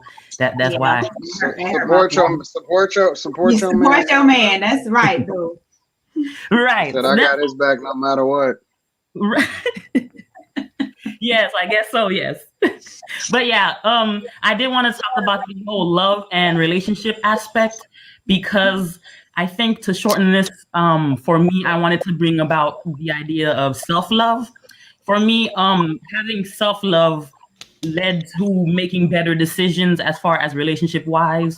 And in meeting my husband, all the women around me were telling me he's bad, he's this, that, and the fourth. But when I got to know him more, our visions aligned. I saw that he had the qualities I needed in a man and a potential father. He had the leadership aspects, and I was able to see these things. So it wasn't hard for me to just say, okay, I don't care about what none of y'all are saying. Like, this is him. He is it. We're going over there. So I kind of didn't listen to any of that. So a couple of relationships with friends and family failed because of that, but it didn't really matter, because like, even in this whole getting married and all that, everyone is kind of against you as a young man, as a young woman. They'll tell you should get married. They'll ask you when you're gonna have kids. Oh, but you should stay in school, and school's more important. So it's like you're hearing all these things, and it doesn't align with what we now knowing to learn about the importance of marriage and how that is the bedrock and the foundation of our societies. We're hearing more of the independence and the singleness, and even from family members, they're giving us terrible advice, and they're not supporting you when you do meet your mate or whatnot, and they're telling you all these things and not supporting you, and you don't have that good support system. So it's just a lot of things happening that a lot of women, modern women, even though I do believe there is hope for modern women, because I think what it is, modern women are just perhaps traditional women who just have just layers of foolishness, and you just need to take it off and kind of get back to the root core. Because a lot of us, I'm hearing, we want husbands, so something's there. We want the children. We want so something is just not in aligned with what we say we want. So for the women who are wanting these things and they're looking into their lives and they're doing the work necessary to lead them there, you kind of align more with traditional values. It's no hope for modern women. It's no hope for them. Because what I found in people is that people, especially older people, they grow to become more of what they already are. They get hardened in their thoughts, and they get hardened in their ways, and it's hard for them to come out of it. So you almost got to just start over. A lot of times people have always asked me and say, okay, so how would you solve the problems in certain areas and certain communities? You probably just got to nuke it and just start over.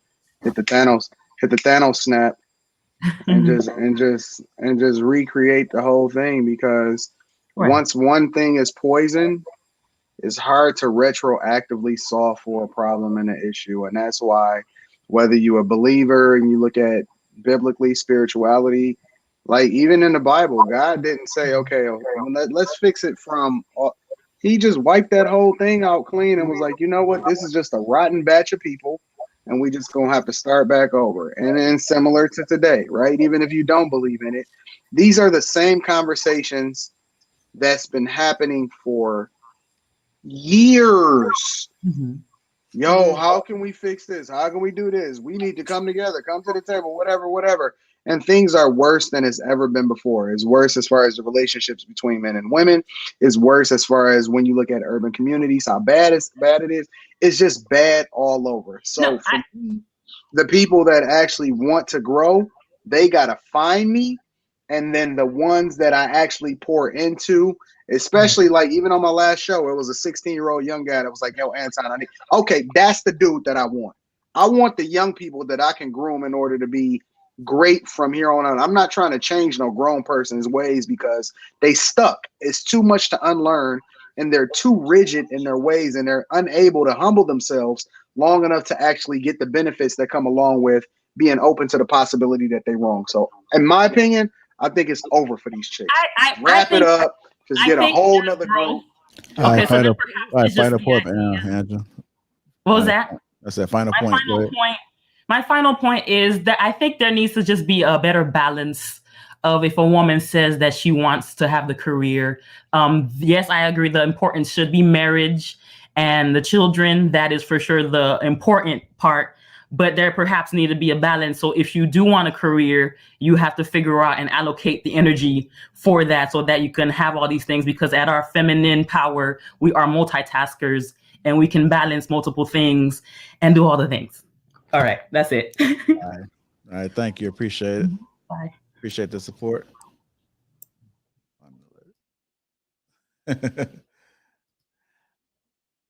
They wilding in the comments. Yeah. Yo. How you doing? How y'all doing tonight, man? What's happening, fam? Welcome back. Cool. Yo, I wasn't gonna say nothing to you, Kay. I was gonna let you live tonight. I was really gonna let you live, but you went to depping and dancing again. So I'll ask the question a little different for you so it hits home. Right? I think it bothers you that Courtney was asking you about your purpose, if you will. Like it's like pigeonholing you into this thing where you can't be a career woman too, right? But what she's actually, well, before I preface my statement with this, religion aside, do you believe in the presence of God? Mm-hmm. All right. So with that being said, right, what she's saying is your God-given purpose, right? Your God-given purpose, because of what you are naturally able to do, your God-given purpose is to be a mother. And by your own admission, in order to be a successful mother, you need a husband to be there for you, which makes you a wife, right? So no matter what else you do outside of that, you could be all the career woman you want and get as many degrees as you want. That's awesome. But your God-given purpose is to be a mother and a wife, right? Does that hit home a little different for you? Again, my purpose. Yes. Yes. I think that when y'all see my mouth start moving, you just make something up, because I literally said that is for me. Yes. But you had a butt. You had a butt. You actually did not say that it was for you. What you said is that's not your purpose because you're not married or a mother right now. So right now that's not your purpose. Because it's not what I'm doing right now. I said that's what I'm working towards. Right. But what you're doing right now in this moment has not a damn thing to do with what God's purpose for you is. Run the tape back. So you could do what you want for the next 10 years. That don't mean that you living in what God's purpose for you is. So that's the disconnect, right? You are trying to I told you about you in those microcosms, right? You are trying to take this little small part and pull at that string and say, well, right now, that's not my purpose. Look, and I agree with you. I understand what you're saying. I got you, Jay. So here's the thing. So, okay, if you are agreeing that your purpose is to be a wife and a mother, however, you're saying that's not your purpose yet because you're not there. No, that's not what I'm saying. I'm saying that is what I'm working toward. Okay. So your main purpose of what you're working toward is becoming a wife? Yes, for me. That's me. Yeah. Listen, y'all. We're not gonna worry about it. You know why we're not gonna worry about it? I got you, Jay. I'm gonna be in Chicago. I'm gonna be in Chicago this weekend. By the time we live stream on next Thursday, Kay gonna be a whole nother person. Help out, Anton, bro. Help out. I promise you, she's gonna be a whole nother person. I'm gonna fix that. Yeah. Now, I'm gonna speak on my I'm gonna speak on my actual point now. I just had to get that out of the way. something that when you asked Rilla, my guy, you ducked it a little bit. You danced around what Anton was asking you. So I'm gonna answer as a man who was also raised around a bunch of women. When Anton asked the question about love versus purpose and all of that, men that were raised around women, we consider love because that's what we was raised around. So that's just the real answer of it. So yeah, even me changing up my views and understanding I need to move different. I still, when I think about marriage, I still think about being in love with a woman because that's what I was raised on. So it's all right to say that. Really, we could know that we learning differently and still understand nature and nurture. Like we was taught that. You what you say? Here's the thing, though. Here's the thing. Hold on. Before y'all even say that, this is the thing about women, bro. Like Kay is not too far gone. I think that she can evolve. I think that she can make it. Because I often say when I often say that certain women, when I see women as with these beta dudes a lot of times, right? Or when I see women operating out of their purpose or they overly feminist and all of this stuff, right? What I've come to the conclusion is that they're like that because of the men that they're around. These type of women wouldn't be unruly if they was around me. They would never operate like that. If they was married to the right type of person, they would be in line together with their mind right and moving in their purpose. I agree. So let me do my work. Let me do God's work. Let me do my magic. Stop. And then we gonna get it together. Because it's a different ball game when they see me in person. It's a whole nother thing. So you actually kind of segued into what I was gonna say, right? The point I wanted to make about the image being ruined. I don't think women are ruining the image of marriage.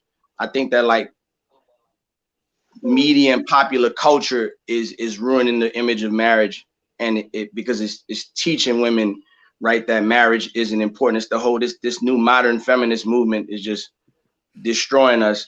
They only feminists when they're not around people like me. I get it together. I got you. Hey, hold on, Anton, because I want to circle back to what Jay was saying. Go ahead. Yeah, because you were saying that I ducked and dodged the question. A little bit. You were going to answer it, and then it sounded like you said the same thing I said, which was, as men, we're considering love, and I think what we get confused and twisted is that. And if I'm willing to say like, hey, if I didn't articulate it or, if I'm off or whatever, that is what it is. But when I think about love, I think about 1 Corinthians 13, right? I don't think about emotional love in that sense. So we get that construct, but it sounded like, because you said I dodged it, but then it sounded like you just said the same thing. What I was saying was that we consider it, but you're building based on legacy, family, so on and so forth. So I just want to make sure I heard you. But no. So I do think you dodged it in the way that you answered it, right? Because I don't think you wanted to put as much emphasis on love as what is truly there when Anton was asking it. No, that's my belief. I could love before, so that's my belief. Right. That's what I'm saying. I could be wrong in it, but the way it presented itself, you know what I'm saying, as if you didn't want it to sound too simpish in the way that you were gonna respond. That's what it felt like on this end of the, from this end watching. I could be wrong, and if I'm wrong, I'll take that. All right. But it seemed that way. But I'm just saying, my answer is if it feels simpish or sounds simpish, that's cool. I take that, because again, when you talk nature versus nurture, if that's what you was raised in, right? Where Anton says he was raised where, hey, this is the purpose, this is the mission, this is how I go. You know what I'm saying? I'm a product of a single mother and mama's boy and all that shit. So I'm unlearning a lot of shit. But mom's told me, love a woman like you want a man to love your mom and your sister and blah blah blah. So like, So that's what I came up on. So I was marriage and all that was more romanticized for me probably than an Anton. You know what I'm saying? So all I'm saying is, I think that was the answer that you were kind of avoiding giving. I could be wrong, and that's cool if I am. We may have to run the tape back on it, but I hear you though, because I'm not on that side listening. So I absolutely take the advisement. But then again, and then that leads me to where I was gonna say about why marriage is failing and why women are kind of just ducking and running from it, at such a high rate. Because marriage is no longer about duty and responsibility, and it's romanticized. That's why I said, pop culture and all that is ruining it, because the Tyler Perrys and all the Disney princess movies and all, it's all romanticized, and there's no actual work shown or that part's not emphasized. Like, yeah, like you're gonna be in it, but you got to be in it and be committed to it. The only time you see women happy in these situations in the pop culture is, when a man is just showering them with affection and gifts and love, or the other extreme is that, he's a mister. You know what I mean? Or what's that movie with the Terrence Howard where he was the rapper? Memphis. That was like the most romantic movie that I ever seen in my life. Yeah, it was so much romanticism in there. Was it really? But that's my opinion. I think marriages is feel like arranged marriages work because they are built on. All right, Jay. Final thought.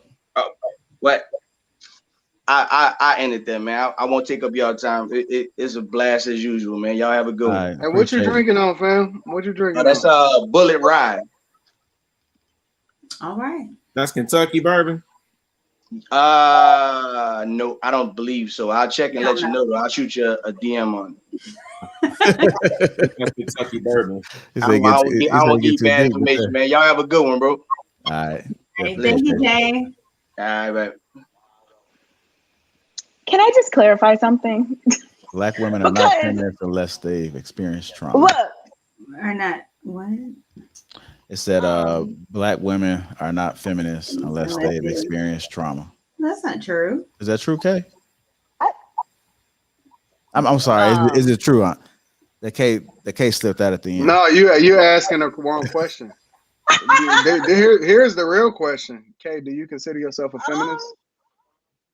No, like I said many weeks ago when you asked me. Come on. You might have evolved. But listen though, y'all think I'm supposed to treat all of you like I treat my man. Y'all are not my man. All the people in the Facebook group aren't my man. Me and my man have a completely different. Me and my man have a completely different dynamic. Hey, JR, can you move me over to her man with, who is this man? What's his name? What'd you say, Anton? Can you move me to the right? We're saying, who's your man? I said, who's your man? Girl, don't worry about all that. Yeah. Okay, so don't worry I'm about not over here saying I got my man. You throwing him out there. Said you Courtney, you just said you're close, which means what? However, you throw your man out there. Yeah, this is better. Let me turn this way. So who is this man? Okay. Tell me who your man is. Inbox me and I'll tell you. We inboxing pictures. Why are you right there? Turn around.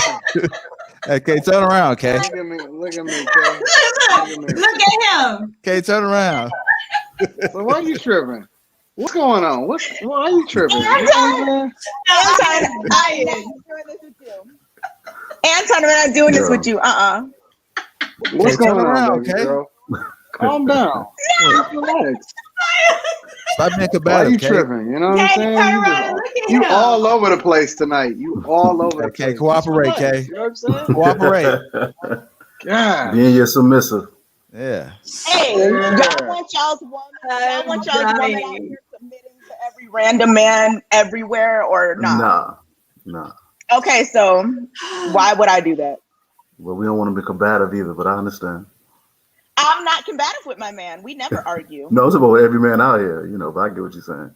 What's going on, Trev? Welcome to the show. How's it going? Great show. Y'all been doing a good job. And glad to be on the show with Kevin Samuels. I feel honored. Appreciate that. My comment mainly is about, is modern woman done? In my personal opinion, I say yeah, especially for the men that they want. There's just too many options. They most women look for the top 10 to 15% of men, and they just have the ability to choose women that, you know, that's going to be more aligned with them. So that's just really my comment. I don't see the amount of women really coming back from. A lot of them are waiting too late anyway to try to. It's over. It's over. To try to It's you know, dead. to try to pair mate. And most of these women nowadays are 36 and up, now looking to get married, and you know, the men that they want to marry typically not going to marry a woman that, you know, that age most of the time. Just too much with it. Yeah. So that's just my point, my opinion. But that's it. But y'all, great show. It's good to hear from y'all again. I ain't gonna keep y'all too late. It's like 1:30 over here. Appreciate y'all staying on so late, man. And I look forward to next week's show. All right, man. Yeah, Man. Thanks for the support. You done switched up the hair. You got that it was hair Memorial dry. Day weekend. This is the end of the Memorial Weekend style. I had to get cute, you know what I'm saying, for Memorial Weekend. Hey, come on, light skin. Don't hate, JR.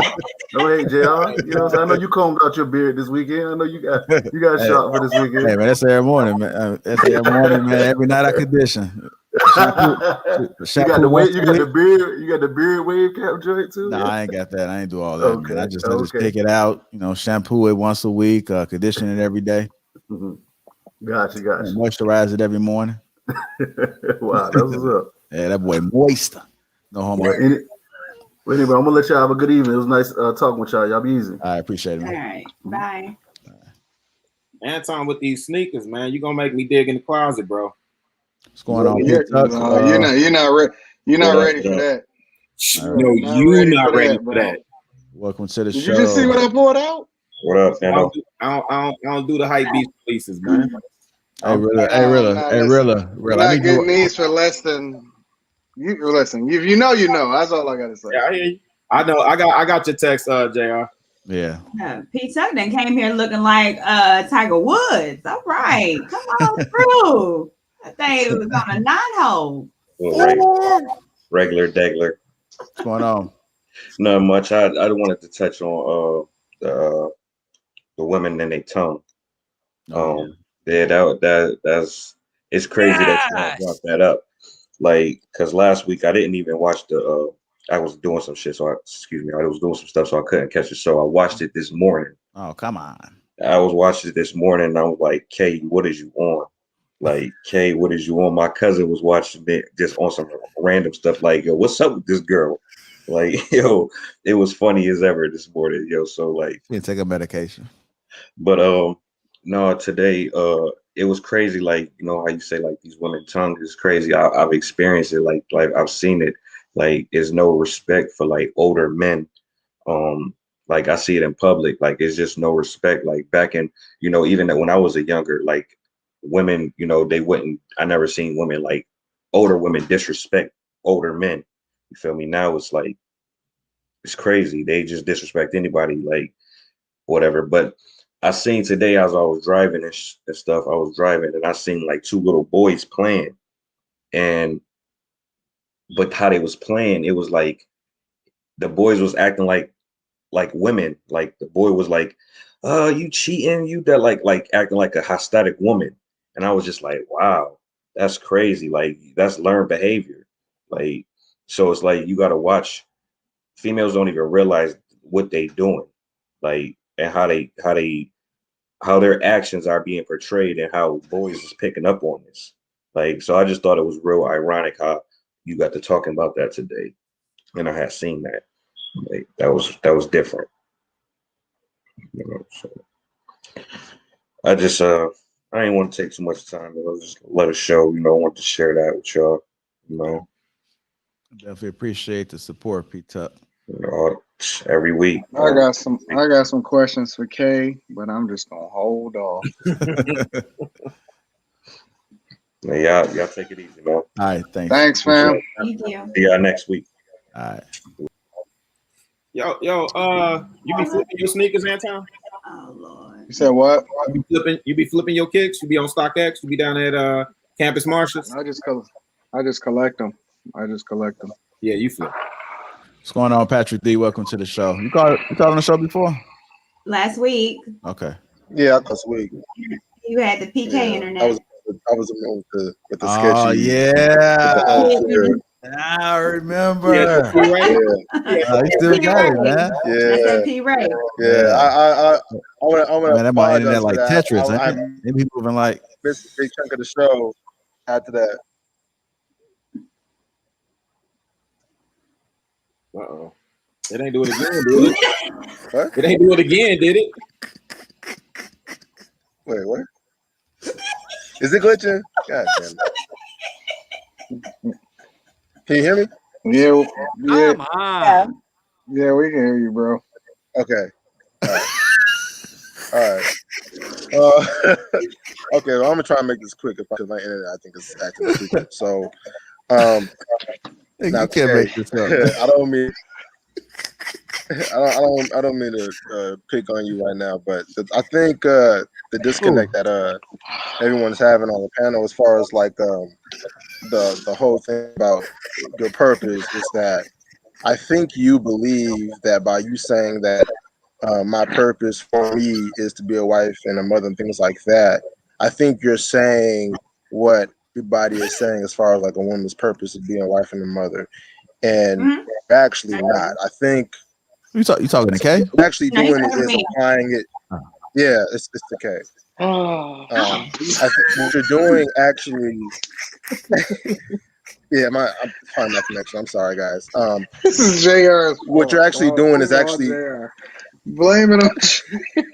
I think what you're doing. As if we have a choice in the matter, and a lot of times when you're not acknowledging that a woman in general's purpose is to be a wife and a mother, to a lot of women sometimes it feels as if it's like, what do you mean it's a woman's purpose? Does that make sense? No. Hey, man. They said you sound, your internet sound like more cold. They said your internet sound like more cold. They wrote, hey dog, they wrote the comments, G. Yeah. Patrick, you gotta go to the elevated platform. Yeah. Ooh. Just make a post. I'll try Make a again. post. I'll try again. Make a post. Send us a DM. All right, I'll make a post. Yeah.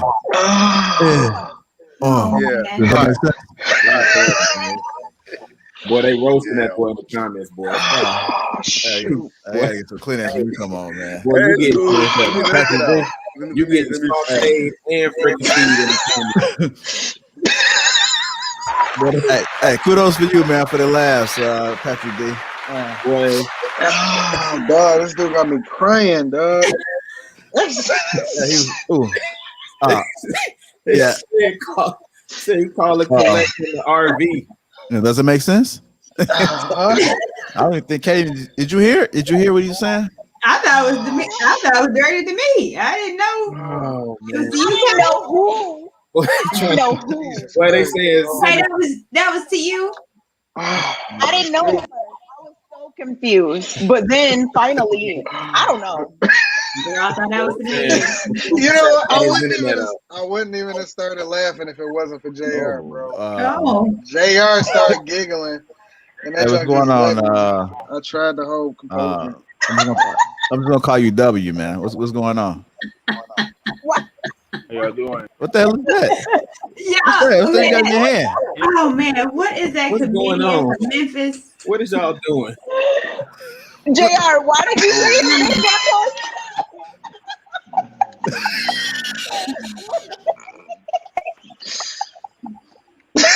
Anton, you gotta relax, man. You gotta relax, bro. Hey, what's going on, W? Welcome to the show. Where you calling from? What you got in your hand, I'm in LA. Yeah, LA. Hey, I think people after. I thought that was Leslie Jones. What's that in your hand? What you got in your hand? I thought it was Leslie Jones. What is that? Oh, that's just my speaker. Oh, what? Like I could talk into the Bluetooth. Oh, how y'all doing? Okay. All right. How you doing? What's going on? I'm good, man. I'm really good. I've been catching y'all shows. Uh-huh. You know what I mean? I've been watching for a few months now. And, I'm kind of late to this episode, so. Yes, it's But okay. I wanted to comment on something Kate said, and I hear a lot of women say it, which kind of rubs me the wrong way a little bit. But when she says like, you know, she treats her man a certain way and not like unless she's in a relationship with somebody.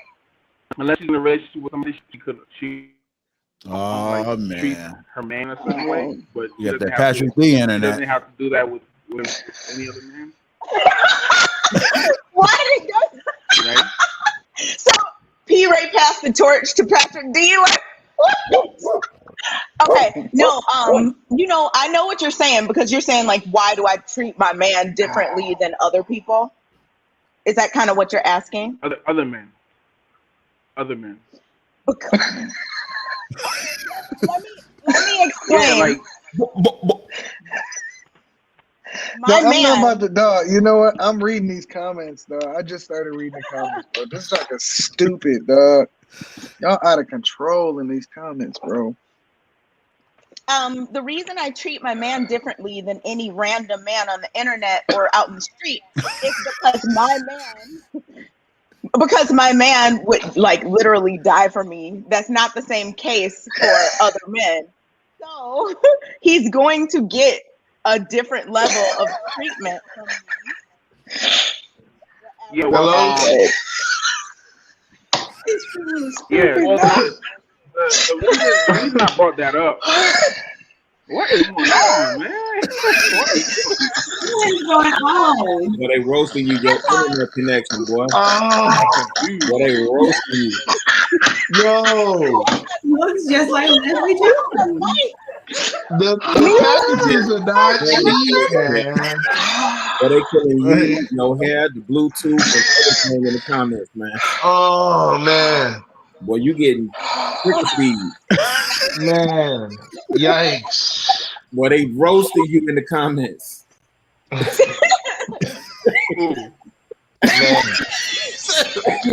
Everybody. They said his hair looked like AMC stock, man. It's nothing wrong with your hair. Oh, I'm not gonna lie, man. I ain't looking that great. I ain't looking that great right now. Oh man. It's okay. Boy, they messing with your hairline. They is torching you, G. It's the way my hair grows. Yeah, maybe it's just the way your hair is. Yeah, they gotta pull it up. First of all, you make an airtime job hard. Number two, you giving them more in the comments. But they say your hairline look like a Nike check. What you say, Rilla? What you say? Yo. Look, I heard it all. I heard it all. They said his hairline look like a Nike check, man. Hey, this is not fair. This is not fair, man. When you lose But ain't nothing but an ocean turn. God bless you. I'm about to get my composure. I'm a professional. I didn't even say nothing about that. I just figured he just had the slick side. Hey, what are you doing? Oh man. Log off, bro. You got the remix, huh? Well, you ain't finna get another point in. You giving them more ammunition. It's a wrap. Yeah, I got it. I want to hear what he. Well, they just hit you with the. Hey, now go. Hey, you can. Hold on, y'all. Hold on. Yo. Let's be professional. Let's be professional. Let's just have a conversation. Go ahead, Wig D. I apologize. Go ahead. Go ahead. I feel like nobody's on now. I feel like on. Y'all go to the next guy. Y'all go. What did he say? Y'all. Can you repeat that again, Wig D? One last time, Wig D. One last time. Go ahead. Oh. JR, stop saying the name. That's his name. That's his name, though. man, y'all wrong. Y'all going to hell, man. No, JR, you Y'all going to hell. well, it. Like, why? Well, let me start off by saying that I paid for the highest internet package they had, so we not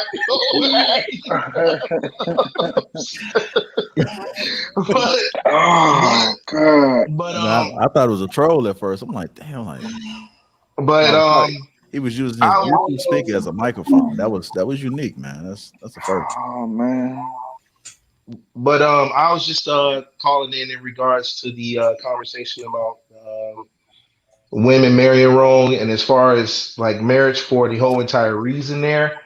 I think that what primarily Black women are missing the most is that men, we're not telling you to try to be traditional women because we're trying to force you into something or control you. That's just our way of saying that with you being a traditional woman, that's our best way to protect you.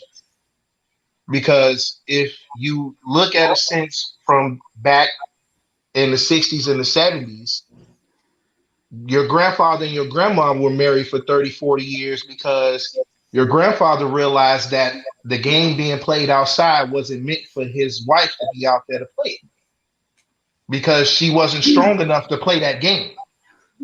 So her being at home to be a traditional wife was the purpose of her keeping her out of that game and it not changing the tide the way it's changing it now. It's like with modern women trying to play the field that they're playing now, not only is it not breaking up the household for Black families, but it's also demeaning the Black man, period. Because the subliminal information that they've given to Black women has literally put Black men at the bottom of the totem pole. Like to certain races, like they put us below animals. But the only reason why they were able to put us below animals because we lost the backing of our Black women. When we had our Black women in the corner with us during that time, we were like untouchable. Like all other races were scared of us. But, you know, and more so like just to finish it off, like I said, the whole purpose of the marriage and the traditionalness of a woman being a traditional wife is for that same purpose of just her just being protected. Because women are now saying that they want to be protected, but they're not really giving us no reason to protect them. So that's just really all I'm gonna say on that. Kay, Kay, did you hear him? Did you hear what he said, Kay? Kay, did you hear what he said? Yeah. Okay, repeat what he said.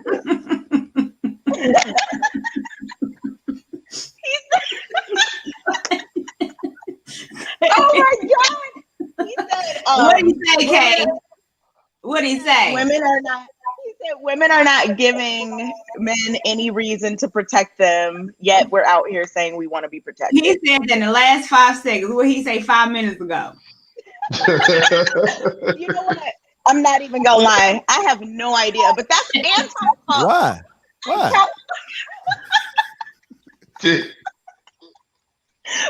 Anton's face the entire time, I know what he was doing in those comments, and I know. I turned the comments off. I'm not dealing with these people, man. I can't deal with comments. I don't care. I don't. People out of control, bro. I'm a professional. Right. JR, why you gotta give me a pop quiz? Like, why me? I mean, I ain't really tripping about the comments, man. I heard them all. So no. It wasn't about you. I heard them all. No. Tess. It wasn't about you. It was the fact that I saw that she wasn't paying attention. So she was too busy laughing from the last guest, and she wasn't paying attention. So I had to give her a pop quiz. In the comments, somebody said, "Why do fools fall in love?" Hairline, and like I was just confused. And then I saw Anton's face, and I just couldn't keep my composure. So, hey, I appreciate you guys in the comments. You see what you guys did. Y'all, wow, they are wilding in the comments, man. Yeah, I see. I see. They are wilding. They turned it into like a 10th grade lunchroom table situation, and then it just got completely out of control. But yeah. All right, Tez. Does anybody want to address this? His comment. Well, the part. Kay, you didn't hear it. Don't worry about it. Don't even try. Don't even try, Kay. I just did give up the now. ending part. I did hear the end. Okay. So I'll just say it again. So I'll just say the beginning part again. Is like real quick. Yeah, with the whole marriage thing is basically like women. They're thinking that we're telling them to be a traditional wife because we're trying to control them. But in a sense, we're telling women that we want them to be a traditional wife because that's our way of saying, with you being that as a man, that's our best way to protect you and shelter you and, and be a provider for you. So with that information, that becoming a problem for women to like understand, because your grandma and your grandma understood it from your grandfather 60 years ago. So why is it a problem to understand now?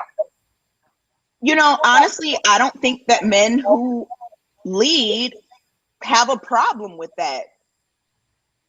How many men do you know that are these alpha males that y'all talk about that make enough money to, support themselves and, whatever, and all these things have trouble getting women to fall in line?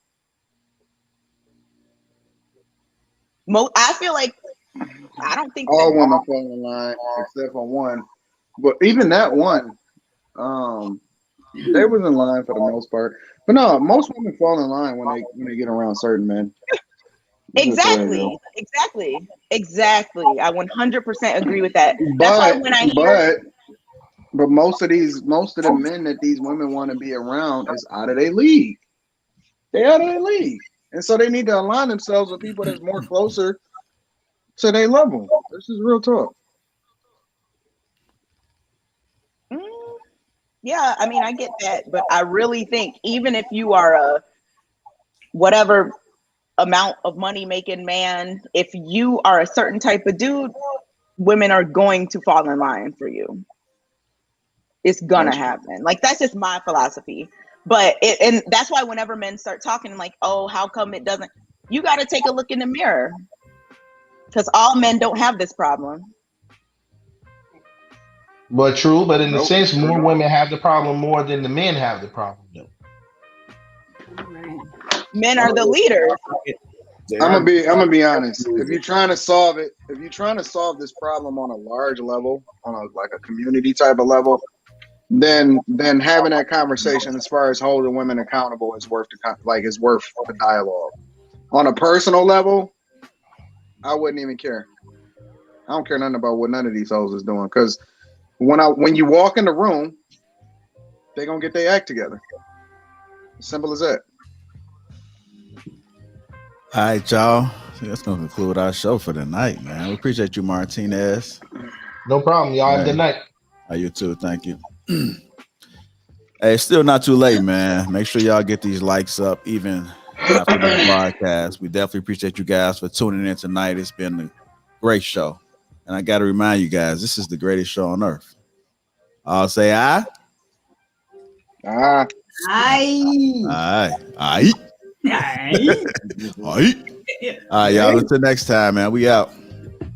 Anton, you escaped. You escaped. No, ain't no after hours tonight. Ain't no after hours tonight, man. We 5 hours in, man. We gave y'all a lot, man. It's the greatest show. What show y'all know doing 5 hours? What show y'all know doing 5 hours? Every Thursday. 7:30 p.m. Central Time. I appreciate you guys.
Definitely appreciate you, Jonathan. Definitely appreciate you. Definitely appreciate you.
Yeah.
Yeah.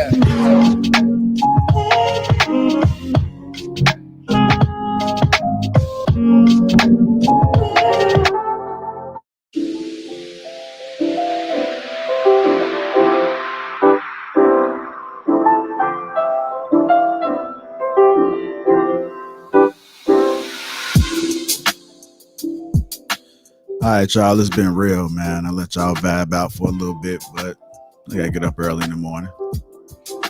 Again, it's still got enough time to like the video. Even after this broadcast, make sure you guys like the video. Also subscribe, man. We got a lot of people watching, but they're not subscribing. We got a lot of great shows that's gonna be dropping. A little bit more than what it's been dropping. So if you subscribe, then you'll be able to catch everything. I appreciate the panel, and I definitely appreciate you guys. Without you guys, we would not be where we are today. So I want to salute you guys. And stay tuned, man. We got a lot of great things in store. We got the tour we're supposed to be putting together. We got merch supposed to be dropping. We got special guests that we're supposed to be bringing on, and we're just trying to move that needle. Trying to continue to bring a lot of value.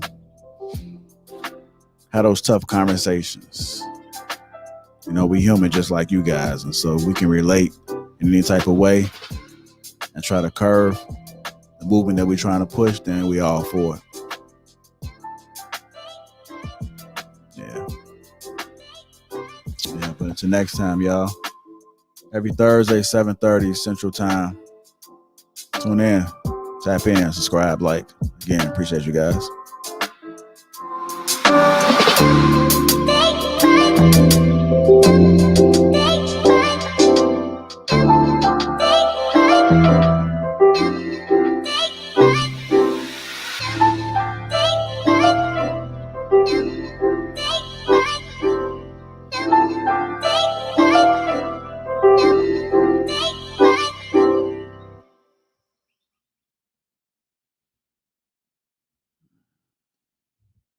Ooh la la.